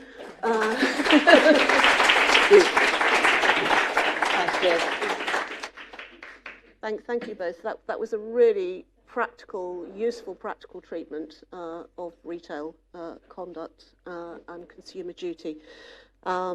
So next up we have Mark Spears, who is a partner in Boville, which is a specialist regulatory consultancy, where he is responsible for wealth, financial crime, insurance and lending practices, which is quite a big brief, I think, and has over 20 years experience in the industry, and he is going to take us through navigating a skilled person review. Take it away. Thank you, Angela, and good afternoon, everybody. I'm in the postprandial pre-caffeine slot, so hopefully this slight light relief around Section 166 to get us out of the depression around going to prison, being fined, having the book thrown at us, will hopefully take us through the next 25 minutes. So I've called this Lessons Learned, and the reasons I've called this Lessons Learned is because I've got some stripes over my back from both helping firms but also being a skilled person. The first time I got involved in skilled person work was back in 2013 with the HSBC Deferred Prosecution Agreement, which then had a Section 166 attached to it, and we all know how that ended up. It carried on for sort of 5 years. And during that time, we also built up a practice doing skilled person work in a number of different areas, as well as also helping firms when they've become subject to skilled persons. So hopefully I can give you some reflections and hit some of the bullet points that were on the agenda. I think hopefully this room, we all know what a Section 166 is, right? So I'm using it as a catch-all term where the FCA doesn't quite trust you to sort out your own affairs. Therese was talking this morning about doing the right thing. We heard from Sarah at Linklaters about some of the early implementation, intervention powers rather, and from some of the other speakers around how you can have dual and single track investigations. But essentially, the Section 166 is there as a supervisory tool, so you're not necessarily in enforcement yet, and most don't end up in enforcement. But certainly the FCA has decided, for whatever reason, that the answers that you've given to whatever they've asked you have not been to their satisfaction. Just diving into them, they can be either indirect or direct. So direct, the FCA appoints the skilled person. You're probably in quite a lot of trouble at that point. Indirect, the FCA gives you a requirements notice and asks you or requires you to go out and get yourself a skilled person. There's a panel that many of you will be aware of. You don't have to appoint from the panel if it's indirect. You can appoint people off panel. We're not on all the panels. We're on fewer than we used to be as a firm, but we still get appointed as skilled person. But the FCA essentially is the gatekeeper for that and decides whether the firm you've suggested is in fact of a sufficient quality. When you get a notice, it will also usually be one of two types. The first is a review and recommend, and the second is reasonable assurance. So review and recommend is basically, look, we think that something's probably going wrong here, possibly going wrong. We'd like somebody to go in, have a look, tell you what the industry standard and the regulatory expectation is, and then give you some recommendations. Supervisory teams tend to use this where there's been some sort of thematic. It's all quite complicated. They've got to move on to the next case. Their resources are pretty thinly stretched, and so they want somebody to go and do a bit more of a deep dive into your business. And then reasonable assurance, you've said that you're going to do something. The FCA doesn't quite trust that you have done it, or maybe that your internal audit function tells them that you've done it, but maybe you hadn't actually always implemented internal audit findings previously. And so again, they find someone to tell you or to tell them that you have actually done it. We mostly see both of them wrapped up in one. So you tend to have a review and recommend, and then you have some sort of reasonable assurance at a certain date afterwards. So review and recommend, someone comes in, tells you all the things you've been doing wrong, what the regulatory expectation is, and then you go, you fix it, you say you fixed it, and that firm then comes in and retests. Normally phase 1, phase 2, but also you can have phase 2As, phase 2Bs, and all this kind of stuff. So anyway, it can go on for quite some time, and it is definitely a management distraction. So what happens? Well, you get, normally this doesn't come out of the blue, right? Normally you've had some sort of interaction with the FCA. It hasn't gone very well. They've said, don't think we like that very much, and we're minded to use some of our powers, and then they choose to use this power. Normally that takes some time, and we've heard from some of the enforcement cases that actually there have been multiple skilled person reports and multiple opportunities for the firm to do something to rectify their behaviour. They haven't, and therefore they've gone to enforcement. Hopefully that's not going to happen to you if you get one of these, and I'll go on to later some of the tactics that you can use to stick out of that sort of down there with firm closed down and everyone in jail.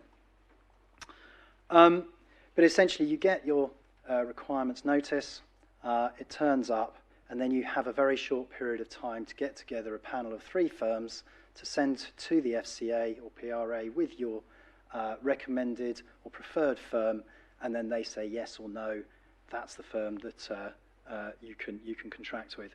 And that tends to be a couple of weeks to a month period. So you receive the draft notice, you're given a couple of weeks to a month before you need to have contracted, and off you go. I did see one, and actually it was interesting talking about forbearance in the previous session. A firm that was seeking to expand its permissions, so it was in the consumer credit space. As part of that, it sent its forbearance policies and procedures to the FCA. Within 48 hours, they'd rung up, we really want to talk to you about this. So, well, that's interesting. We only applied to vary our permissions. It was only variation permission. Okay. And the FCA had gone from pretty much that to Section 166 in about 2 weeks. So that was pretty much out of the blue. But and that was actually to the point we heard about earlier on that sort of forbearance and automated forbearance point.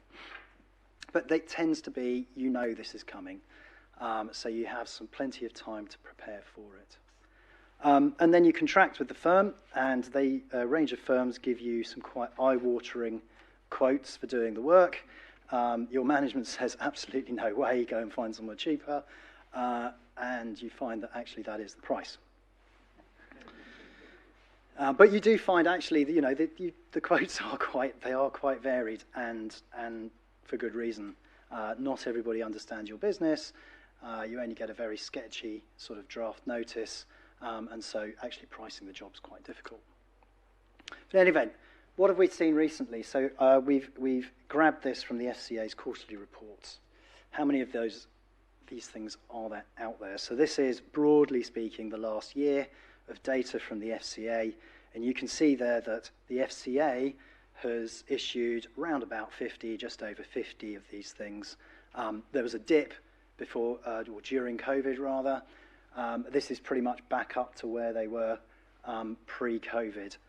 And you'll see the sort of the hot button things there, controls and risk management, I'll come back to that in a second, conduct of business, and financial crime surprisingly doesn't have the most number of Section 166s, which is a change over the last few years.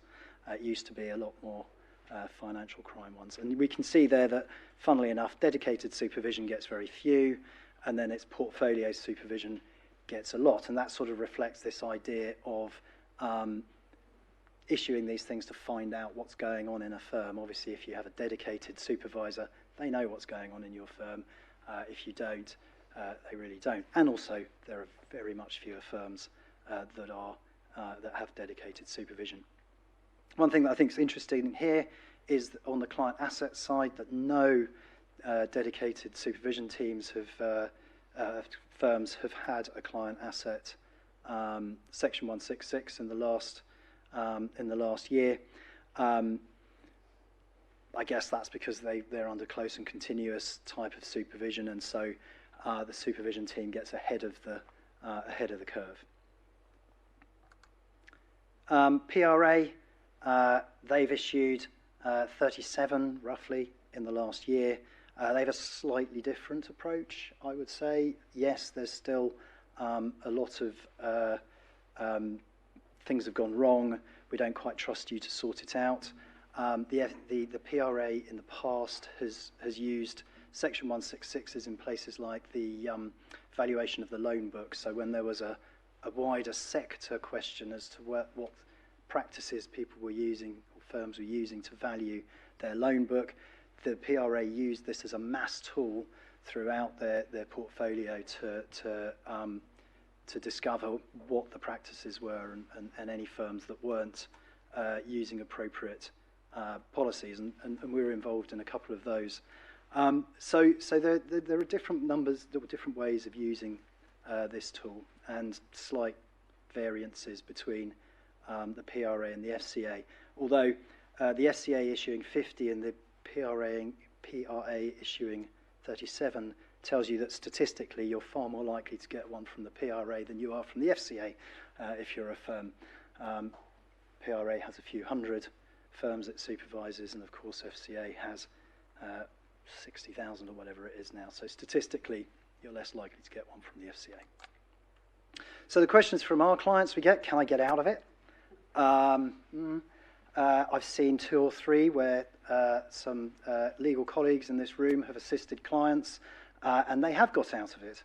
But once you get the requirements notice, you're pretty much done. You pretty much know that you're going to be in Section 166 hell for a little bit of time. The time probably to get out of it has gone. And we used to call this sort of presentation prevention is better than cure.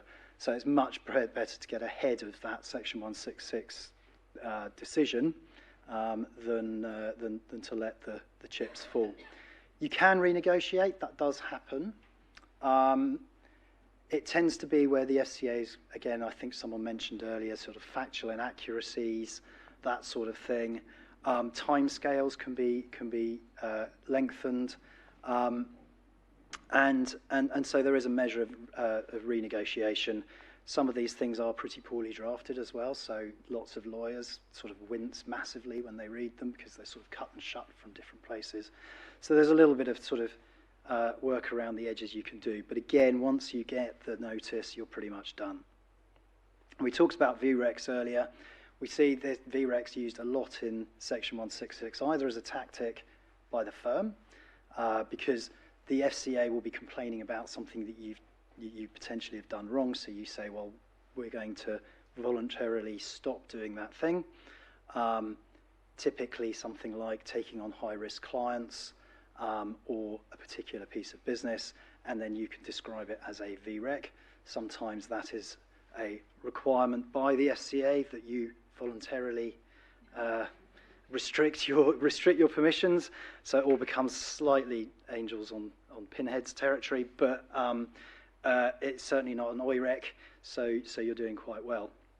But it tends to be, you know, going back to Theresa's point and sort of slightly looking ahead to what you can do about this stuff. This is about rebuilding trust with the regulator, and one of the things that you can do is to say, actually, we're going to put the interests of having a robust control framework in front of our profit, and therefore stop taking on clients or stop transacting. And the FCA obviously quite likes that, as we heard from Therese this morning. Putting either the consumer or the regulatory agenda ahead of your own profit motive is quite attractive for the regulator, and goes to your culture and that sort of stuff. So you've had one of these things, and are you ready? Make no mistake, not only is it the professional fees that you'll have to pay. I haven't yet seen a Section 166 come out at less than sort of 60,000 for a very small firm. And obviously, if you think about a HSBC or some of the NatWest ones that have, those sorts of organisations, you are going to pay many multi-millions to advisors, both on the skilled person side, on the legal side, and on that sort of firm side piece. So you need to make sure that you've got the right resources, but not just the capital, the right people in the room around you, the right people in your firm. Engagement. It's going to be quite a long, drawn-out process. There will be bilaterals, trilaterals between you, the FCA, you, the skilled person and the FCA behind your back. Yikes. And so engagement and early engagement with your skilled person and the FCA is really, really important, and tempting to be positive about it. There is a temptation, as ever with these things, to have a bit of a go at the FCA, and they're being totally unreasonable and all this kind of stuff, and thereby the skilled person as well. It doesn't tend to end well for the firm. Take advice. Whether that's legal advice, whether that's advice from the sort of overall compliance consultants, that will be up to you. But certainly, especially for small and sort of mid-sized firms, taking advice is pretty important, because it's a pretty scary place to be, and it's at this sort of top of the spiral that ends with investigation, with final notices, and then finally with firm shutdown and everyone going to prison. Get your data right. I'll come on to that again, but data is key with this sort of stuff, making sure that you've secured the data or evidence or whatever it is, and that you manage and you maintain that, sort of like a chain of evidence type of approach, but make sure you identified what data you need to collect, what data the skilled person expects to see, and then you produce it at the right time. And then never lose sight of the why. Why are you in this mess in the first place? And it's probably to do with something to do with the sector as a whole, or your sector, with the industry, or there'll be an idiosyncratic reason that it's you. It's not everybody else. But never lose sight of that sort of why. What is the context to this? What does the FCA really want to get out of this? And normally they want to get out of it an improvement in what you're doing. This is still in supervision. We're not going to enforcement necessarily. So They're looking for an improvement in what you're doing, so that you can be trusted to then go off and happily sail away on the calm seas of business. So when you're navigating these reviews, to pick up on that sea analogy, having a governance structure really helps. Going at it sort of bull in the china shop willy-nilly is not the way that you're going to get success. So having the right people in your governance structure involved in the Section 166 is really important. And it will depend on your firm as to what that looks like. Some firms want to run them really secretly, and so that, you know, the wider firm doesn't find out that we've got Section 166. Other firms are quite happy to tell their people, look, we've got a Section 166, you've got to raise your game. We're at critical level here. This is sort of, you know, DEFCON 4. Getting the right people, again, as I say, the right people in the room at the right time to talk to both the skilled person and also manage the process. So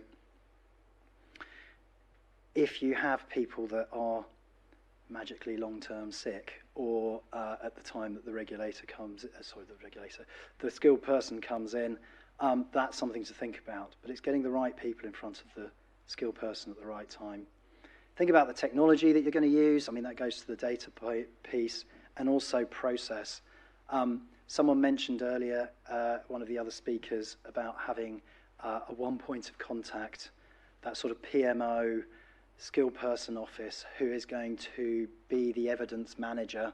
You know, if you think about investigations, you have normally sort of one person who's an evidence manager and sits over all of the different strands of inquiry. You should probably have one or several people, depending on the size of your firm and the skilled person requirements, sitting there and able to deal with the skilled person, with their information requests, and also internally, so they know how to navigate the firm, find the right people, the right data at the right time. So really that governance, people and technology process is the key to success. Some things to avoid on that journey: not bringing staff with you. Again, I say this depends on the firm. Some firms are quite happy to have it out. Some firms really, you know, one that we were doing recently, the invoices could only go to the chief risk officer under some very spurious project name, because they were trying very hard not to let the rest of the organisation know about it. Don't forget the basics. And by the basics, I mean, why are you in business? How are you making money? Why are you doing that sustainably and within the regulation? Beware of the sort of slow and incomplete responses. And also, and I'm being slightly provocative here, lying. I actually mean obfuscation. We see it quite often that people want to put a nice gloss onto what they're doing. Oh, well, yes, you know, we're on a journey. We know that we're not that good on this, you know, but, well, we're going to show you a particular version of that truth. We did one Section 166 where essentially the lie came in a bit of data manipulation, shall we say. So a spreadsheet was changed after the date that it had been manufactured.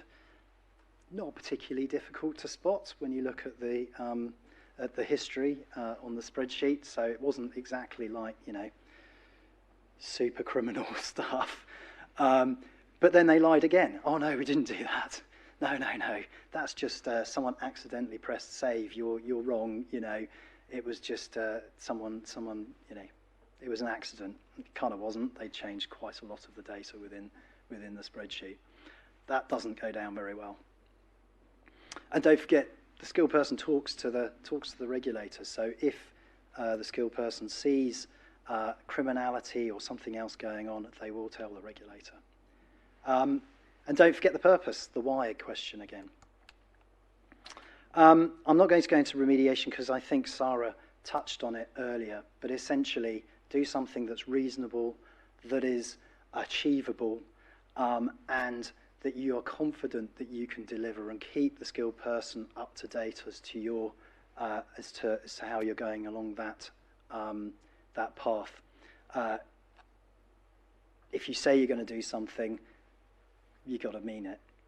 That's when you start moving down the spiral to, yeah, we don't quite trust you. You told us you were going to do this 6 months ago. You still haven't done it. We really don't trust you now. And just in a minute or so on where do we see this going? We've heard quite a lot about people sort of crystal ball gazing. I'd say I've seen quite a few skilled person draft requirement notices in the last month around defined benefit transfer cases. They're still coming out. I've had 3 of those across my desk in the last 3 weeks. We've seen quite a few consumer duty ones before consumer duty comes in. So I think Therese said we're not seeking to enforce consumer duty. Okay, they've been mentioning consumer duty in draft requirement notices for about a year. Particularly the one that I'd like to highlight is around the consumer support element, particularly where people outsource things like telephony or call centres. I've seen a few around the sort of, are you keeping an eye on what your outsourced function is doing, numbers of calls dropped, and that sort of thing. That's all I wanted to cover, I guess, today. I have a couple of minutes, I think, assuming it is correct. The shot clock is correct. Well, yeah, I'm a bit confused on timing because that says orange, but my clock says we've stopped. But anyway, does anyone have a question for Mark before we head off for afternoon tea? Are you staying for tea? I am. I'm staying for tea. So you could have personal secret questions with Mark over afternoon tea. Secret questions, not personal questions. I don't think he does personal questions. They didn't come out quite the way I intended it to. But any questions in the room now?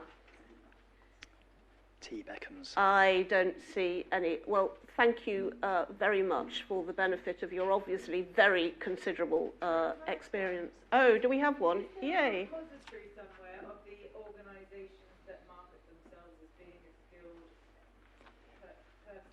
Absolutely, yeah. So yeah, if you Google skilled person FCA panel, then there's a full panel of those ones that have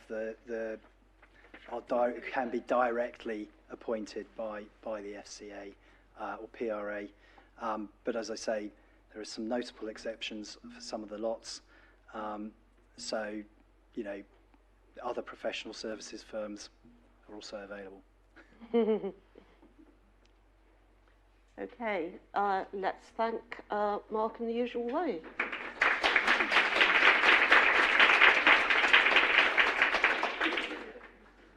Okay, so time for afternoon tea. We need to be back at 4:22, I believe. So see you then.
And then you have this as well. So this is a countdown timer. So it will count the minutes down. When you have 5 minutes, it will go to Amber. Okay. So that's if you want to take questions. Okay. That would be I'll the run.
Okay, good afternoon again.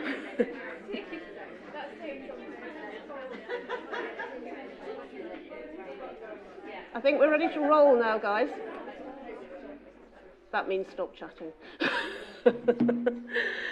So I hope you are refreshed and caffeined up, as someone earlier said, because we have got a big finish. And I think it's really great that so many of you hanging in there. And we're still told that we've got quite a lot of people who are still dialed in remotely. So for our penultimate session of the day, I'd like to introduce David Rundle, who is a partner at Bryan Cave Leighton Paisner. And he's going to be discussing international regulatory cooperation and dealing with cross-border regulatory investigations. Thank you. Thanks for everyone for coming. Thank you for staying here for this. And thanks to City and Financial for hosting this event. I'm sure many people here would have had some experience and some exposure to international cooperation in regulatory investigations. Your perspectives will be very, very different. Dealing with these issues can throw up a whole number of questions, issues around data protection, issues around privilege, issues around jurisdiction. I'm going to try and touch upon 4 topics today, which really reflect and drawing upon my direct experience and reflect my experience. The first issue is just simply how to react to a request made by the FCA on behalf of a overseas regulator. Second, far more exciting than it sounds, the significance of memoranda of understanding. Third, the process by which interviews are conducted on an overseas regulator's behalf. And 4, I'm just going to touch upon some of the challenges that we see when dealing with parallel regulatory investigations conducted in different jurisdictions.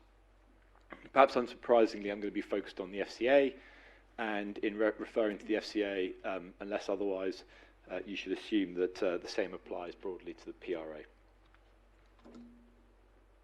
So, before I touch on those 4 topics, I just want to set the scene, and there's just three issues I'd like to raise so we all know the parameters of the discussion. The first is that there is, of course, a spectrum of cooperation. Regulators work closely with each other sometimes on a daily basis, depending upon how close the regulators are. They consider themselves stakeholders in each other's work, and naturally there's going to be standing and regular discussions around policy, around what they're seeing in the various markets which they regulate. In terms of cooperation in enforcement cases, on the one hand, you may just have a simple disclosure of information. And given an increase in regulatory reporting, and also coupled with the FCA's focus as a kind of data-led regulator, one can assume there's an increase over the years in exchange of information and the amount of information that they have to exchange. More proactively, cooperation and assistance can take the form of the FCA using its powers to gather evidence and indeed to initiate formal investigations on behalf of the overseas regulator and conduct interviews. And it's that aspect I'm going to focus on today. The second opening point is around what kind of cases that we might be thinking about in the context of international cooperation. Really, it could be anything. But historically, certainly, the focus has been on wholesale markets, market abuse, insider dealing, financial crime issues, and particularly AML. However, as the range and complexity of our domestic regulatory issues has widened, so has the various issues that might be the subject of overseas interest. And in looking ahead in terms of the future, one might assume, for example, that there's going to be greater international cooperation between financial regulators in respect of sanctions and firms' systems and controls for financial sanctions. Failings in a institution in one particular jurisdiction could flag potential failings in another jurisdiction, assuming, for example, that the culture within a group is the same, there are a common set of systems and controls, and there may also be similar resource constraints.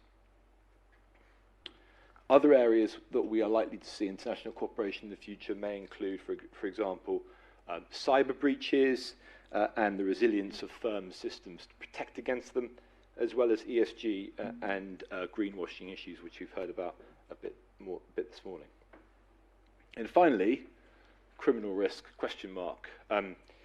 The title of this discussion is investigations, regulatory investigations. But in my opinion, it's very, very difficult not to think about criminal law issues in the context of international cooperation investigations.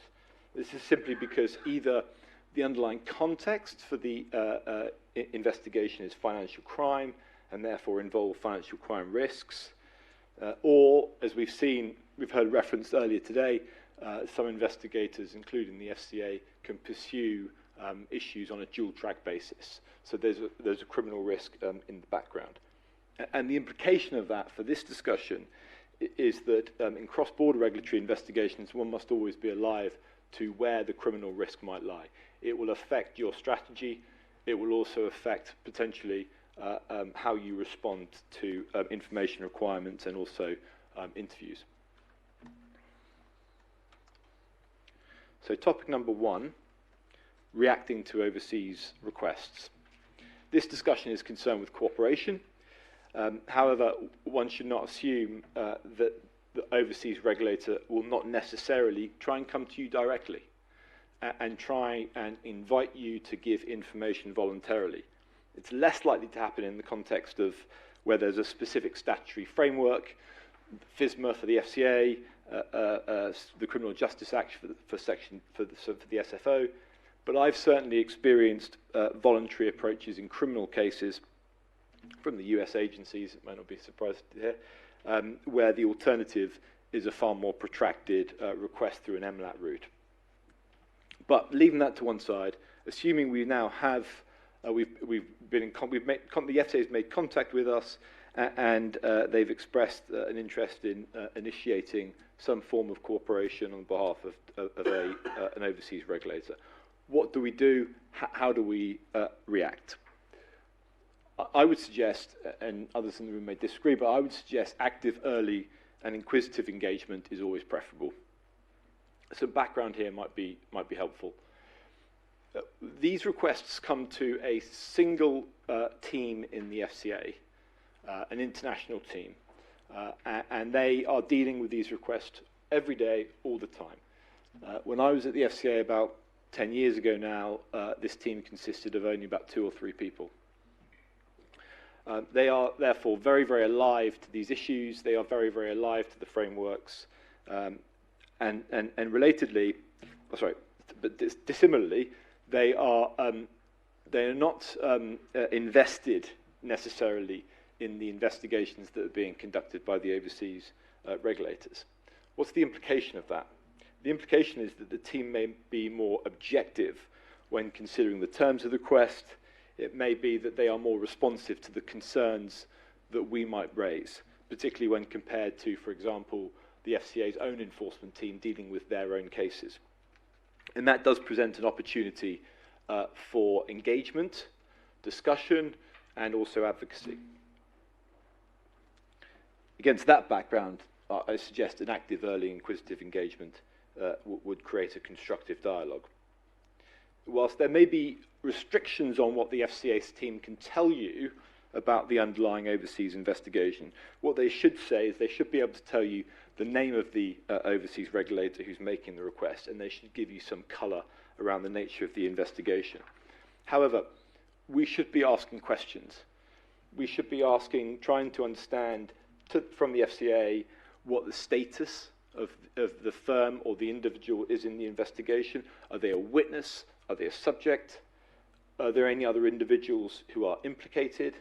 Are there any other jurisdictions which the investigation may touch upon? Will your colleagues in another office, in another jurisdiction, be receiving a similar call from their domestic regulator?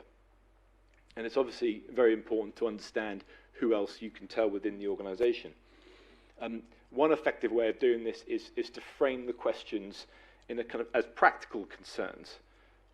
We need to know who we can tell. We need to understand how much resource we need to commit to these requests.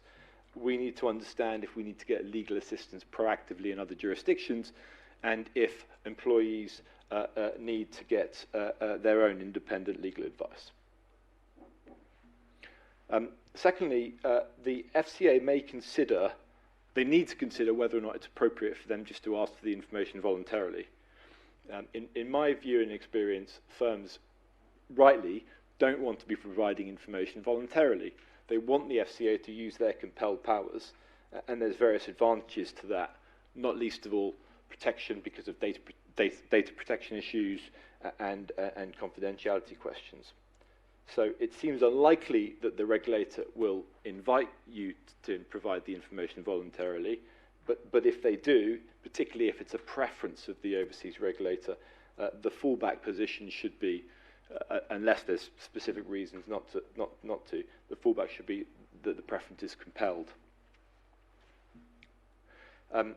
Finally, on this topic, the FCA actually has a duty to assist overseas regulators. And when exercising its discretion, it may take into account a few factors. These factors are in the statute itself. And again, I'm going to come on to this, but this does present some opportunities for advocacy. They need to think about the following. One, could the overseas regulator give corresponding assistance to the UK regulatory authority? Two, does the case concern a breach of law or other requirement which has no close parallel, essentially a dual criminality question? And third, the seriousness of the case and its importance to the UK at large, and related to that, the public interest to give assistance. So we might be asking ourselves, well, are those conditions met? And if they're not met, there may be an opportunity to engage with the FCA and question whether or not this is an appropriate use of their powers. I say that with the knowledge that, of course, the FCA has a very wide discretion here. And there was a decision last year, a judicial review, where parties who applied to have the FCA's use of its power deemed unlawful was struck out. Leave was not granted, both in the High Court and the Court of Appeal. On that occasion, the FCA was exercising its powers on behalf of the CFTC in a crude oil trading on a US derivatives exchange. So it is very, very difficult to overturn these decisions, but nonetheless, it does speak to the fact that if you are going to try and test and challenge the FCA, perhaps a more soft advocacy approach is preferable. In that particular case, the FCA press announcement emphasised how, as a member of a multilateral memorandum of understanding, it was committed to providing assistance to other signatories. And that really takes us on to our next topic, memorandum of understanding. So just a bit of background here. Memorandum of understanding are non-binding statements of intent. They are really just the framework by which the regulatory organisations, regulators, have agreed to provide material to one another and the terms under which they've agreed. But they are not the actual legal framework under which that is achieved. The IOSCO multilateral MOU now has 129 signatories. The last signatory was the Ghanaian SEC, both in September of last year. And the information exchanges that have been achieved under the MMOU have increased rapidly and significantly over the last 10 years. There's went from 3,000 to nearly 6,000 over the last 10 years. So it does speak to the increase more generally of international cooperation. A few features of the memoranda, of this particular memoranda, are worth pointing out. And again, they indicate and they present advocacy opportunities. It has a double jeopardy provision. So if a firm or an individual or someone has already been sanctioned in relation to the same conduct, the receiving state is entitled to take that into account in rejecting the request that's coming from their overseas colleagues. It sets out the permissible uses of information once received. In other words, the onward use of information, the restrictions on any onward use. And thirdly, it sets out an expectation of the confidentiality of the information once received. And again, one can cite these provisions when speaking to the FCA to try and get assurances that they have engaged with the foreign regulator to make sure that the information is going to be used appropriately, that it's going to be kept confidential. And it's worth reminding the FCA of these restrictions. Finally, outside of the IOSCO multilateral MOU, there may be bilateral MOUs between agencies. So, for example, there's a bilateral MOU between the FCA and the CFTC. And these may be slightly different. They may be slightly more restrictive than the IOSCO one. For the CFTC, it's interesting to note that there's an additional basis upon which the signatories, CFT and the FCA, could deny a request where the request is disproportionate or may take up a lot of the regulator's resources. And again, this presents some opportunities for advocacy. I'm going to move now on to the conduct of interviews, and this is where, certainly as legal practitioners, we may have had some of the most direct experience. As I'm sure everyone knows, when assisting an overseas regulator, the FCA has two options. It can either use its supervisory powers under Section 165 to request information, or it can initiate an investigation, a formal investigation, and thereunder conduct interviews. The Section 165 power is limited only to authorised persons or people connected with them. When an investigation has been commenced and the FCA is seeking to conduct interviews on overseas regulators' behalf, the following issues should be considered. Criminal and market abuse risk. The FCA's standing position here, outside of assisting with the overseas regulators, is that where there is a risk that a person may be under suspicion of criminal conduct or market abuse conduct, it will not interview that person under compulsion, but it will interview that person voluntarily so they can exercise their right to silence. It would seem that you should expect the same equivalent treatment to be given to people in the context of overseas investigations. And although the FCA does say has a kind of carve out in its enforcement guide, then it can defer to the overseas regulator. In my view, one should be very, very concerned about any attempt to do that. A person that faces criminal risk or market abuse risk here or overseas, it may be inappropriate to have them compelled, and it may be preferable for them to be able to exercise their right to silence or even not turn up to the interview at all.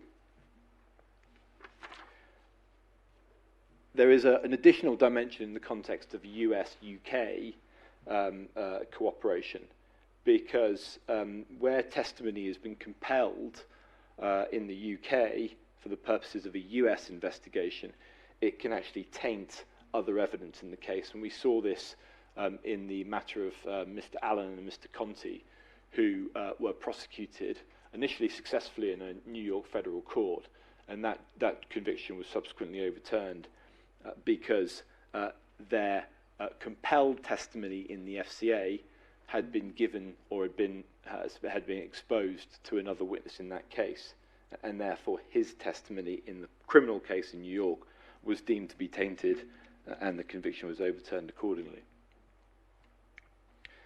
I'm going to move on to advanced disclosure. I'm going to miss out the attendance because on the attendance point, there is a discretion for the FCA to invite the overseas regulator to attend and to ask questions. If you read the FCA's policy on this, it looks like that would be applied exceptionally. However, in my experience, almost all the time, the overseas regulators are very, very active in the interviews. They ask most of the questions, they prepare the questions, and the FCA really just introduces the interview and closes it and makes sure there's a recording. In terms of disclosure, one might expect, and one might say to the FCA, the parties who are running the investigation on behalf of the overseas regulators, that you would expect the same standards of advanced disclosure that you would otherwise receive in an FCA investigation, and I would certainly encourage that approach. And on representation, thought should be given to whether or not you need a representative from both the the overseas jurisdiction, and as a FCA, a representative on the UK jurisdiction. Finally, a few points on thinking about parallel investigations conducted by different regulators across jurisdictions. This is titled an exercise in coordination, because that really is the challenge. In a perfect world, different regulators would move at the same pace, broadly in the same direction, and would be coordinating between them. The reality is that doesn't always happen. However, we would all have to assume that it is going to happen, because you would want to assume that they have the same information and that they are speaking to one another. To do otherwise might give rise to some problems in the future. Faced with parallel investigations by regulators, one should at an early stage consider the frameworks and what's different about them, what's similar. But one should also consider the politics. The politics in each of the countries and whether or not the underlying issue is a focus may determine the speed at which the investigation moves. And if you're trying to, for example, coordinate the outcome, that's going to be a significant factor to consider. There may be a lead investigator. One particular agency might be leading it, and thought should be given to the possibility of suggesting to them that you have dialogue with only one, and that that the information is then shared between one regulator to the other. This does, of course, produce a lot of tensions, because you need to ensure that the regulators each is treated the same, that information passes to them at the same time, because to do otherwise may upset someone. And if information is volunteered, the FCA still understands that it would be preferable to have the information compelled once it has been appropriately identified. So that deals with parallel investigations. It's been a bit of a canter through. Apparently I've got 32 seconds left, so there's some time for questions, if there are any. Okay, David, thank you for taking us so clearly through what is a very technical minefield. Do we have any questions for David? Yes, you may. Just one quick question. In your experience, how quick is the time from the overseas authority making the request to the FCA to the FCA actually putting it into action and getting in touch? Yeah, that's a really good question. I suppose it's quite difficult to answer because you may not necessarily know. You don't necessarily know how long the FCA team sit on it. But I think with most of these things, one can assume that the overseas regulator always seems to be in a hurry. So assuming that the FCA has got in contact with you relatively soon after the overseas regulator gets in contact with them, the process seems to be certainly quicker thereafter in terms of the getting to an interview than a normal enforcement investigation, and the wheels can move quite quickly. And there's always a tension between the overseas regulator trying to hurry up the FCA, and then you interface from the FCA and trying to maybe slow it down and inject a bit of sense to it. Okay. We've got another question over here who I missed first time around because the pillar was in the way, so forgive me. That's okay. Irene Ray from TD Securities. Thank you very much for that. So my question is, this might be long and it might be Pandora's box, but it has to do with off-channel communications and knowing that regulators speak together. And do you have any initial views on, thoughts between the regulators and what's happening in the US happening over here? I mean, probably not much more than anyone else in this room. We all know that the FCA is kind of looking into this. We all know that the FCA moves at a snail's pace compared to, as we've seen, the CFTC and the SEC, who've now, I think, maybe taken action against over 12 banks or something. So I think it does seem that there is certainly interest on both sides of the Atlantic into the issue, but I would be surprised if the FCA took the same approach that the SEC took, which is to say that the SEC has taken a very, very limited, a very wide approach in terms of their expectation. Something happened, we're not too concerned about the training you conducted, that person was in your bank, therefore you're responsible. And I think to the extent the FCA in the future shows an interest about this, they're going to be more focused on what training did you give your employees, what were your systems, how did you remind them of the obligations to ensure proper recording. So. Okay, let's thank David.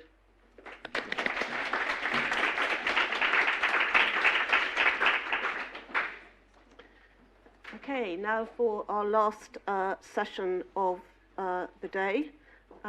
We have three excellent panelists who are extremely well qualified to discuss this topic with us of culture setting the tone at the top, middle and bottom, how firms can build a culture which promotes responsible behaviour to prevent an investigation or mitigate its impact. And I shall start by introducing our panellists and make sure that I have got my papers the right way round. I think I have. Yes. So on my far left, in the beautiful green jacket, we have Irene Ray, who is the Director of Conduct and Culture for TD Securities.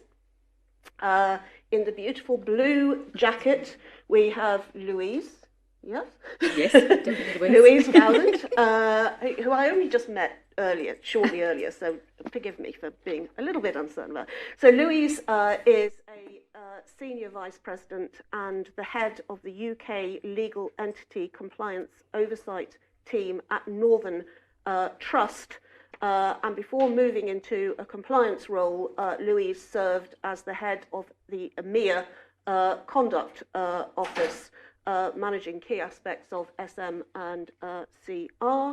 And then to my immediate left, we have Mitzi Price, from Standard Chartered Bank. Mitzi is an executive director who leads the group colleague conduct, governance and strategy team. So I told you we were going to have a really big finish to the day. Now, culture has been mentioned several times during the course of the day, including in the context of the new consumer duty. Don't panic, we are not going to talk about consumer duty. We're going to talk about culture generally. And if you're an industry, a financial services industry expert, you would have had to be totally asleep for most of the last 10 years if you were not aware of what an important topic this is. But just in case you were asleep for most of the last 10 years, the FCA has made it clear that culture is absolutely central to how it supervises firms. Healthy culture is critical to consumer protection and market integrity, to well-functioning markets. And the reason why the FCA started on a culture crusade, which came out of the financial crisis and then the Forex and LIBOR scandals, that in almost every instant of poor conduct, the FCA says that deep-set cultural issues have been present. And that firms with healthy cultures are less prone to misconduct. So very important to get your organisation to do the right thing, as the expression has been used several times earlier in the day. So I'm going to lead off on the questions, and the ladies are going to tell us the expert stuff. So if we start off with Irene first. How important do you think articulating and embedding a firm's purpose and values is? Is that just window dressing, or is that really important? And how do you achieve it? It's a very good question. So I'll start by saying, and you alluded to this, is that good conduct follows good culture. Okay? Another way of looking at it, it's the way things get done around here. So what do people say when they go home at night and talk to their friends and family outside the four walls of the office? It's also, what's the word on the street? The consultants that you work with. What are they saying about the organization? What's the industry saying about your organization? That's the culture. Okay? If we think about to recent, we were discussing this before, we think about recent failings or even in the past, you can guarantee to link almost everything to, if not 100% everything, to some form of cultural failings. Think of SVB, think of Credit Suisse, go back to the London Whale, and go back to Wolf of Wall Street, Jordan Belfort. He actually sat in a conference with the FBI person who caught him and said, everyone was doing it. I'm just the one that got caught. Okay? That's culture. Okay? What's really important about culture is that you have to tie, so every organization should have, and hopefully everyone can say that they do have this in their organization, the purpose, right? Why are you there? And why are you doing this? You've got your vision as well too, where you want to go, and then you have your shared commitments or your values. Okay, this is your North Star. The FCA talks about internal moral compasses. So where does the North Star for you as an employee point to? If your values align with the organization, it's critical, because then to a certain extent, and I don't know if this saying qualifies over here in the UK. Clearly, I'm North American, specifically Canadian, but we talk about drinking the company Kool-Aid. Okay, and Kool-Aid was just like a sugar drink as a kid. So to a certain extent, there is this herd mentality, but you want to make sure that it's a healthy challenge to that as well too. So if people are following those shared values, because everything should link back to that, the North Star, the decisions that they make. Okay, if something is off, then maybe the values of the organization have slightly changed. Maybe the values of the individual don't necessarily line up, and sometimes it might not be the right organization for you, okay, or you might not be right for the organization. Okay, so things to think about. The other thing to think about is where, to the follow-up question, was you really need to think about it from a recruitment and retention. So it's a chicken and egg. Okay, you have to start with both at the end of the day. I can't say you start with retention because you already have people in your organization. And it's the day-to-day, it's your performance management, it's the visibility, it's the role modeling. Okay, if you're in a hybrid environment, you have to consider that it's extra crucial because the visibility and the touch points are going to be less. culture is built in person, and there's many studies that show this. So how do you do this in a hybrid environment? And then lastly, just on the role modeling piece, it's consistency, it's like your actions match your words, and fundamental to this is authenticity. You can say whatever you want, but if it's not authentic, you've totally lost the message. So I would say for me, those are probably the key points, that it's not just window dressing, it's really important, but you need to have all those critical elements. So in introducing my panelists, I deliberately committed what some would see as a huge cultural faux pas, because I referred to the lovely green jacket and the lovely blue jacket. So now I have to repeat my faux pas by referring to the lovely polka dot dress. So Mitzi, is there something you wanted to add on purpose and values? Not particularly. I think Irene summarised it very well, actually. For me, it just comes down to being really clear about the parameters you give your employees when they're making decisions about what's right and, you know, what's wrong in the context of the organisational values. And if you get that right, actually, you're a long way towards having really good conduct in your organisation. Okay, thanks. And Louise, anything to add? Yeah, I think the only thing I would add is it's all very well setting the culture and driving the culture, but you have to maintain it because it's so closely aligned with your reputation. It takes years to build, seconds to lose. So it's very important that you maintain it. Okay. So the follow-up question, it's sort of slightly overlapping, but I'm interested in what you think are the most effective ways for senior management to actually message desired culture in the firm and to reinforce that messaging. Louise, do you want to start on that one? Yeah, so I think for me, it is very much actions speak louder than words. So how you behave is how others will mimic you. We go throughout our career searching for mentors that have a particular skill set that we admire and we want to aspire to be like. We do that because we want to emulate their behaviours. If senior management are very much, you know, window dressing, to quote an earlier phrase around this is what we stand for and this is what we do, and then do the complete opposite, the employee base will follow suit. So I do think it is the behaviour that is going to reinforce the culture, and it is very much tone from the top, which is obviously where the SMCR has come in to help the financial industry. Okay. Irene, anything to add on that? I think you capture everything. It really comes down to that authenticity and making sure that, you know, like you actually believe what you're saying. And I think it also comes down to linking everything back and just always reiterating the same messages, so the consistency. So in organizations, like rewards and recognition should be tied to your values. Your year-end performance or the check-ins throughout the year. You know, you can have things posted on the walls and things like that, but I also caution to say people get habituated very easily. We just did a culture assessment in our Dublin office not too long ago, a couple weeks ago, and people were like, oh, I forgot that the tree was there, because our shared commitments is a tree, the person's a tree, and then there's leaves, and it's 5 words. Apparently, 5 words is, on average, what a typical shared commitment or values, number of values that an organization has.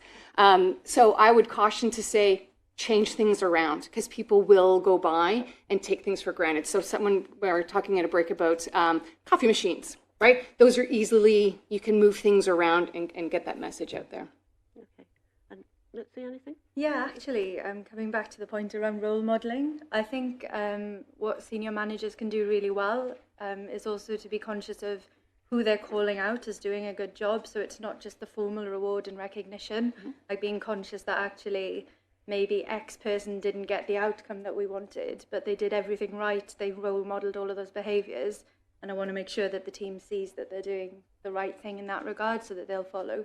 So they don't just follow us, they follow the people that we hold up.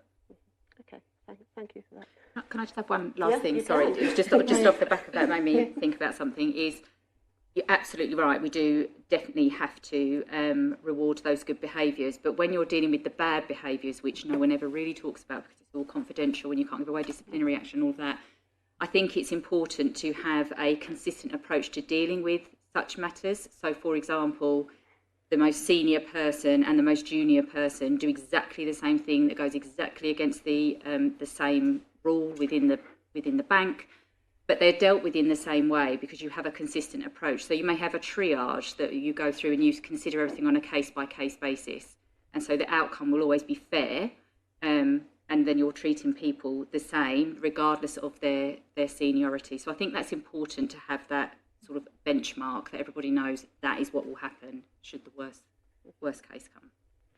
Okay, so next topic is about testing the real culture prevailing, and this is quite a difficult one. I had a case recently where I conducted a culture review for a bank at the instigation of then a new whistleblowing champion coming in, and compliance were very confident that culture was excellent. Every year they conducted a culture and conduct review, and they gave me copies of the reports, and they'd sampled staff, and everything was lovely in the garden. But when we conducted the review, we found that lots and lots of people were actually very bruised and were telling us things that we found really surprising. So my next question for the panelists is, how should firms test the real culture prevailing, and in particular in the middle and bottom of the organisation? And I'm going to use a word that I know Irene doesn't like. So how do you test if you really thawed the permafrost? Yes. Yeah. So this is a pretty ongoing, typical language that we test. I think in the US they call it the wall or the brick or something like that. Over here we tend to call it the permafrost. So we see the middle managers who have the most connections with the most people in the organization as a hindrance. And for me, I think we should see that as the opportunity, right? That's where your vox pop risk is, right? The voice of the people. They're the people that can actually initiate and execute on the changes. Louise had mentioned, it takes a long time for culture to change. So that's where you have your cultural people, right? You have your cultural champions. However you want to execute on, your cultural change and messaging, like those are the people you rely on.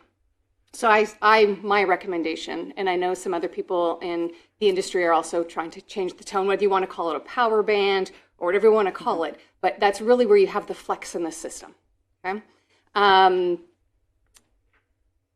So when it comes to culture assessments, there's different ways you can test this. Now, you shouldn't just rely on your employee surveys because it's very black and white. There's no context to them.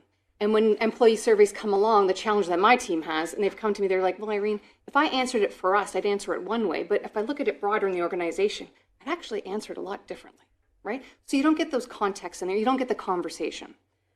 Jeff Bezos has a quote, and I don't know it off by heart, but it's along the lines of, if he's given data and he's given anecdotes, he's going to trust the anecdotes, okay? So you need to have both. In our organization, we've done some cultural assessments, and we've asked people to draw the culture in groups, and there's been fascinating stories that they've provided on that. And sometimes you're like, ooh, okay, they picked up on that, right? Then we've also asked them what's one word to describe the organization. Okay? We've had lots of collaboration. So if the same word comes up a lot, I truly believe that anything in excess is not good. And if you talk to any Canadian bank, we're all collaborative, and it takes a long time to get things done. We have a very big wheel. It's out there, but some people actually do like that. So there's two sides of that coin. And then after that, we actually look at the shared values. We ask people to recall them. So we don't want them to memorize it, but which ones are the ones that are the hardest for them to remember?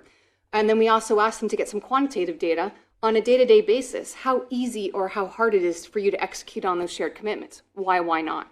So it gives us both the quantitative and qualitative, and then we can match some of those sound bites to things like the employee survey, and then to other things that we have in the organization. So it's really important, and you need to retest that and just keep your ears to the ground to hear the water cooler chat and things like that, without being Big Brother, of course. But those are the things that you want to be mindful of. Mitzi, something to add on that? Yeah, actually, on the data side of things. So one of the few positives, I guess, that came out of COVID, we all got forced to work from home, got forced to work digitally, and what that did was actually generate a huge amount of metadata about how your organization actually works and who you're speaking to and that type of stuff. Now, again, I'm going to say be careful about the Big Brother aspect here, like data privacy, you need to move very carefully. But there's lots out there in terms of identifying maybe super connectors within your organization. Yes. So not your managers per se, not someone that you'd necessarily think of as having influence, but someone that's just maybe been there for 20 years, they know a lot of people, if they're supportive, they can have a huge impact on your conduct and culture within your organisation. So tapping into that can be really powerful, and interviewing those people gives you some really good insights that maybe you'd get from 100 others. If you're, sorry, just really quickly, if you're talking about the same thing that I'm thinking of, there's a software, and it does even look at where there's pressure points between teams. So if you have a hard time between a business and your risk, and again, it's a starting point, but context, look under the hood. Louise? Yeah, I think the only thing that I would add to that is just to pick up on what Mitzi said around when you're in a pressured environment like COVID, where you are away from everyone, your normal environment, if you're starting to see the good things continue to flush out that you see throughout your day-to-day when you're in the office, then you know your culture is quite good, because it doesn't really matter where you are. You know, if you're doing the right thing, you've got the right culture. You could be in the office, you could be at home, you could be in Manchester, you could be wherever you like, but if you've got that real seated culture, then location doesn't matter. Okay, really helpful. So I wanted us now to discuss the tools that can be used to incentivise a positive culture and to disincentivise a poor behaviour. Mitzi, do you want to lead off on that? Yeah, sure. So for me, we're all relatively familiar now, I think, with the traditional methods of incentivizing and disincentivizing behaviors. So thinking about things like bonus deductions and amplifiers, spot awards, recognition awards, all of that type of stuff. But for me, there are two areas that are actually emerging as more interesting and potentially more effective. So the first one is around leadership styles, and in particular, maybe coaching interventions as well. So we're seeing increasing adoption of coaching across the industry and in general, actually, to try and tap into what people hold as their core beliefs and tie those to company values. Sounds a bit, you know, I can't think of the right words, but yeah, sounds a bit snaky, maybe. But yeah, like there's nothing more powerful than having someone that's internally incentivized to do the right thing. So say, for example, you care about the environment personally. If you have a really good coach, they can come in and talk to them, you know, what are your core values? Well, I care about the environment. That's my number one concern. Have you thought about how your company, you know, has an influence on the environment? And that can be a really positive motivator. It also really helps, as we've just spoken about, when an individual is in a high pressure environment, you tend to revert to type. And if you kind of, you know, you do the instinctive thing, you want to make sure that the instinctive thing aligns with your core values, and a really good way to do that in a way that lasts and a way that you don't have to monitor and nudge constantly is around coaching. So if you're not doing that in your organizations, I'd consider it. The second piece we've kind of touched on a little bit, and it's around AI, machine learning and behavioral science. So this is opening up a wealth of opportunities for kind of early intervention, where you might see the early warning signs of a hot pocket of, say, cultural issues or conduct issues. Things like we've spoken about, the communications metadata. If you're seeing a team becoming increasingly disengaged from the rest of the organization, then you might want to kind of parachute in some sort of training or maybe a discussion, or, you know, whatever that looks like for you, just to try and get ahead of that. So looping back to our theme around enforcement actions, if you're able to get in there early and fix that problem before anything manifests, like, you're doing a good job, I would say. Okay, thank you. Louise, anything to add? I think the only thing that I would add to that, which I think is core to any what I would consider to be a good culture, is to have that psychological safety amongst the organisation, where there's always someone, you know, they don't necessarily have to go to the most senior person, could be a colleague, but there's an established route for them to disclose any concerns that they may have, or indeed raise their hand about things that they want to bring forward to promote something within the organisation, and know that they're not going to be mocked or have any sort of comeback on them. So I think that's pretty key to any organisation. Two things come to mind. One is trust. Psychological safety does not come without trust. And we have to keep in mind that when people come to work, they're not going to be super vulnerable and super open, right? So if you think about where work lies in the span of the circle of trust, you know, internal core to you would be the people that are very, very close to you. Then a couple standard deviations out is probably work. So it's really hard to create an environment of trust. It can be easy depending on the people as well too, but you're also dealing with people who, you know, Everyone's got insecurities. Everyone's got fears. So how vocal are you on that? And if you speak up, let's face it, everyone's saying, speak up, you're safe. But there's always that political leverage that you have to think about. So who you're speaking up to, how you're speaking up, right? So there's a little bit of political navigation work that needs to be considered as well too, that I just wanted to make sure we called out. And then just really quickly to spotlight the FMSB. So Miles spoke earlier this morning. In a couple of weeks, I was talking with him. His group with a consulting firm, they're going to be releasing a spotlight paper on Conduct MI. And this is going back to Mitzi's comment about AI and where we're going in the future. And while this is Conduct MI and we're talking about culture here, they're so interlinked. And what they talk about, and they gave us a little bit of a preview at a forum not too long ago, is where the MI and where the organizations are. And they talk about it as a stage one, saying, well, what do we have? Let's just start there. To what do we need and how do we drive, what we need to do. And then stage 3 would be this AI concept and getting into predictive things. So that might be a tool that that this audience might want to be interested in reading as well too, because it sounds quite interesting.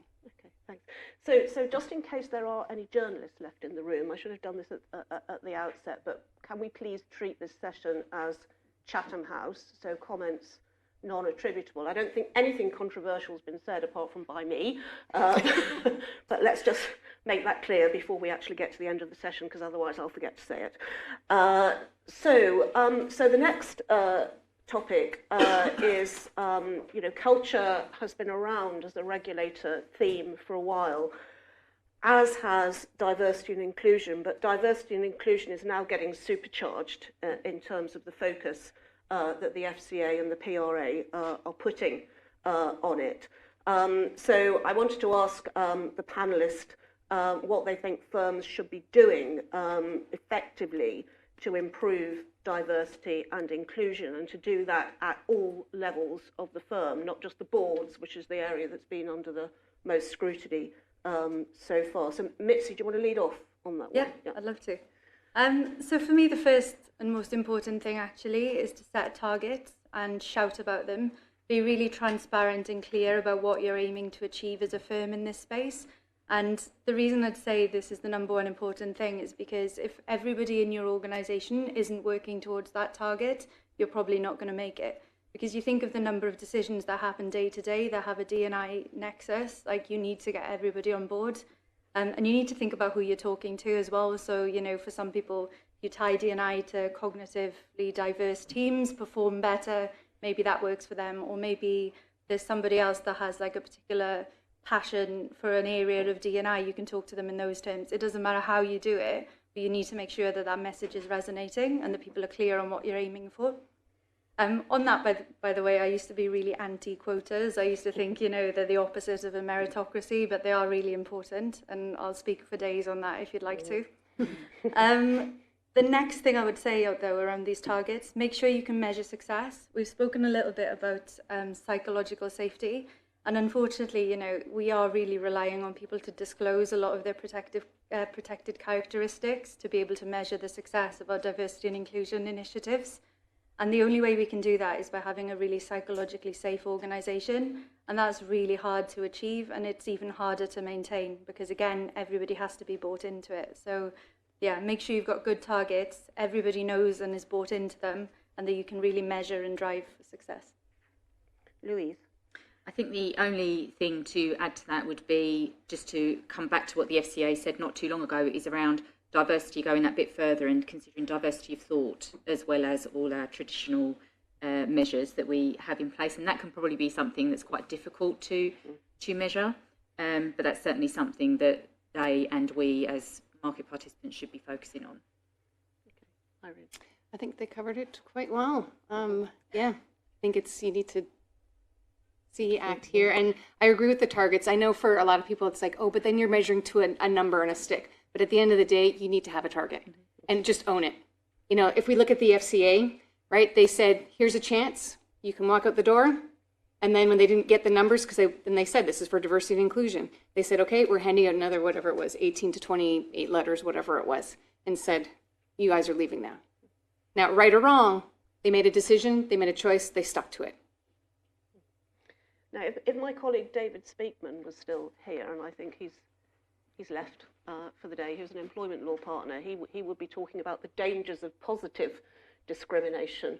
Have you thought that through? Well, so I actually had a conversation with someone. It was short-lived. We just kind of weren't going there. But I just said, do you think at some point, maybe in the nearer future than we think, is there going to be a case like a class action lawsuit by white men?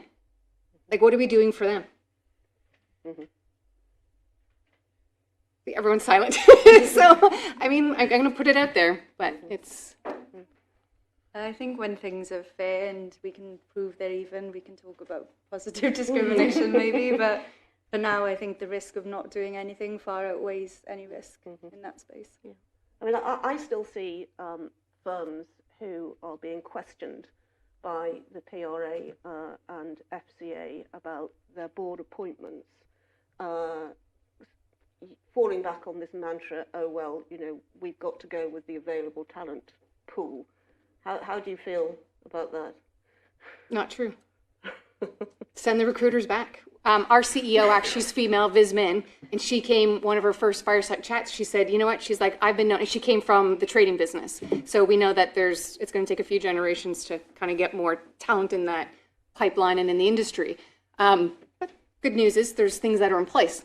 And she said she's been known to tell recruiters, only give me CVs of women. She forces the issue, and she starts there. And it's not that she's not anti-male by any means, but she's trying to start and force the recruiters to give her other people. Now, we also work with Stonewall here in the UK, so this was very North American based, and we actually take any type of indication on the person's name is out, any reference to pronouns, color, any of those things. So you only get the bare minimum of what that person's skills and capabilities are and their experience. So we've done a lot of work with Stonewall on that. And so we've just taken out any type of criteria. So I would say if you're saying it's hard to find the talent, whatever you're looking for, keep looking. Don't settle. Yeah. Mitzi, Louise, any? Yeah, we take a similar approach in, we insist on having a diverse candidate pool whenever we're looking for recruiting on open positions. And the same considerations are made throughout the organisation as we're retaining talent and moving up, and that's always a consideration. Okay. Yep, you're nodding. Yeah, I mean, same here. Nothing more to add on that one. Yeah. Okay. So, Louise, I think it was you who touched on hybrid working and the challenges around that, and it's here to stay, and it's still a difficult issue around culture and getting the culture right when people are not in the office for significant amounts of time. So can we discuss then how you think with hybrid working you can take steps that can actually safeguard culture, purpose, values, look after your staff properly, and actually oversee that effectively? So I would, speaking from my experience at my organisation, when we went into COVID, it was very much focus was on the employee and their well-being, and so there were an awful lot of phone calls going in across all levels, from the very top, across peer bases and upwards, really just check-in points. Now, that is from our organisation, we do have a very strong collegiate culture, and that was tested through COVID, and I'm happy to say that we came out very, very well from that.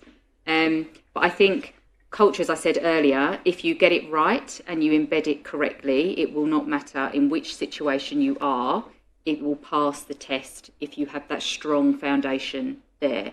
Still have all your MI and your data, and you might have to change the way that you're measuring things because you're in a different location, but you should still be able to get the same measures back and not see anything too concerning. On the flip side, you might not know someone at all that you've been sat next to for the last 10 years and they turn out to be a complete rogue, and you find them that way because that shows. But again, it's a test of them how they can adhere to a culture. You can stick to a culture if you're sitting next to someone all the time and you know what you're supposed to say and you know how you're supposed to act. But if that environment changes and you still need to execute on that position, that's when you start to measure whether your culture is really truly embedded. Mitzi? I'd just say that, you know, same views really on all of that, but it's particularly relevant. We've spoken a little bit about electronic communications and, you know, WhatsApp and all of those things. Like, I think that is really an indicator of how important it is actually to get your culture right, because those are the types of issues that start emerging if you don't. People do the wrong thing when you're not watching them, and it's impossible to watch everybody. Yeah. Irene? Yeah. I still stand, and I agree with Louise 100% and Mitzi, but culture is built in person. So yes, when you're in a hybrid environment, touch points and coaching and the way you might execute and manage your team could be very different, which I completely acknowledge, and I think it should be. But I also think there should be some sort of in-person touch points. And whatever works for your firm, it could be once a quarter, it could be once a year. I don't know what that looks like for you, but it's getting the people together and interacting face-to-face. Like, I even feel the difference when I go back to Canada and I go to head office, right? It's just, you build and you can cross-pollinate and you just have those different conversations in person than hiding behind a computer screen. You don't know what's happening when someone walks away as a people manager. You know, you don't know if they're going to the toilet and they're bawling their eyes out because something's going on, right? In the office, you can hear. So I do like the hybrid, but I can also appreciate some roles and some people are better suited for full-time at home, and I think we should be able to accommodate that. Okay, thank you. So those were the main topics that we prepared to discuss as a panel, but we've now got plenty of time for questions, so I'm hoping we're going to get some questions from the floor for our panellists, and I'm not going to have to ask all the questions myself. Yay, Hal. I could probably shout, but I don't know if people I forgot we're virtual. No. Something you wanted to say? I totally forgot. No, I was just saying hello. Thank you. It's building on Irene's point, but also the point that you made earlier about the culture surviving, working in the COVID environment. I think that almost the more interesting challenge is how does it continue to survive post-COVID when we are working either remotely or in a hybrid way. And I wonder if you've got any thoughts on how to maintain or rebuild that culture when it's not the people who were there before COVID and have remained ever since, but the new joiners, how do they gain that culture when they're not interacting with people in the same way as we all used to when we're in the office all the time? Yeah, it's a very good question, and I have great sympathy for those people that were onboarded during the pandemic. However, I would say that if the correct touch, you know, speaking from personal experience, if the correct touch points are there and the connecting people as much as you can remotely does take place. Like we were having, at the very start of COVID, we were having 15 minutes every single day for the first 3 or 4 weeks, just as a check-in. I mean, it might have been to check that we were up, but it was definitely a check-in, and we all had our cameras on. But it certainly helped, and then you had that buddy, that you had people to go to on a one-to-one basis when they onboarded. But when they came into the office, you could actually feel the relief on people's faces that we're actually in a proper working environment. So it is quite challenging. I don't know what anyone else's experiences were, but it was very much a conscious effort, more so than if they were just turning up in the office. I was actually onboarded during COVID, so that feels like a bit of an awkward confession in the context. But yeah, you know, to all of the points that we've discussed so far, my feeling part of the organisation and connected to the values, it was really dependent on my people leader. Like, they went the extra mile in terms of making sure that they were introducing me to people. They'd invite me to calls just so I could say hello and people knew I existed, because I easily could have been an anonymous number. So I think it's really dependent on the person. The other thing I would say about keeping and building the culture going forwards, I think it's really important actually to have anchor days, and that can work at a frequency, you know, it can be different for every organisation and team. But having that one point when you all turn up and you get to see each other, maybe like have a coffee, a sandwich, a cigarette, whatever it is for you, Shouldn't have said that probably. But, a vape. So what do people do You these didn't days? say a gin and tonic. Yeah, true, yeah. True. But just having that one day when you all get together, actually, it helps build that sense of camaraderie. And the last point I would make on this, actually, is at Standard Chartered, obviously, we've got a huge global footprint. I manage people that I know I'm probably never going to meet in person, and you just have to be hyper aware that you know you need to be going that extra mile for them every single day, because otherwise they'll quite easily just drift off. And, yeah, but it's a good question, and I think it's going to be a challenge for the foreseeable. I was going to exactly say what you said, Mitzi, because my team is completely global. I've been with TD for 20 years. My boss in Toronto has been with TD for 24. We've never met.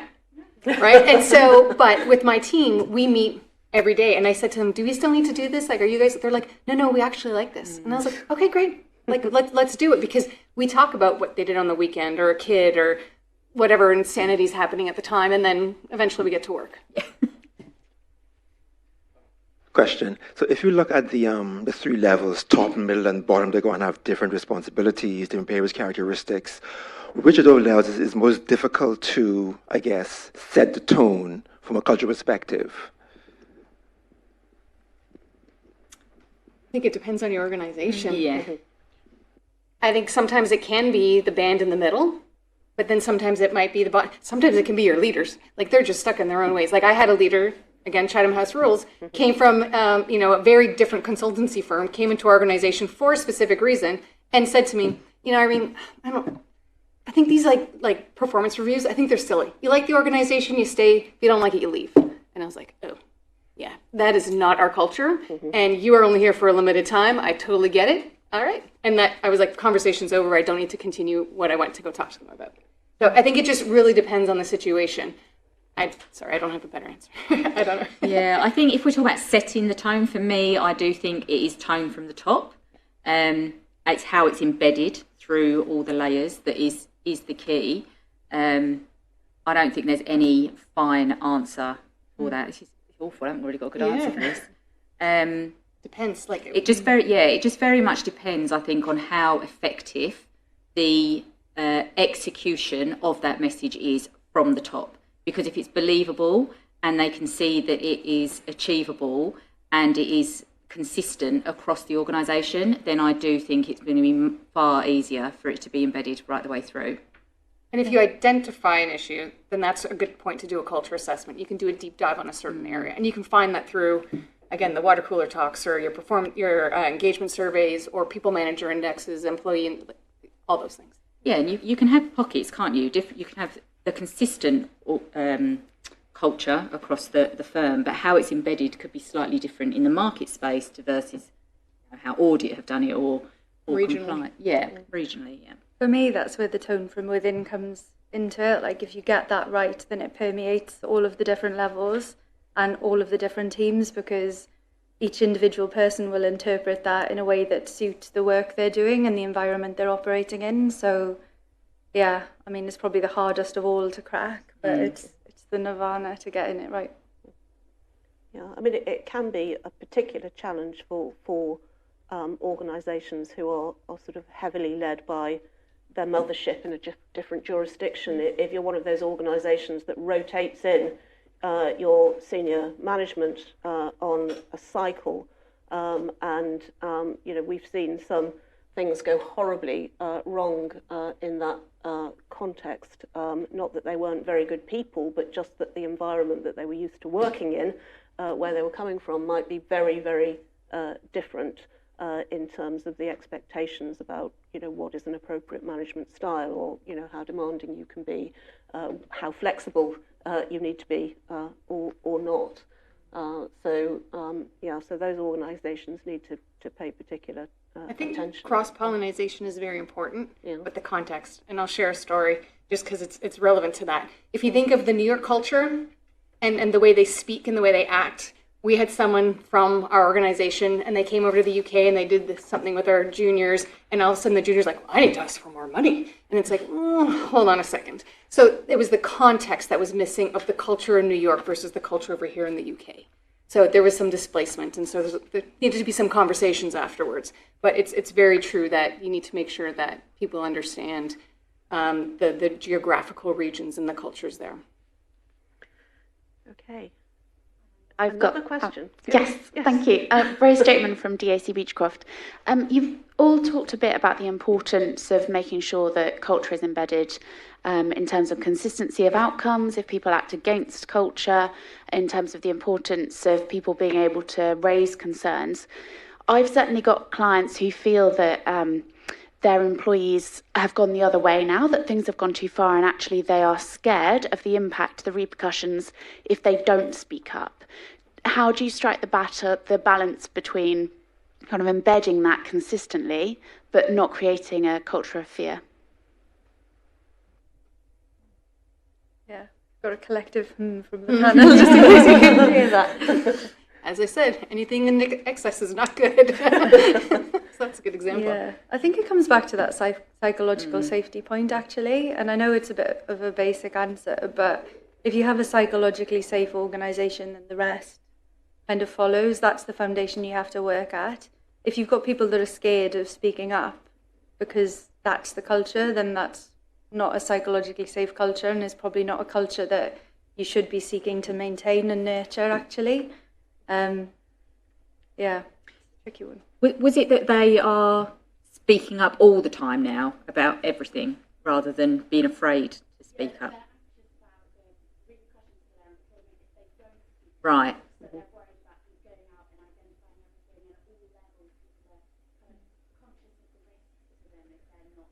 Yeah. See, I think I would consider that as a bit of a lack of understanding of what is within their gift to resolve themselves, like a confidence. It's almost like they've had the fear put in them, and so therefore you must tell me everything all the time because you're absolutely not going to be able to make a decision ever. And that's not good for anyone's career. So I would say you'd probably have to go back to look at why we've got to the point that we're at today, where people are fearful to not speak up about everything, and really look at what they're speaking up about. Because if they are speaking about, Sophie left the tap on and she's wasting water, versus someone has just stolen from the canteen, they're at two ends of the spectrum. I think you'd probably have to go back to what is the root cause of that behaviour, particularly if it's through all levels. So that was quite concerning. I had a question, and I was just wondering whether the panel could expand on the earlier comment regarding the use of AI and machine learning to incentivise a positive culture. Yeah, sure. I can't elaborate too much because I think we're still on a journey in this space, but I'll do my best. So I think it's more about identifying areas where you need to take action. So the communications example I gave, like you can look at teams that are working in a silo that maybe hardly ever communicate with anybody else, like at all in the organisation. That's a red flag in terms of being connected to the company culture. So it's more about that type of piece. I think with the AI and the machine learning bit, the AI in particular, I think I'm using a really crude and basic example. There's probably patterns of behaviour out there that we don't know lead to outcomes yet, and that's where AI will really help us. It's just pointing it at sets of data and, asking it to unpick cases so that it can see the stuff that we can't see ourselves, and then using that as a means to move forward and intervene before an issue actually occurs.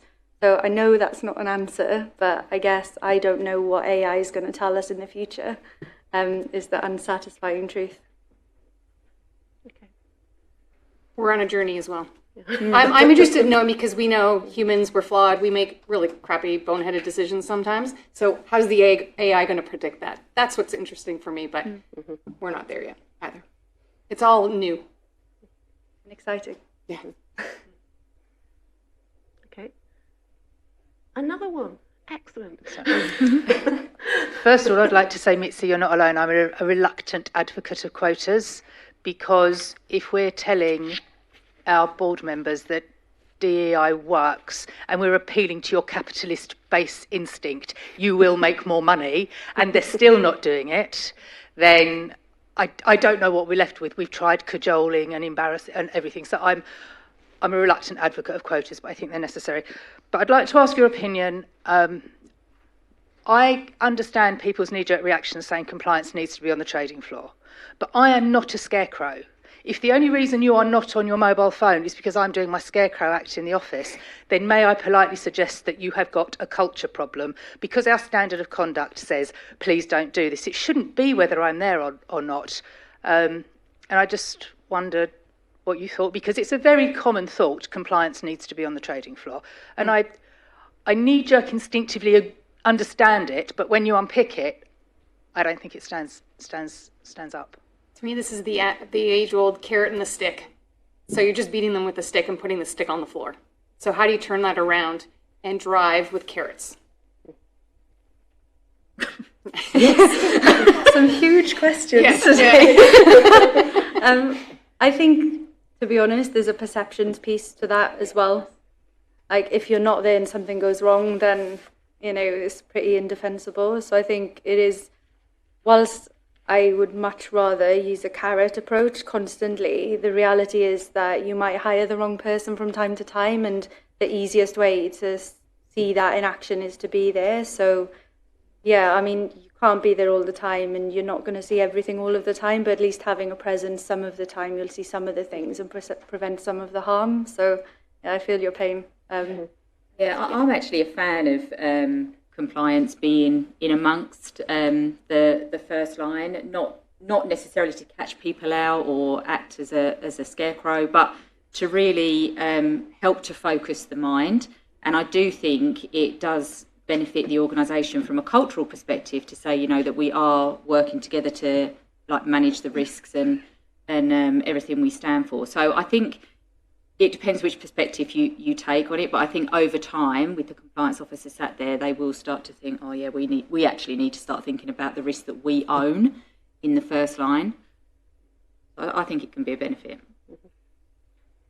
I think also the purview on not seeing compliance is always like, in the ivory tower. In the ivory tower, or someone just made a comment like, oh, compliance only comes to talk to me when I'm in trouble. Yeah. Well, maybe you should compliance talk to them. And I'm just looking at you because you asked the question, but I don't mean to pick on you. It goes to anyone. Like, it goes good business partnering, so that when the person, that's how you get the carrots away from the stick, because then the person's like, oh, I don't just see you when things are bad. I see you when things are good.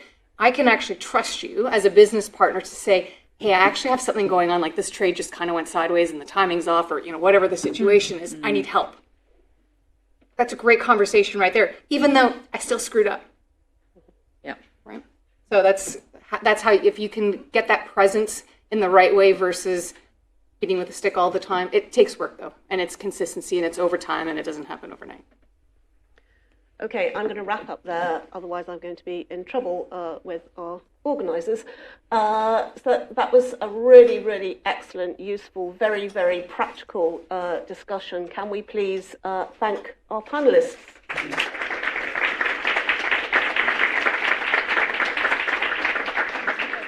Sorry, I can't say that. Yeah, so this was supposed to be 5 minutes of the chairman's closing remarks, but I'm not going to do that because you don't really want to hear me pontificating at the end of the day. So, you know, a few points that came out. Doing the right thing is clearly a big theme. Self-policing, because if you don't do either of those things, you're going to end up with early intervention from the regulators, and definitely don't lie. And I hope you enjoyed the day. Okay. Okay.